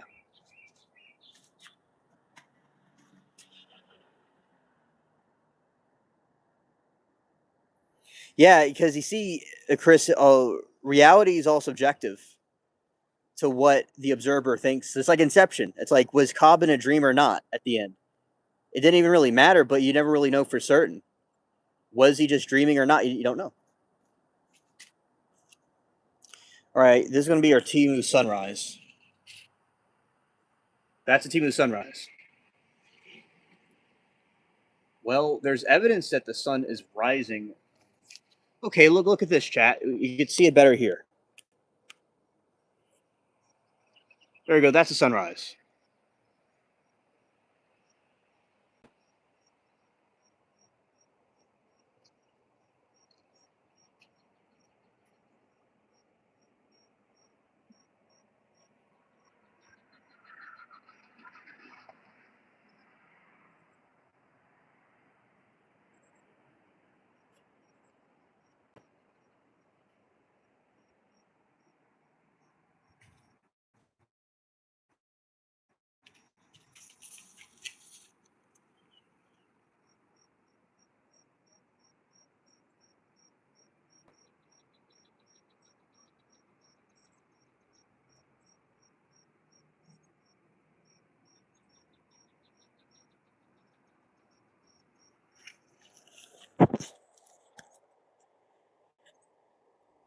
Every proof of ultimate depends on the mind evaluating it.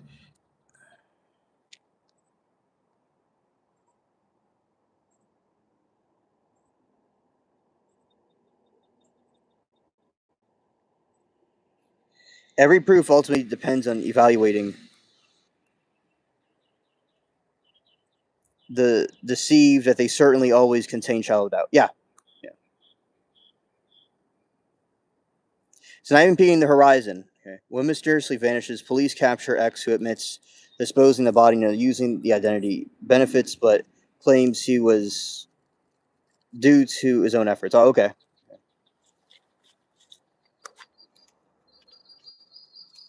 Yeah, so that's this. That's the sun. Let's see.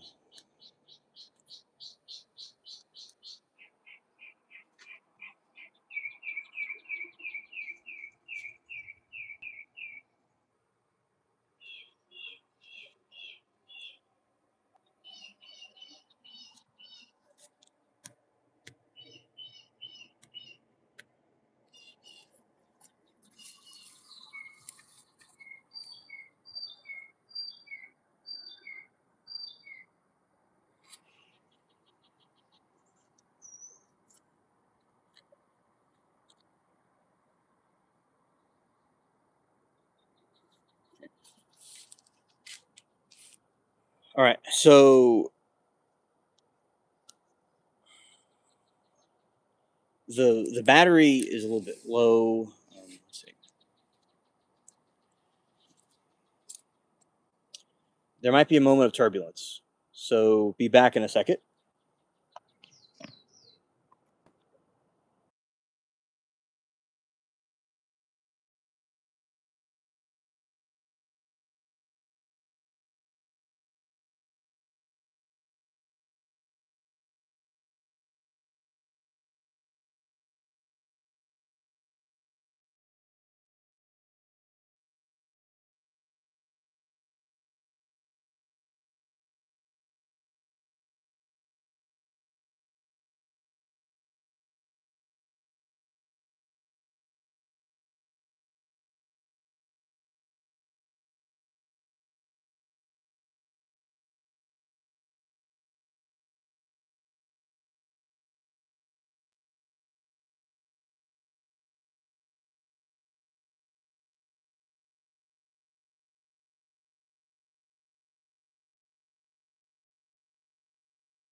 Thank you. Yeah, I see that I'm muted. Yeah, Arg, the pirate. Yeah, thank you, Lee. I fixed it.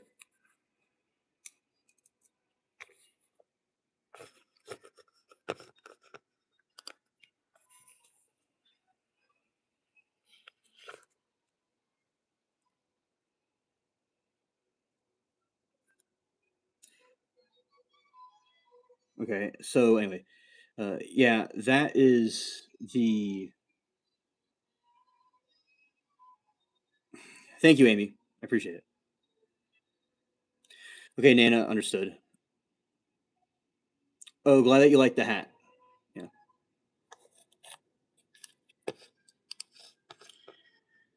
yeah, it is pretty cool. I like it. It's serves me well in the high seas, especially when the garden lives get really intense. The weather and stuff. Yeah, so Mike's 2500. Oh, that's nice. It's pretty good tonight.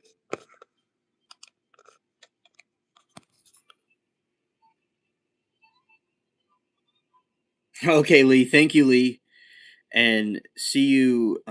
See you in the next one. Appreciate it. Yeah, I mean, so it's the same. He says, "Who created the aliens?"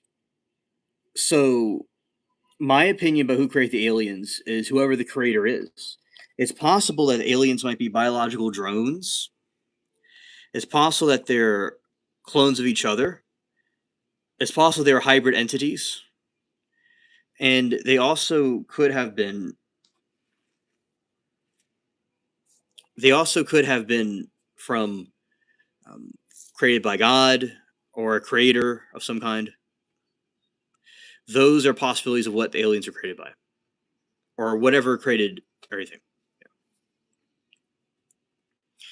Chris says, if reality is fundamentally mathematical, why do emotions feel real? You could because you could mathematically have a car engine fuel, but just because you could measure something through mathematics, it doesn't mean that the impact. What mathematical assessment is measuring the amount of something. The emotions feel real because we are in the simulation. Even like the mathematics is just like mapping out what is and what isn't, right? And it's like an observer watching something. Like you could mathematically calculate how much water is going to be in a tank. If someone's in the water drowning, they're going to really feel it, or drinking it or whatever. So it just depends on the person doing the observing and the mathematical assessment of what's going on. Of like, so somebody that's actually in it and somebody who's observing it. Because even if reality is mathematical. Okay, love you too, Nana. Thank you for hanging out with us. It was awesome having you with us tonight.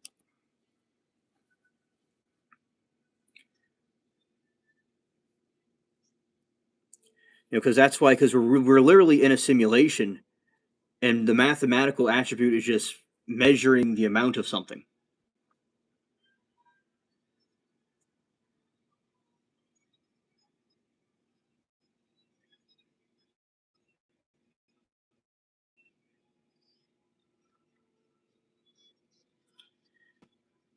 Pash says emotions are just series of neurons triggering different chemical receptors from our bodies. React. That's it. Yeah, facts. Yeah, because you could measure the amount of something, but the being in the matrix itself with the neurons and stuff is very different.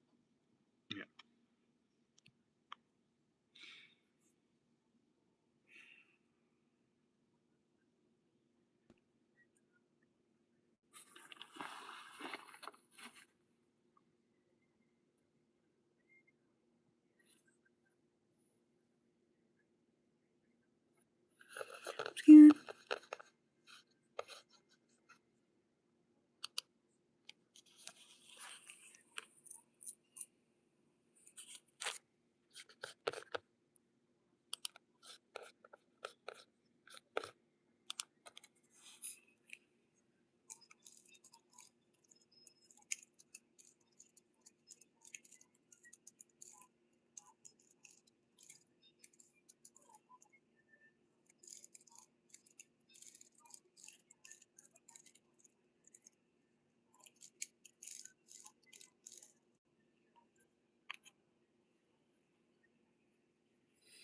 I explained the glitch in the matrix from earlier.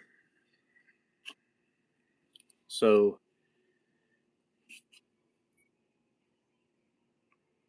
kind of similar to the sci-fi film and Matrix. So like we talked about the Mandela effect, for those that don't, which is the instance where large groups of people collectively misremember historical facts, pop culture details, or corporation logos, such as believing a movie called Shazam started the comedy Sinbad. The theorists argue that it happens when a code is updated or parallel timeline is accidentally crossed. Duplications anomaly.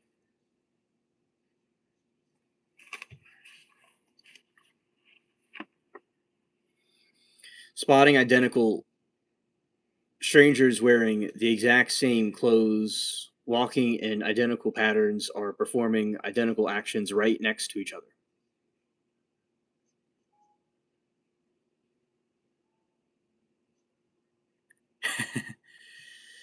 uh, yeah, that one.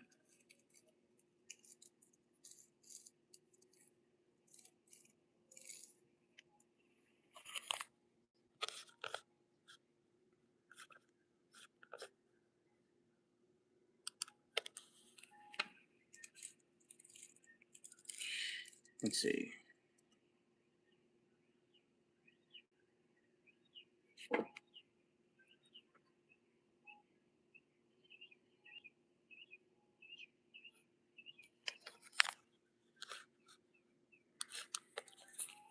That might be another movie. Passion. I'm gonna check. Oh, the sling. This is a technically when I was doing the jury duty thing. This was the lunch kit that I use. Oh no, I'm not injured. I'm not injured. This is I put my chargers and some water in here if I need it. And I carry it I carry this thing with me the entire time while I'm doing the stream. And I just didn't have the moment to take it off. Okay, so Passion, it was called Kazam, 96. And he was a genie in a movie called Kazam in 96.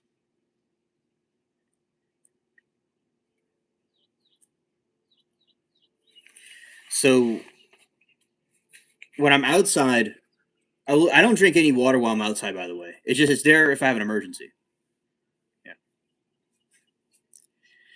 The entire time I'm hanging out with, I don't drink water or anything. But if I needed to drink water or if I got stuck outside for some reason, I could survive and not, get dehydrated. But no, it's there for emergencies. And also I have my chargers in there, but you see a situation happened where I couldn't really go in the yard and charge my phone like I usually do, so I have to do it here. Yeah, cheeky, yeah.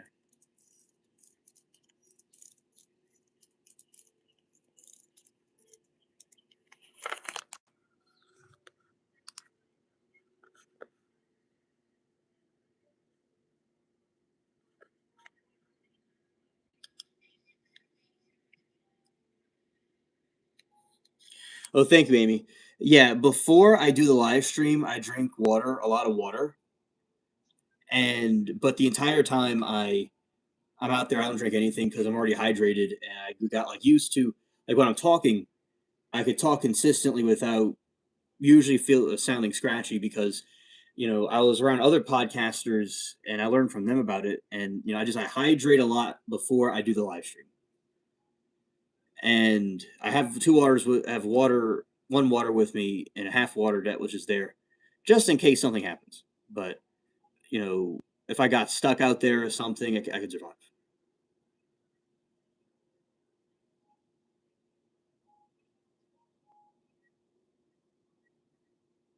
Oh yeah, so definitely, we'll definitely do that. Absolutely.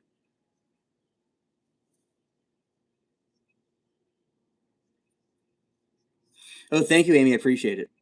I appreciate it. You're very sweet. Yeah.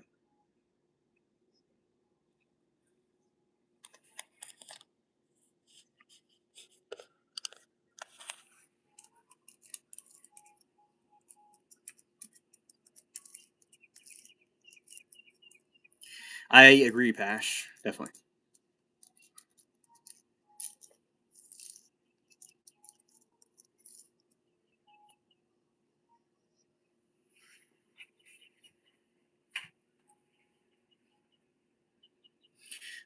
Okay, Shaq and Sh- Shock and Sinbad have only appeared in one movie together. It was Good Burger. Yeah, I saw that. Yeah, that movie was hilarious.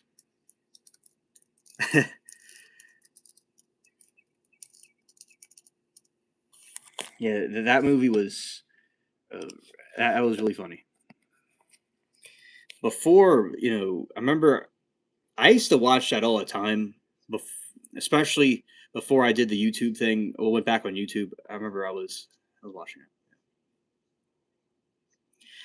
As glad you're thinking about the adventure. Any chance you could rent a boat and take us down a river someday? Oh, absolutely. That sounds like a good idea, and we'll have a cool adventure right there.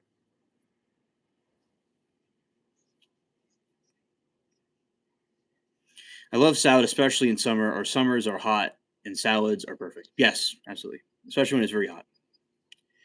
If our universe is simulated, what experiment would distinguish programmed laws from natural laws? None. Many exist in a simulation perfectly, reproduces reality. Yeah, row a boat with a picnic basket. Yeah, down the Mississippi River.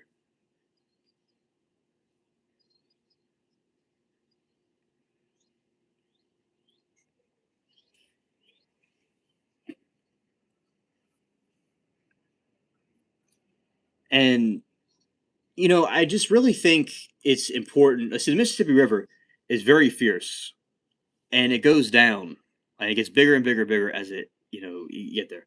So yeah, that is a very fascinating thing that it could do.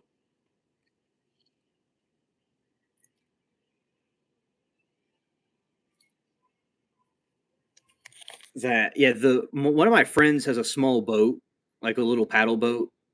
So that's a cool stream to do one day.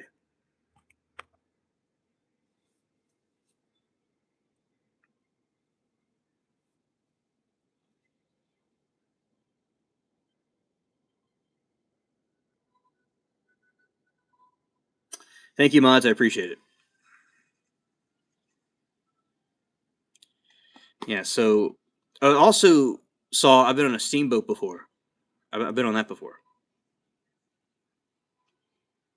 That was fun.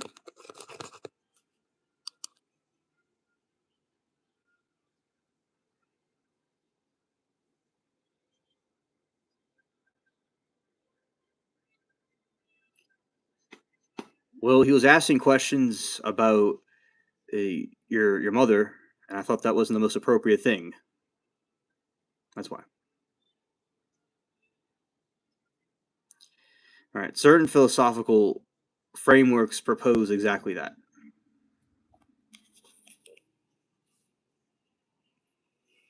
You went on the Natchez, so that one I went on that one too. It was really fun. The steamboat horns kind of bothered me when I was little, but I liked it as I got older.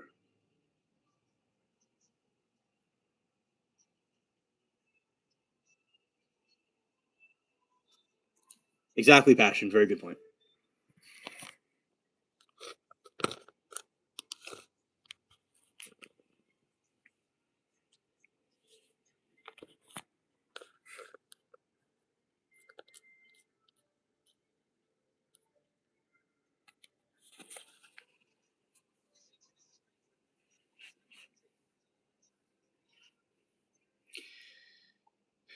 Yeah, and certain philosophical frameworks propose exactly that. Yeah. So, and let's see.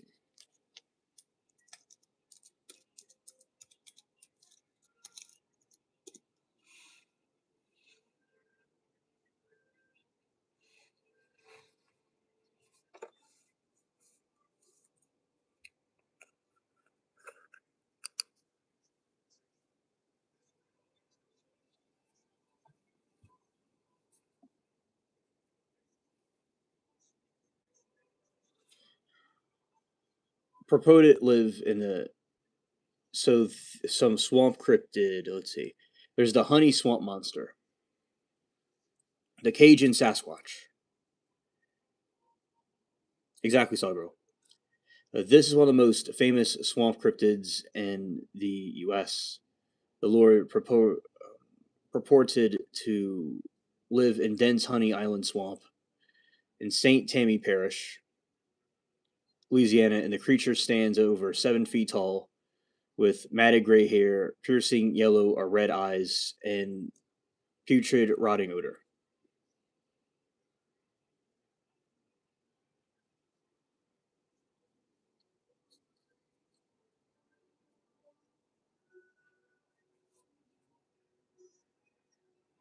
Unlike the standard Bigfoot legend, claims this creature had 4 webbed toes, is easily swimming through the bayous, and popular with local myths such as the creatures and destinations of circus chimpanzees that escaped 20th century train wreck, interbreed with local alligators.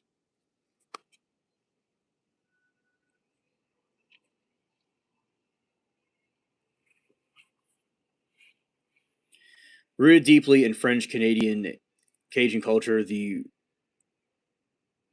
loup-garou is this swamp's legendary werewolf, the lure stalking the bayous of the Acadia and in the greater NOLA area. It is described as a bipedal of the beast with a human body and the head of a wolf or dog.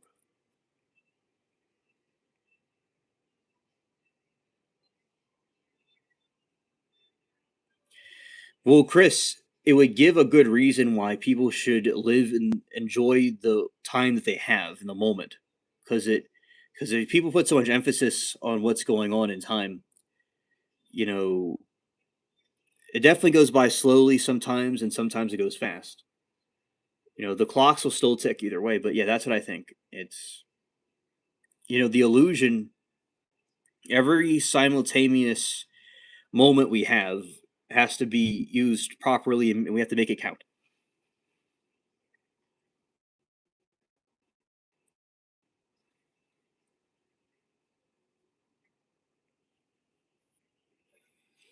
All right. So first report in the summer of '98. Wait, wait. It's something that traditionally the Cajun elders used to use it for famous variation. Warn the beast hunts down the Catholics who break the rules of Lent. Let's see. So that's what the werewolf thing did in the legends.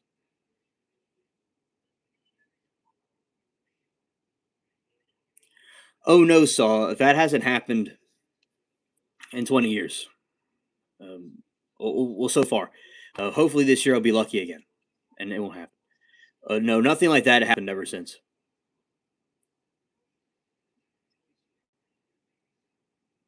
It was very traumatic, Saw. It was very traumatic. It was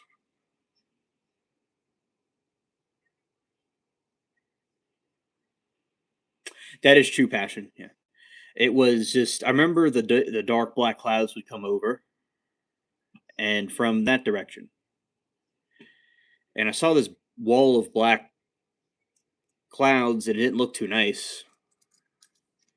And then I went to the. I was being told we're going on vacation, and I was like, "Oh, okay, that's nice." But then we were. It was kind of scary, like kind of like something dangerous happening. So the morning, I remember down down a little ways from here was in another area and had breakfast and around this time and we left and a road trip was exhausting to a couple different states over and yeah it was quite a traumatic thing to see on TV. It was something cool. I mean, I thought, oh, water, like SpongeBob's like water, right? But it was something kind of different than that. So yeah, it was a traumatic thing to see. Coming back here, it looked like unrecognizable. It was pretty much like you know a wasteland of destroyed grass and boats in the street and kinds of weird cars everywhere. And there was an eel. So the garden live would have consisted of like a lot of junk and vehicles was all over the place and there was an eel that was on top of the this kind of cat house thing. So that's what it was like. So I wasn't like so it was kind of crazy because the place I was sitting at the next day it would have been flooded. I'll tell you this is that around this time everything was okay. Say the hurricane passed over an hour or two ago or like early in the morning and everything would have been okay. Oh, thanks, Chris.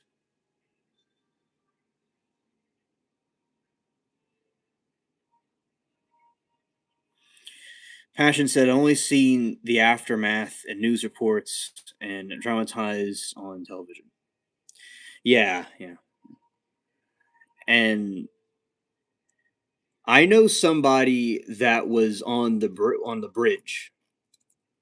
One of my neighbors was somewhere else, and she told me my friend who's around my age, he was in Georgia and in Atlanta, somewhere the same area, the same city where YSL took place, that trial. That's where he was at when it happened. He was back. He went over there, and his mom was behind, and she said around it's right now it's 7:17 a.m. Where she was around this time. The like say if like your passion's like in the kitchen or someone's in a kitchen, right, and just the ground's kind of wet. It looks like watery, and you're just kind of mopping it, but it keeps coming back. And then you look, and she looked outside the neighbor I have, and she said that it just everything was just flooded. It was crazy. She had this case, this type of ice chest, and she went on the bridge, and she said she heard from the Superdome that there are shootings and chaos going on over there. So that's what I know about. Now I know neighbors that passed away on when they were gone. There's people that passed away when they evacuated and they just lost a will to live and they passed away somewhere else. Right? They didn't come back here. A lot of people didn't come back, and there's a lot of hoodlums around and stuff. And also saw there's a lot of military people and National Guards and stuff. You know, big military trucks everywhere.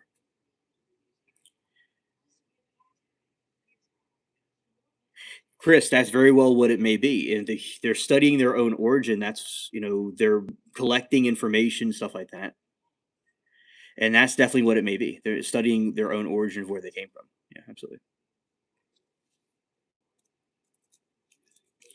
There is also the on the wall. There was the X with a zero. The zero means the bodies that were recovered. Sometimes one DB would mean one dead body, and or one alive person, or they would also have right information about cats and dogs. 'Cause a lot of pets were all left behind during that ordeal, and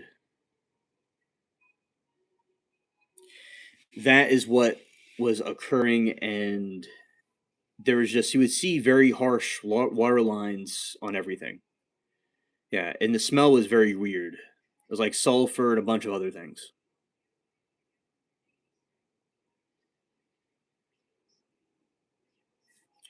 Oh, you do saw girl? Yeah, I'm very sure it was very disturbing.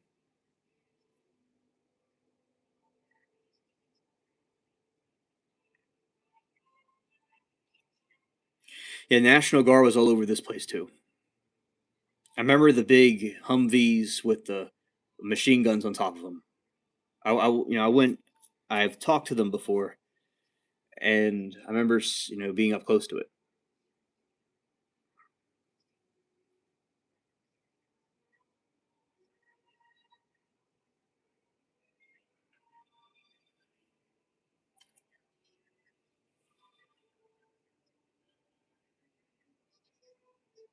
It was going to happen either way, Chris. Even if it may have been impossible or unlikely, it was just going to happen anyway. It was just destined to be. Passion said people don't think about disaster management when they get angry about the cost of maintaining vehicles, domestic operations. Gotta be ready for the moments of notice. Yeah, and also passion. I had a teacher that was telling me about all these different things with the levees. Her father worked for the uh, Army Corps of Engineers, and I'll say alleged, but this is what really happened. He guessed the parts of levees that were going to be broken, and he guessed them all right. And that was back in the 90s. So they knew for decades, maybe, that they needed to be repaired, but they didn't want to do it. Yeah. And they put it upon people in the Superdome, they put people in the convention center, different places, and it wasn't really the best idea. And there's lots of bodies floating around too. Yeah. Yeah, but I had a dream like the morning before, like the morning it was about to happen, about flooding. I did. Now I wish I would have brought more things with me if I had known more, but I did bring some toys and things with me. I did. I wish I was.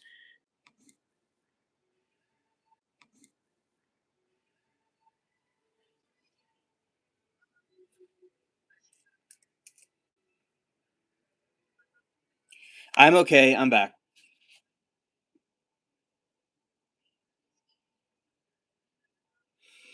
Yeah, I had my a little plushie. Yeah, I brought my stuffed animal with me. Yeah, I did.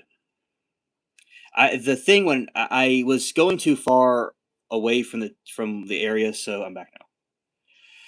Yeah, so passion, yeah, that is true, and I had a bunch of different toys and stuff, but I had a bunch of castles, and the castles washed away, so to speak.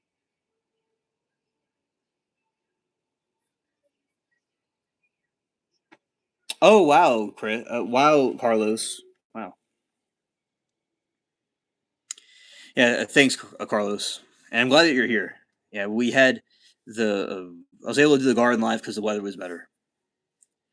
Yeah. So what happened was I was very when I got I thought when I was going to see this place it was going to be you know sand or we look like a beach. I thought it was going to be interesting, and I had a breakdown over what happened when I got back to see it. I did not react to it well. I was very traumatized by it, very emotional about it. The destruction that was here.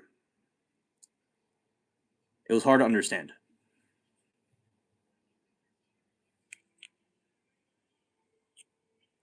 Person illegally hacks a government database and discovers evidence that prevents the terrorist attack should they be prosecuted.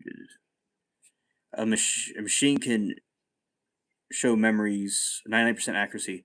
Should memories become legal evidence? I don't know. It's just there's a 1% chance that something could go wrong. It could be suggested in evidence, but maybe not to be taken with a grain of salt. And let's see.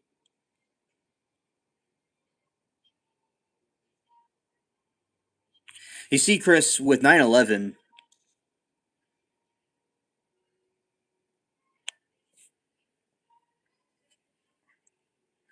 Thank you, Passion. Yeah, so there probably would be a trial that would happen. There's a 9/11. There is the people that were helping the people get into the airplane, the security, and Muhammad Atta was flagged,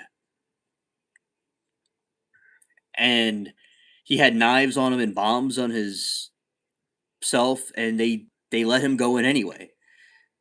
But they weren't prosecuted though. So I guess people a catch-22 situation would occur, but I guess they would have trials for it now. Probably, yeah. There'd probably be a trial for it.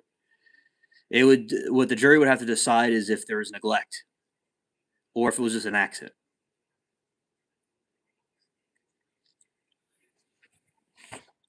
And I will say,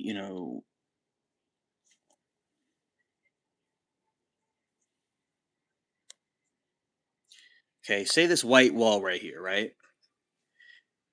You would have like the bottom part of it filled with black, round, green, and gray circles everywhere, all the way to the ground, and then the rest of the wall would look normal. That's what the house would look like. And that's definitely what it would look like. 0.1% error becomes terrifying when someone's freedom's life depends on it. Absolutely, Chris. And identical twins commit a crime together, but evidence proves only one of them did it. Should it both go free? No. They need to try to put them on trial to see which one it could have been. And if they can't figure it out, it would just be a hung jury. The jury may not be able to prove it, but there might be other ways to do it. If circumstantial evidence tried the twins together, I'd convict them together. And oh yeah, absolutely. Uh, good one, Pash.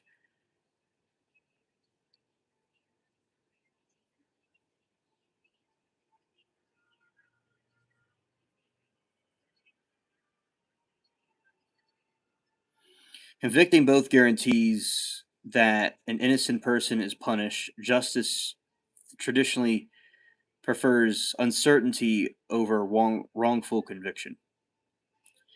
Yeah, you would have to see, as I said, if the evidence pointed for both of them, Maybe both of them were in on it. How do you know that one of them's not an accomplice to the other? If you had proof that one of them was at their house on their phone through phone records, you could prove one of them wasn't, one of them was. But it's a good hypothesis, a good thing to speculate on. Yeah.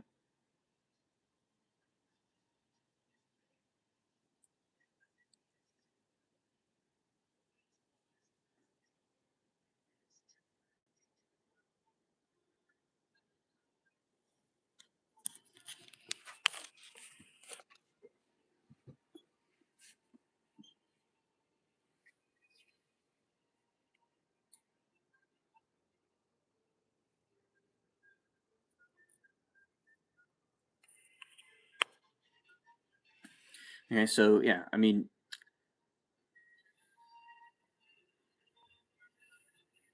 there's been a couple cases with twins. Yeah.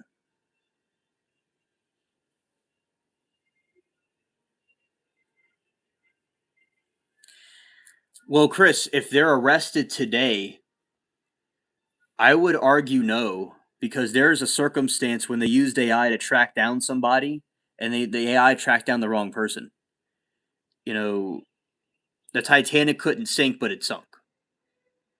Although there's many speculations about foul play on 9/11, or that bombs or may have been put in the building, I'm not denying that.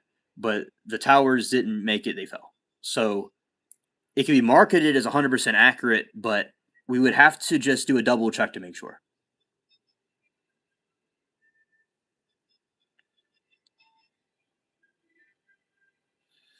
Passion says, I think people should be held for accountable for their actions, not their potential. Right. Exactly.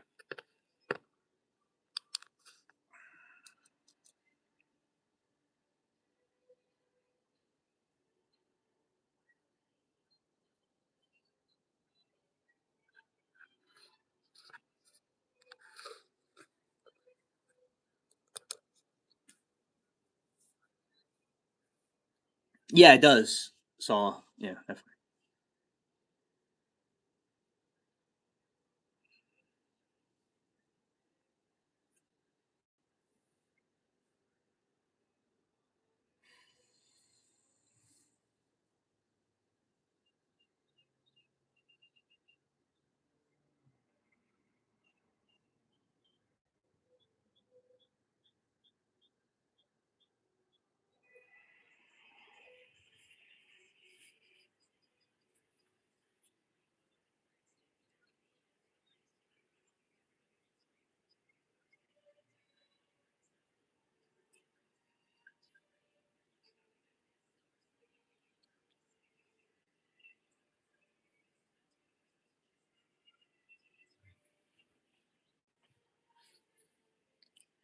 Passion says it's the same of the Cyrus Belton case. People holding him accountable because he might have robbed Chris Chow's store when he did not do anything. Exactly. Good point.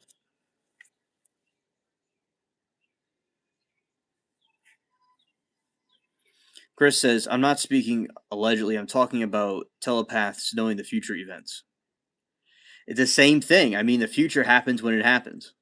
Like, you would have to, it's best for the events to just unfold, even if they had the potential to do something.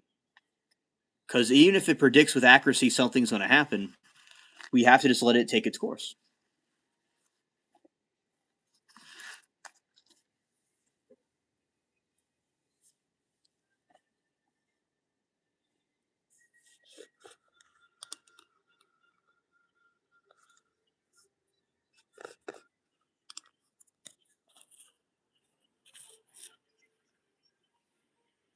Yes, I understand, Chris. I understand.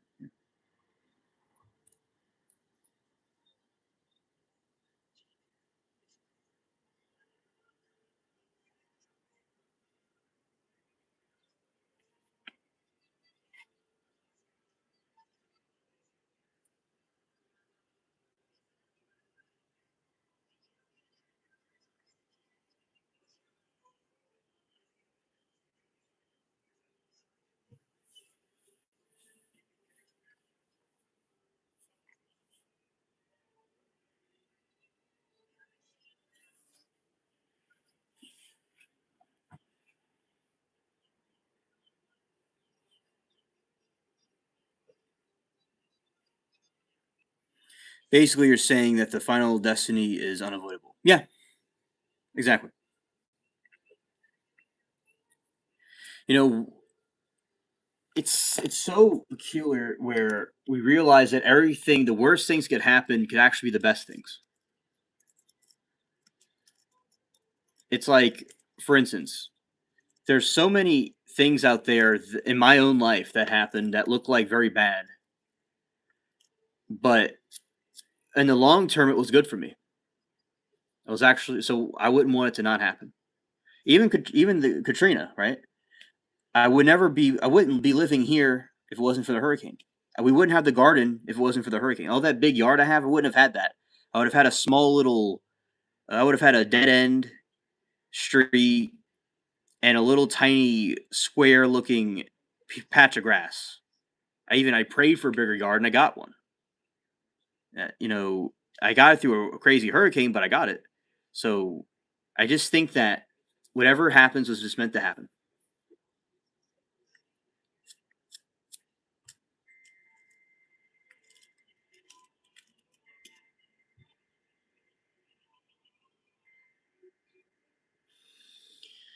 Of all the wonders that I have yet heard, it seems to me most strange that a man should fear, seeing that death is a necessary end, will come when it will come.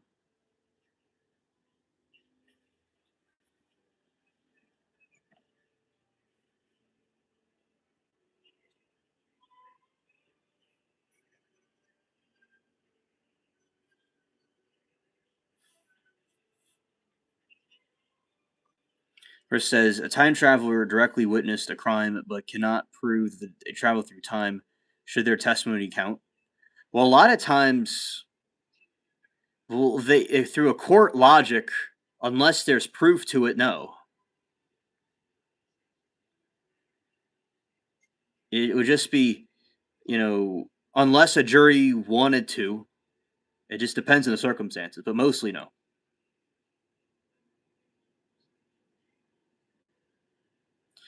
Every cloud has a silver lining. Even clouds form from a national disaster. Yeah, very true.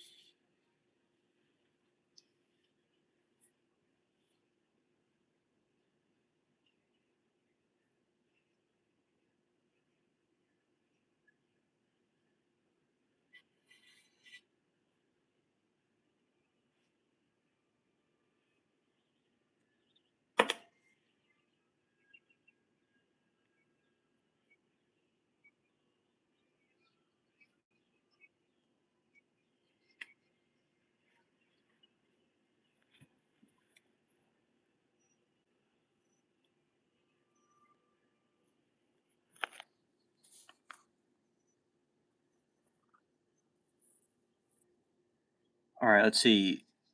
Someone breaks the law to expose the government corruption, criminal or hero.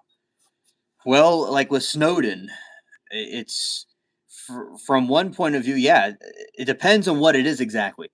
But definitely, if there's a government that's corrupted, that's a threat to the republic and the democracy republic that the founding fathers wanted, it would be a hero in a way.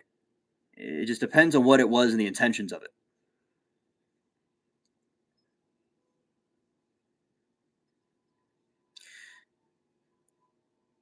I'll put that one for the public vote. Yeah. If justice requires perfect truth, but humans can never know perfect truth, can any verdict ever be truly just? Absolutely. Like, how do we know what's the evidence that humans do not have perfect truth? Sometimes there is no perfect truth, but something close to it at the same time. So, it's a very good question. But it is what, and sometimes there's jurors that completely can get it wrong and the person's innocent.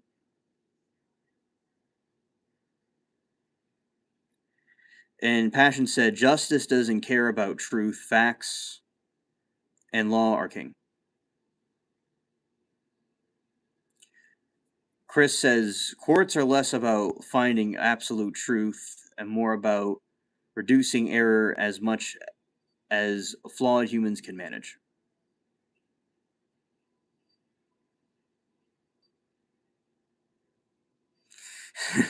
Yeah, Chris, it's a when you look at the philosophy of the world, it's like Chris. I think there's things that you wish you could have unseen in your life. So many things, but yeah, exactly. Passion. Yeah, facts are king, right? In law. Like when I was a juror in the trial, that's what I did. Like, I was like, we have to go by facts. Yeah. Saul says my son-in-law friendship with a J6 shaman, and he spent 6 months in federal prison. I don't agree with what happened to him. Okay, Saul, understood. And you have a that is your right to feel that way.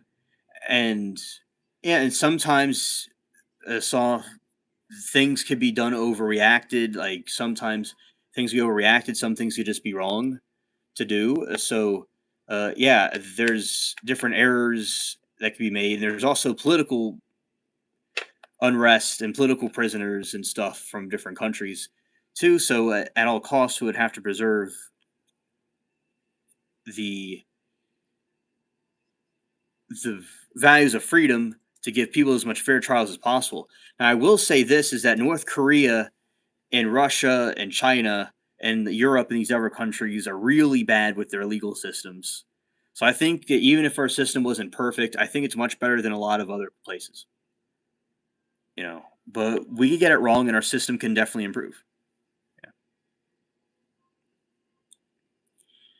Yeah. There are.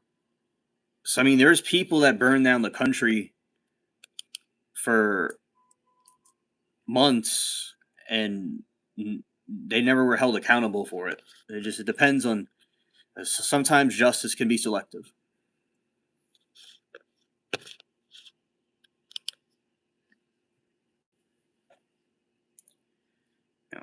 Yeah, definitely there could be you could choose an incident and make it like magnify it, or they could choose like it all depends on people's perspective and who's in power conducting the action. Yeah. Very good point, Jack.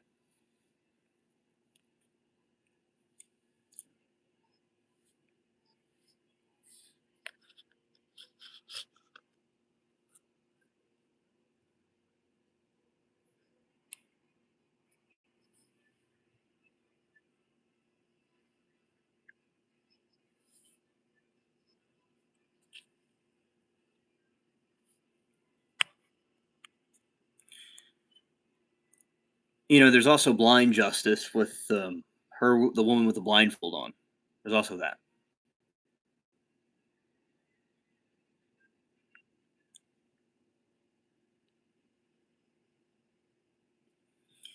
And with blind justice, I mean, there's a fugitive TV show, for instance, Chris. I don't know if you've seen it, and the dude was accused of killing his wife, but he really didn't do it. A one-armed man did it, and they couldn't find the one-armed man, so they thought he was making it up. But he was miraculously this an accident happened. He was able to get out, and he was being a fugitive all over the country in this TV show, looking for the one-armed man. And so sometimes blind justice can happen, and the wrong person could be convicted over if there's alleged facts or law that's in play, but you could manipulate the system a certain way where it doesn't occur that way.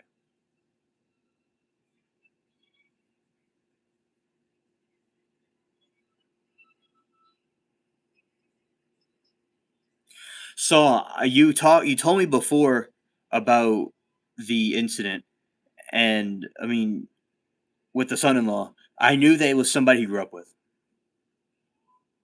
So I want to acknowledge that I understand what you mean. It wasn't someone he met in prison, of course, and I you made it clear before that it was somebody that he knew from before he became the shaman. He grew up with. So thank you for clarifying. And I never thought that in the first place because we before you told me about he grew up with him. So thank you for explaining. Remember the comment I wrote that we wrote together on Florida for Channel. It's about the same topic. Yeah, Justice is Blind. Yeah, exactly. Yeah, I remember when we wrote that passion. Yeah.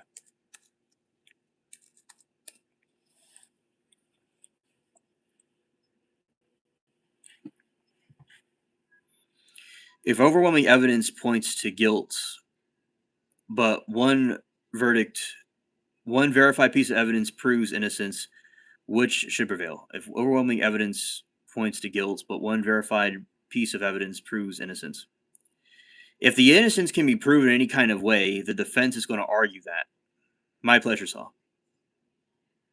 Yeah, definitely innocence. I agree with that, Chris. If there's 1 ounce of innocence, the whole thing would go out the window. Yeah.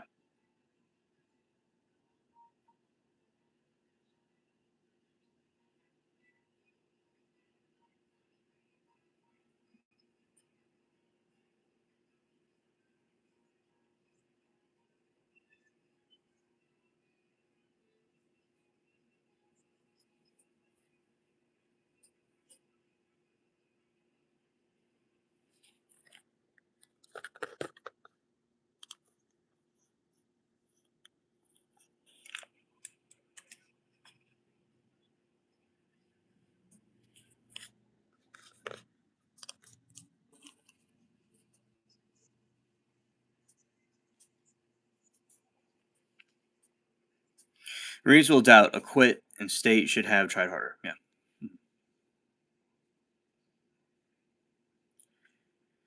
If a jury dislikes a defendant personally, can they truly separate character from evidence? Well, they're supposed to separate character. That's what a jury pool selection does. You're supposed to select character from evidence and be unbiased, but that doesn't always happen that way, though. It doesn't always happen that way. I mean, the OJ trial is an example of when you have a biased jury.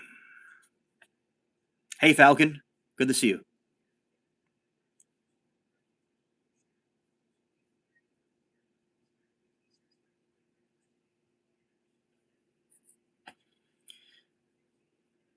Not in my experience. No, no jurors sometimes let the defendant's demeanor influence them. Yeah,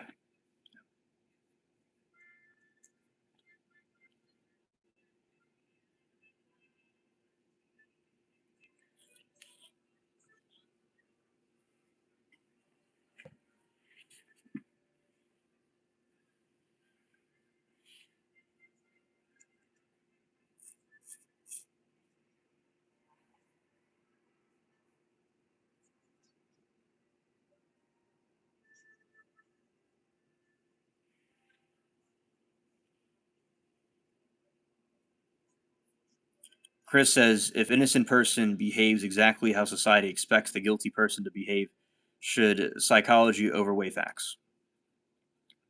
The facts need to be there, 100%. The psychology should be taken in consideration, but the facts also have to be present there. But then again, if the facts aren't presented, it may be the facts are wrong for some reason. That's also possible too.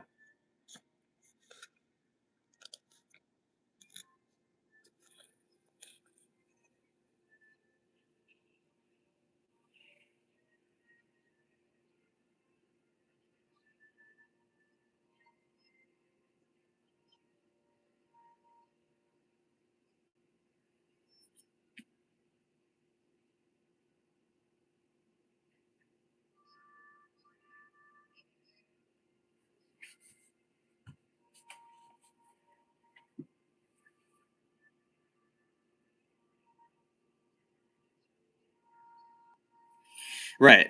And people accept everyone to look remorseful and they don't look remorseful, and people assume that they're heartless. Yeah, exactly. I know in trial chat, it'll be like, oh, there's no empathy, there's no emotion, there's no logic. Especially, remember there was an incident where um, Baker's um, ex-wife was on trial, and they're telling the mother had no emotion to her, but in Japan they just are conditioned to be like the void and to not show emotions as much. That's how trial chat is.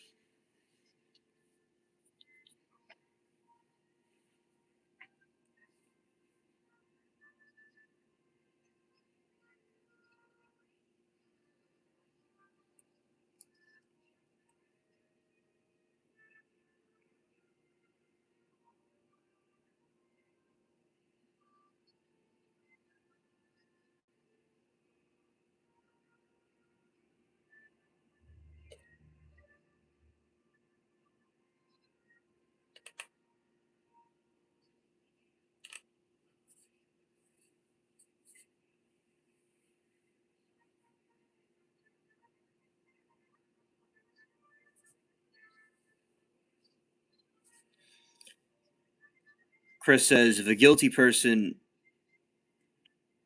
appears calm and trustworthy, does a confidence become evidence? No. Confidence often persuades people more effectively than truth.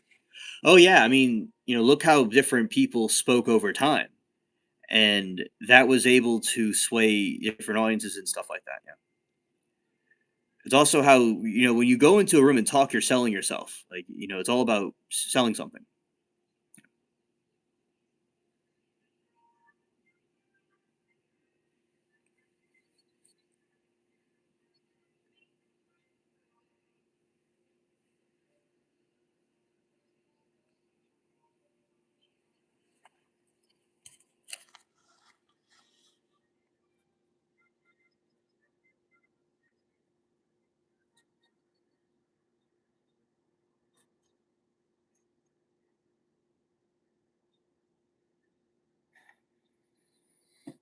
Yeah, because it's definitely can be pretty tricky under the different circumstances of what could be or what cannot be.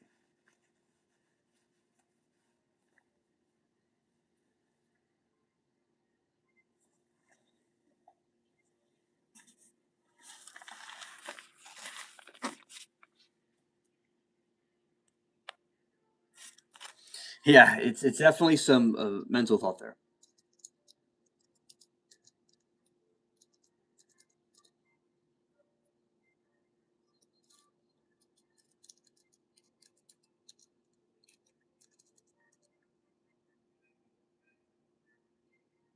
Sagar, when I'm moving around, they don't, but when I'm standing still, they do.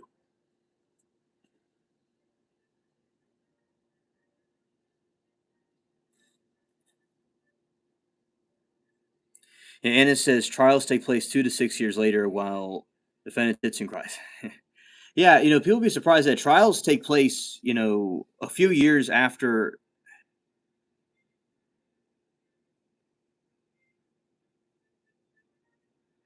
Trial takes place 2 to 6 years later. Who sits and cries? Yeah, yeah, and yeah, and the defendant is in there for that time while trial is awaited to happen.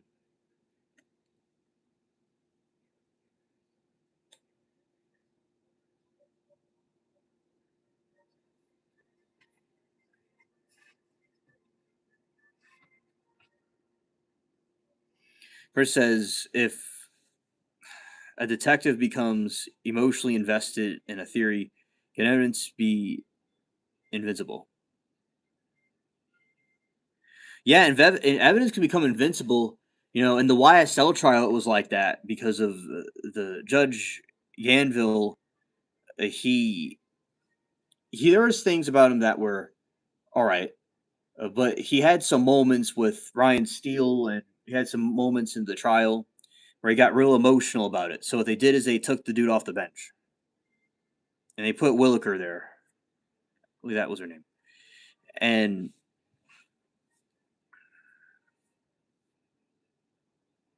yeah, Rash starts in 35 minutes. I can't remember what's going on. There's going to be that body cam. No, that not body cam. There's going to be the interrogation footage.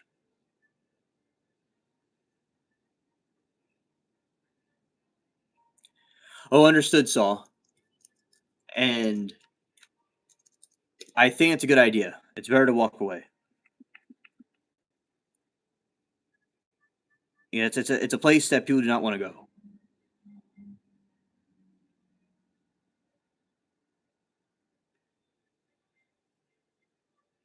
Good morning, Shell.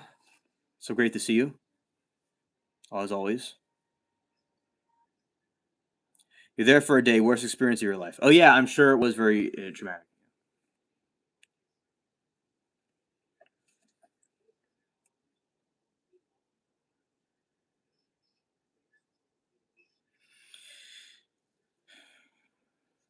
If technology proves someone innocent, but public opinion refuses to believe it, which becomes more powerful? Well, the public opinion, even if nothing happens, the public opinion could become powerful. We've seen that before. Yeah. But the technology at the end of the day would probably win because of facts, unless there's an angry mob rule.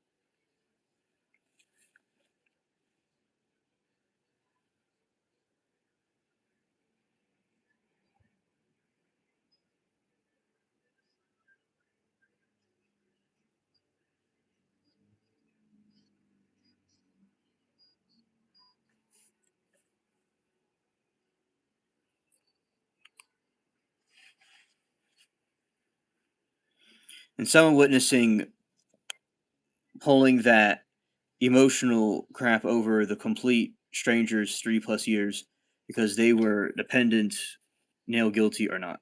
Yeah.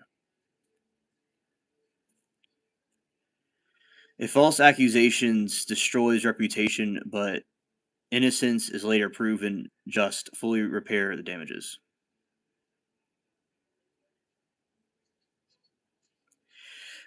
It depends. It depends. It can, or at least will attempt to, like with Johnny Depp, right? Where he was, you know, in his trial when he was slandered about what he was doing, and eventually he was, although the scars are still there, his name was cleared. So it can happen, but it doesn't mean that the pain will still hurt. Public opinion shouldn't influence a jury. It depends on the judge's ability to handle them. Yeah, an angry mob can do something, but it's up to the judge and the jury to make sure that they're not going to let that try to sway them. People tend to believe whatever they first hear. Yeah, yeah, exactly.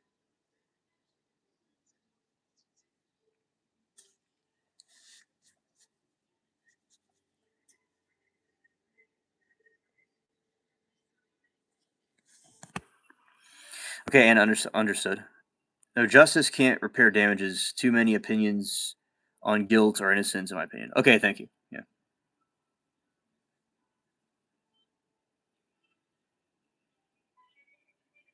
If guilt requires proof of innocence, innocence cannot always be proven. What does innocence until proven guilty actually mean? It means uncertainty belongs to the accuser, not the accused.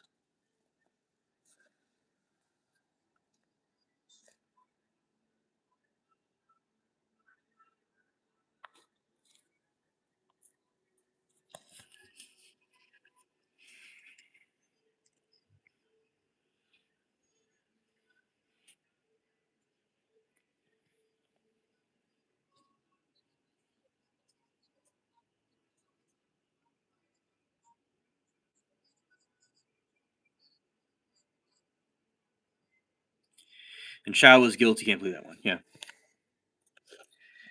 they gave him, like, I agree he was guilty. It's just that they overcharged him, and they, you know, they prosecution didn't do it right, caused the problems.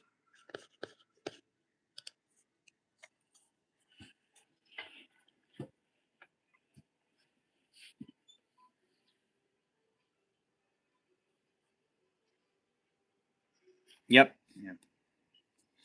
I agree he was guilty.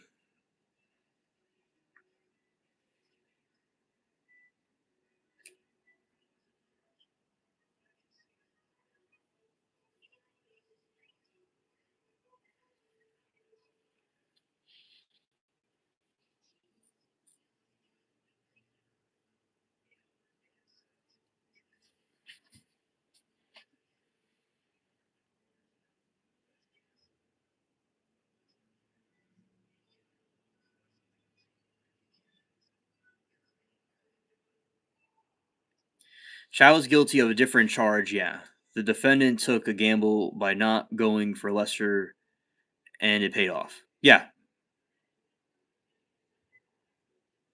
exactly. I believe Chow's defense did a very good job, especially their presentation.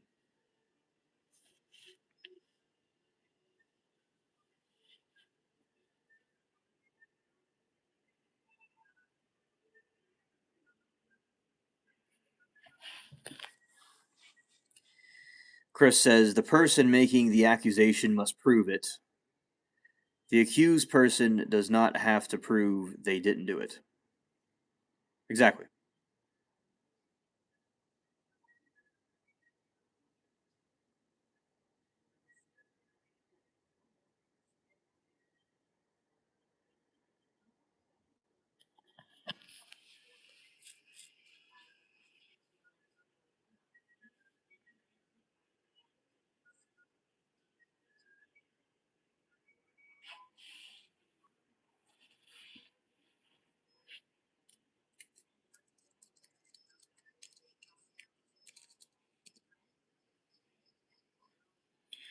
When we don't know for sure, the benefit of the doubt goes to the accused, not the accuser.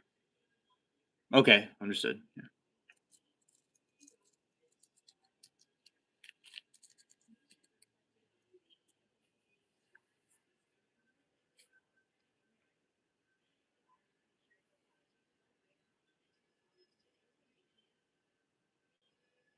Yeah. Hey, David. Good to see you. Yeah. Well, this is my human disguise, actually. And Chow so bad, acting not enough rehearsal. The time he gets it. Oh yeah, exactly. Shell the OJ case. Yeah, that was a big mess. Yeah.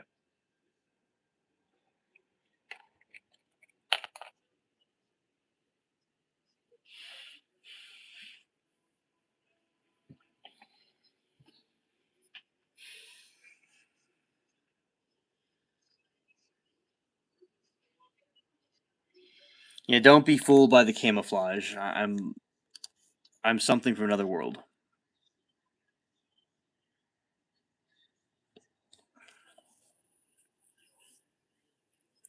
Well, the way the defense did it, Anna, they did it to let the prosecution put themselves into a spot where they have to prove he did malice, and by doing that, they just the prosecution just defeated themselves. They fell into their own trap. If he would have went for lesser, maybe they would have gotten him convicted over something.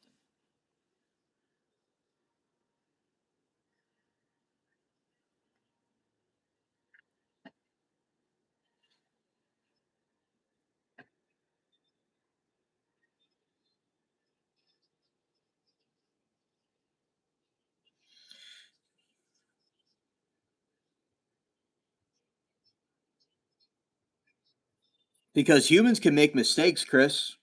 People can more evidence could come out later, especially when DNA came out. People didn't have DNA back then, but now people have DNA.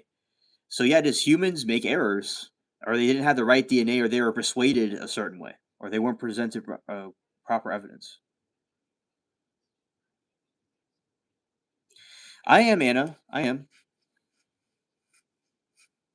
and thank you for asking. Yeah.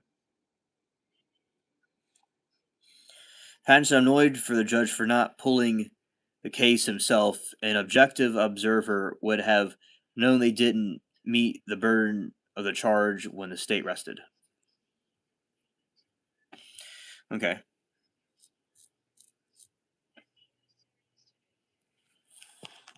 If assumptions repeatedly lead to investigations of the wrong suspect, are assumptions evidence or obstacles? There definitely could be obstacles,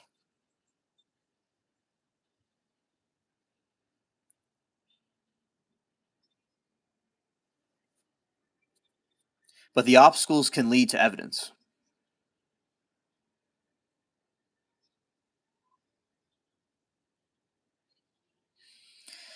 If a person confesses to a crime they never committed, what does that reveal about human psychology? It reveals that people could be cracked or braked or tricked into something. Yeah.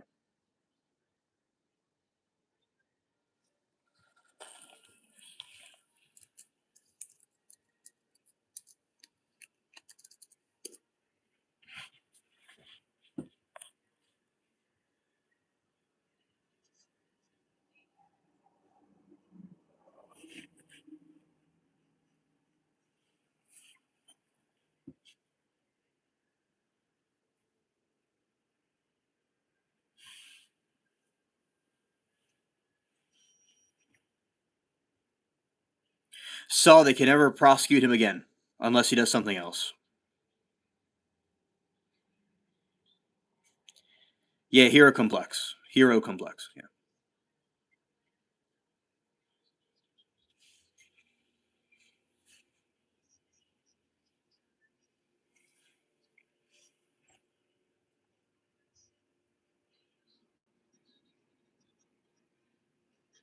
Correct, Chris. Right.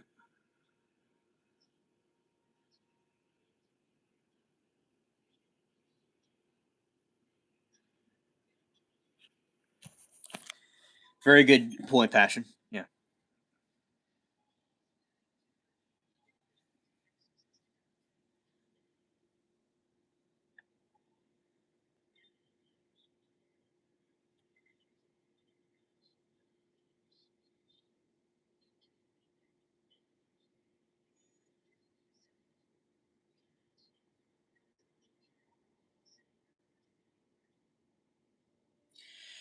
Well, if harm was caused, it would be a lesser charge than the other charge. It would just be involuntary. If a house burns down involuntarily without them realizing they did something wrong, something was still taking place. And now it's possible a jury can completely amend them. If it's possible they may be completely innocent and it was just an accident.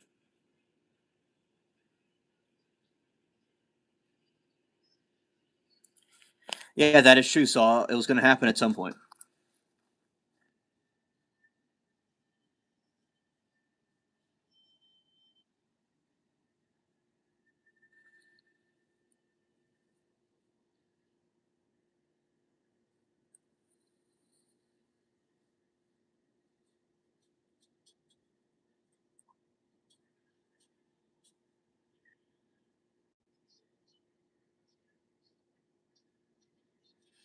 They changed name on boat trial. Okay.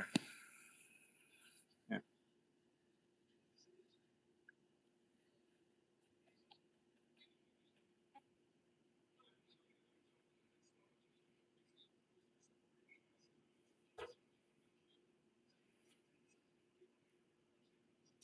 Let's shout out to Carlos. Max.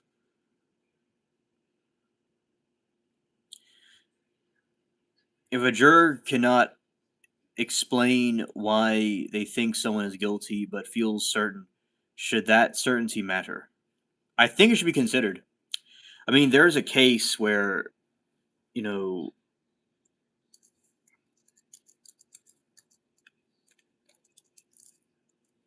oh, thank you, Carlos, for super chat. Appreciate it. For instance, I mean, there's Abby on here who the grand jury failed to indict the dude that raped her and attacked her, and then recently he went and kidnapped her, and then the police wouldn't chase him down, and they thankfully they're able to find them, and now he's arrested again. Abby is safe and she's okay, but you know sometimes these grand juries with for whatever reason they don't convict people for personal bias or whatever, or if they were given the wrong information. So yeah, sometimes there could be a criminal that gets off the hook that should be locked up. So yeah, I think it could be sometimes they lock up the wrong people and let the wrong people out. Yeah, but said now they're able to get this guy now. But before, in my opinion, before it's stupid when you like release a criminal back in society that's going to hurt people like that. It's just cringe.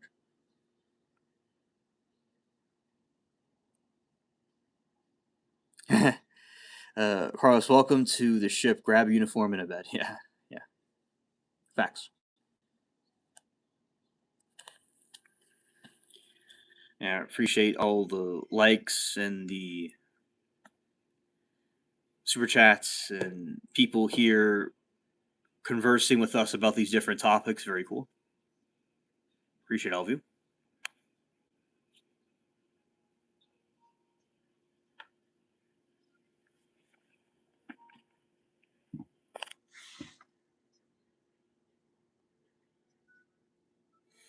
Anna, she was here recently, a couple of like 2 weeks ago, and also last week.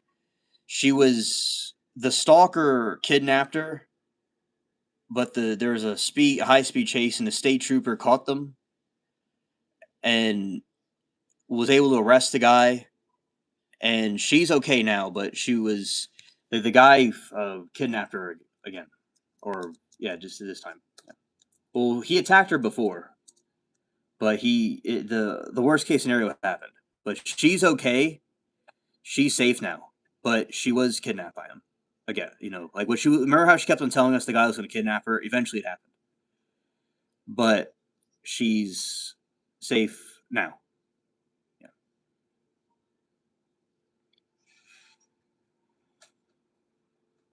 Chris says if every witness, investigator, lawyer, and juror, judge vulnerable to bias, can perfect justice exist? It wouldn't. No.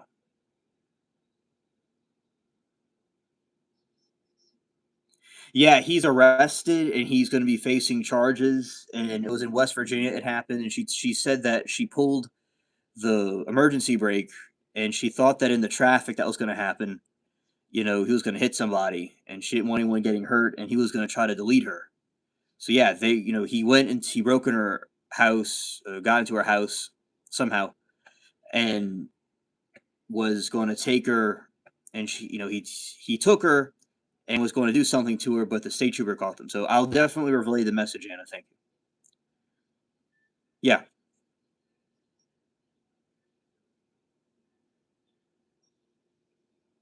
yeah. I went live every day so she could have a place to talk, and it's very disturbing. I'm glad she's okay.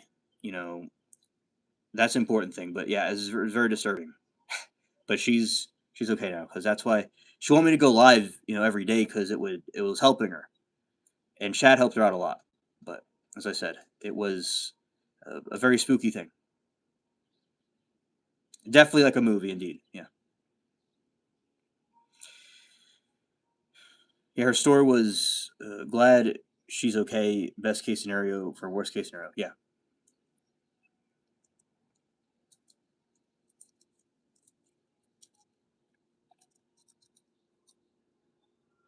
Oh, it's okay, Anna. You'll see her again. Okay. It says if assumptions can create guilt, person before evidence exists, and evidence can extradite guilty looking person, what is more dangerous, a lack of facts or an excessive of certainty?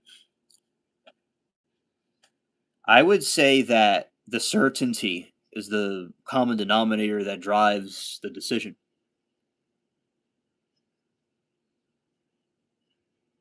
I know, Anna, and usually in that situation, that's when the apocalypse, that's when the worst case scenario usually means that they're going to be going for good. But by miracles, she was able to be still around.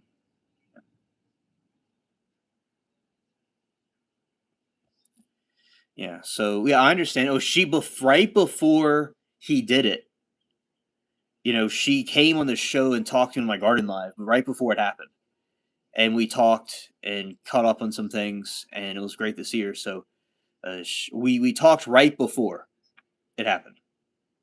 Uh, or she was in the show right before it happened.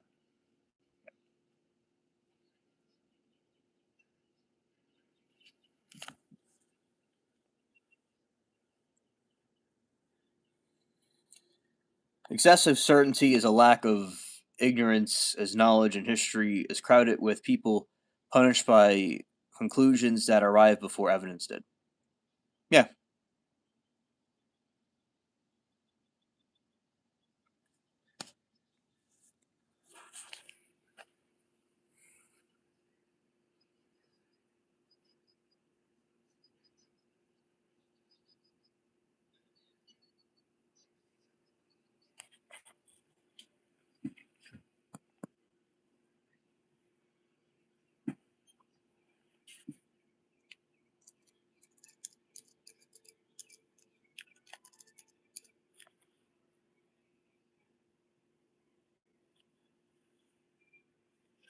yeah. So as I said, glad that she's okay and she's with us now. But yeah, that was certainly a wild thing that occurred.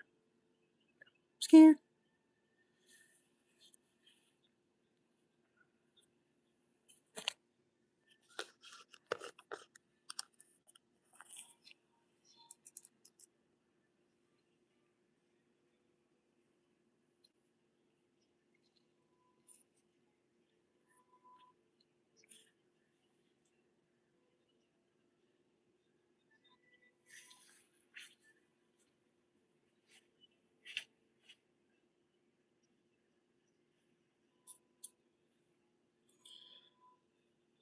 Because when your life's like a movie, you definitely have an interesting story to tell, right? Because a lot of times when people will be, you know, like I don't need to watch a movie. I'm in one. So that's something that I have realized. You know, with these things is it's good to be there for other people, and also trusting in God and stuff is good, because I believe that is a factor that can help in a lot of situations. Or people might trust karma or destiny or whatever. Okay, now it's daylight. Oh yeah, yeah, and it's definitely hot. It's definitely hot, and I wear this outside because I could put my phone in the thing. But yeah, it is hot, but I don't really pay attention to it. Yeah, it definitely is hot.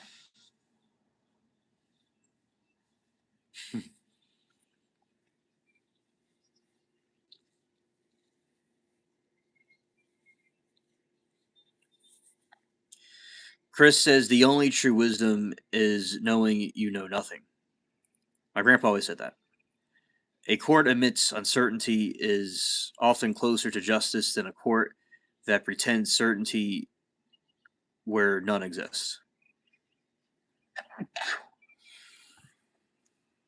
You are the main character of the movie. Yes. Yeah, thank you. Yeah. Yeah, I was thinking about that. It's not hockey, but maybe the type was a hockey type of sweater. But no, it is a Mickey. Yeah, Mickey Mouse.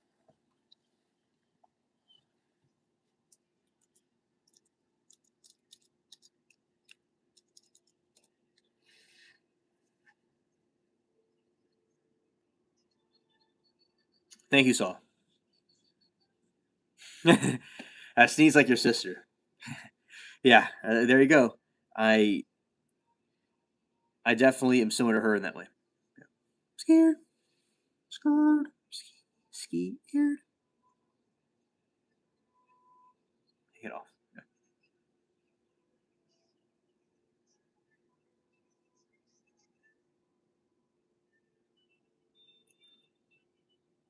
Yeah.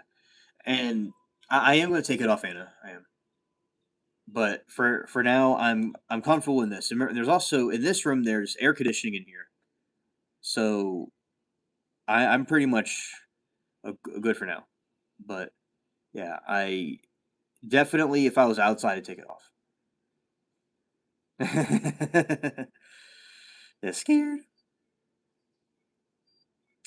Oh, Claude was here earlier. He was outside earlier. But Claude is outside right now, and he's waiting for his breakfast. That's probably what he's doing. And she said, "Take off the purple shirt too." Scared. And Passion said a compromise has to be made. Absolute certainty in exchange for something that moves things alongside behold reasonable doubt.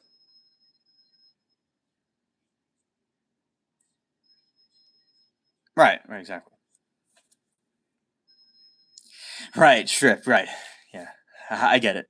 Yeah, that's why I'm saying scared. I know exactly what she means. Yeah.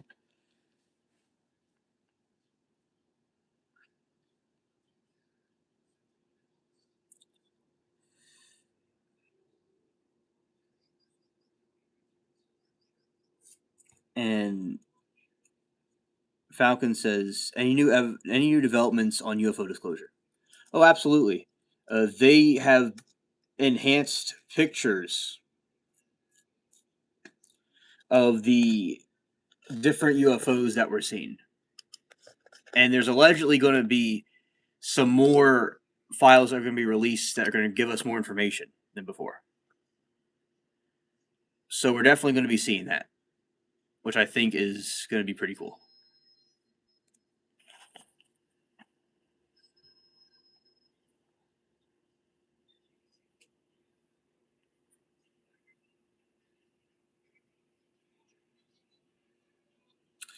Hey, Nath, great to see you.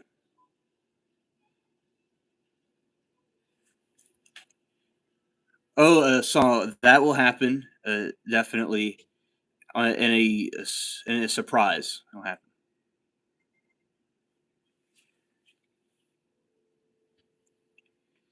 Now, soon the trial's coming on. Off topic, the trial is coming on soon. also in 10 minutes. Nath, I'm doing good. I had a good garden live, and we had some pretty good philosophical conversations. So, and the weather's better where I am because the past few days has been terrible. So I'm doing good. How's everything with you? I hope that you're doing well. Yeah, yeah,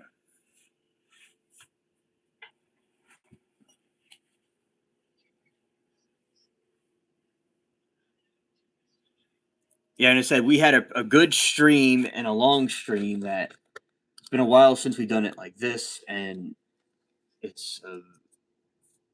was awesome. I saw some old friends too.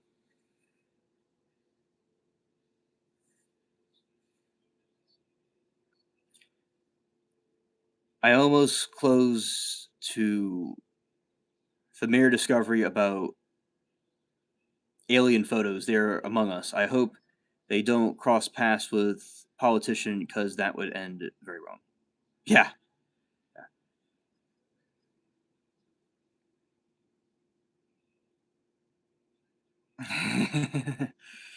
It'll happen in time. Yeah, it will. Anna in the she is hungry for that. Indeed. Yeah. Okay, and that is so. Yeah, very good. Now with the alien disclosure, scared. They hopefully will show more than what they're showing us. Yeah.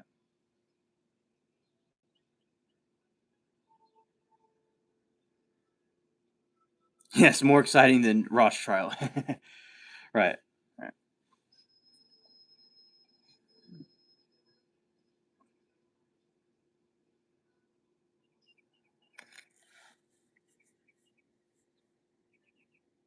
Yeah.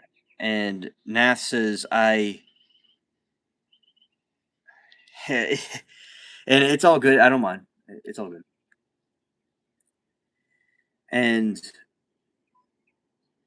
Nath said I am well. Last night I choked. I don't know how, but survived by beating my own back. Literally, I had a major headache afterwards. It was scary. Hilarious, Chris. Hilarious. Yeah, I have a lot of fans, and maybe a few stalkers too. Well, Nath, that is wild. I am so glad that you're okay, and that's very, very scary. Okay, I'm glad that you are. That's very scary to go through. Yeah, scared.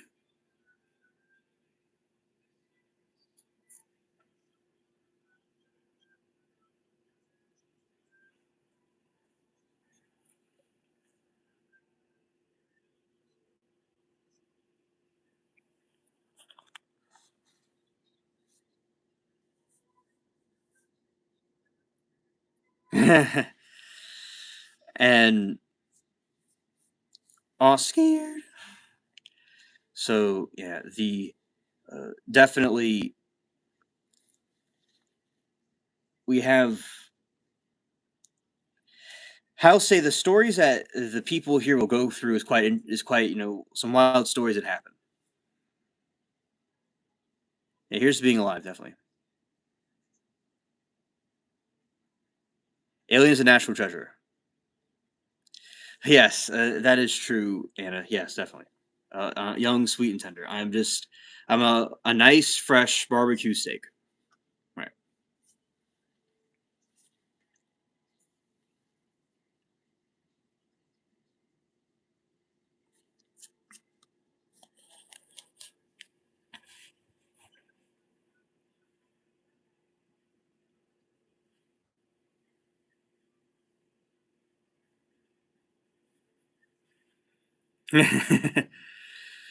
I'm like this a nice, fresh barbecue steak that's tender and sweet and nice and fresh. Yeah, I know.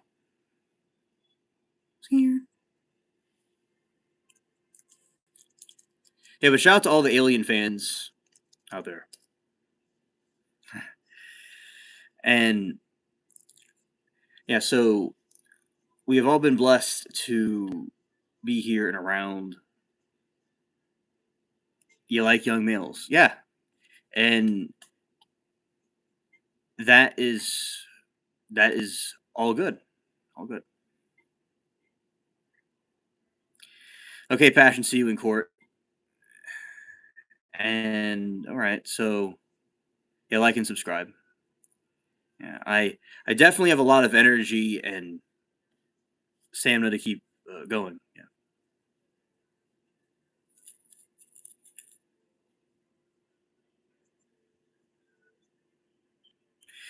No tender like young male, silly. Okay. All right, just like that. I got you. All right, Chris. See you later, buddy. Those excellent conversations.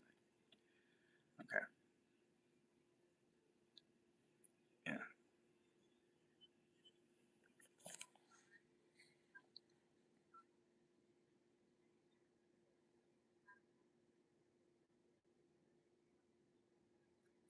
Yeah. See you tomorrow at the garden. All right.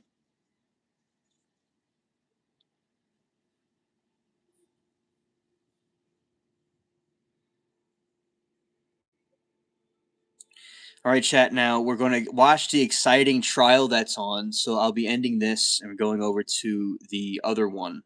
All right. And Anna will have her treat at some point soon that she wanted. And but for now, we're gonna watch the trial. That's about to come on. I'm about to put it on. So we will see you all over in that one. And this was an excellent Garden Live. Very good.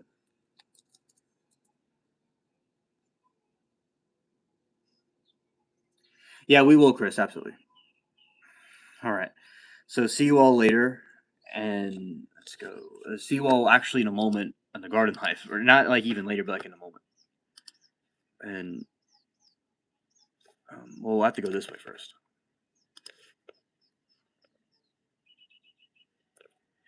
And we have some more commentary from Nath. All right. Nath says, "You know those gray head aliens they know by the Native Americans forever? Aren't aren't the ant people they say come from the Earth project humans? Yes. It's allegedly that the gray aliens are the same thing. Yes, that's correct. So see you all. Hope that answers your question, and see you all on this next stream. And here we go.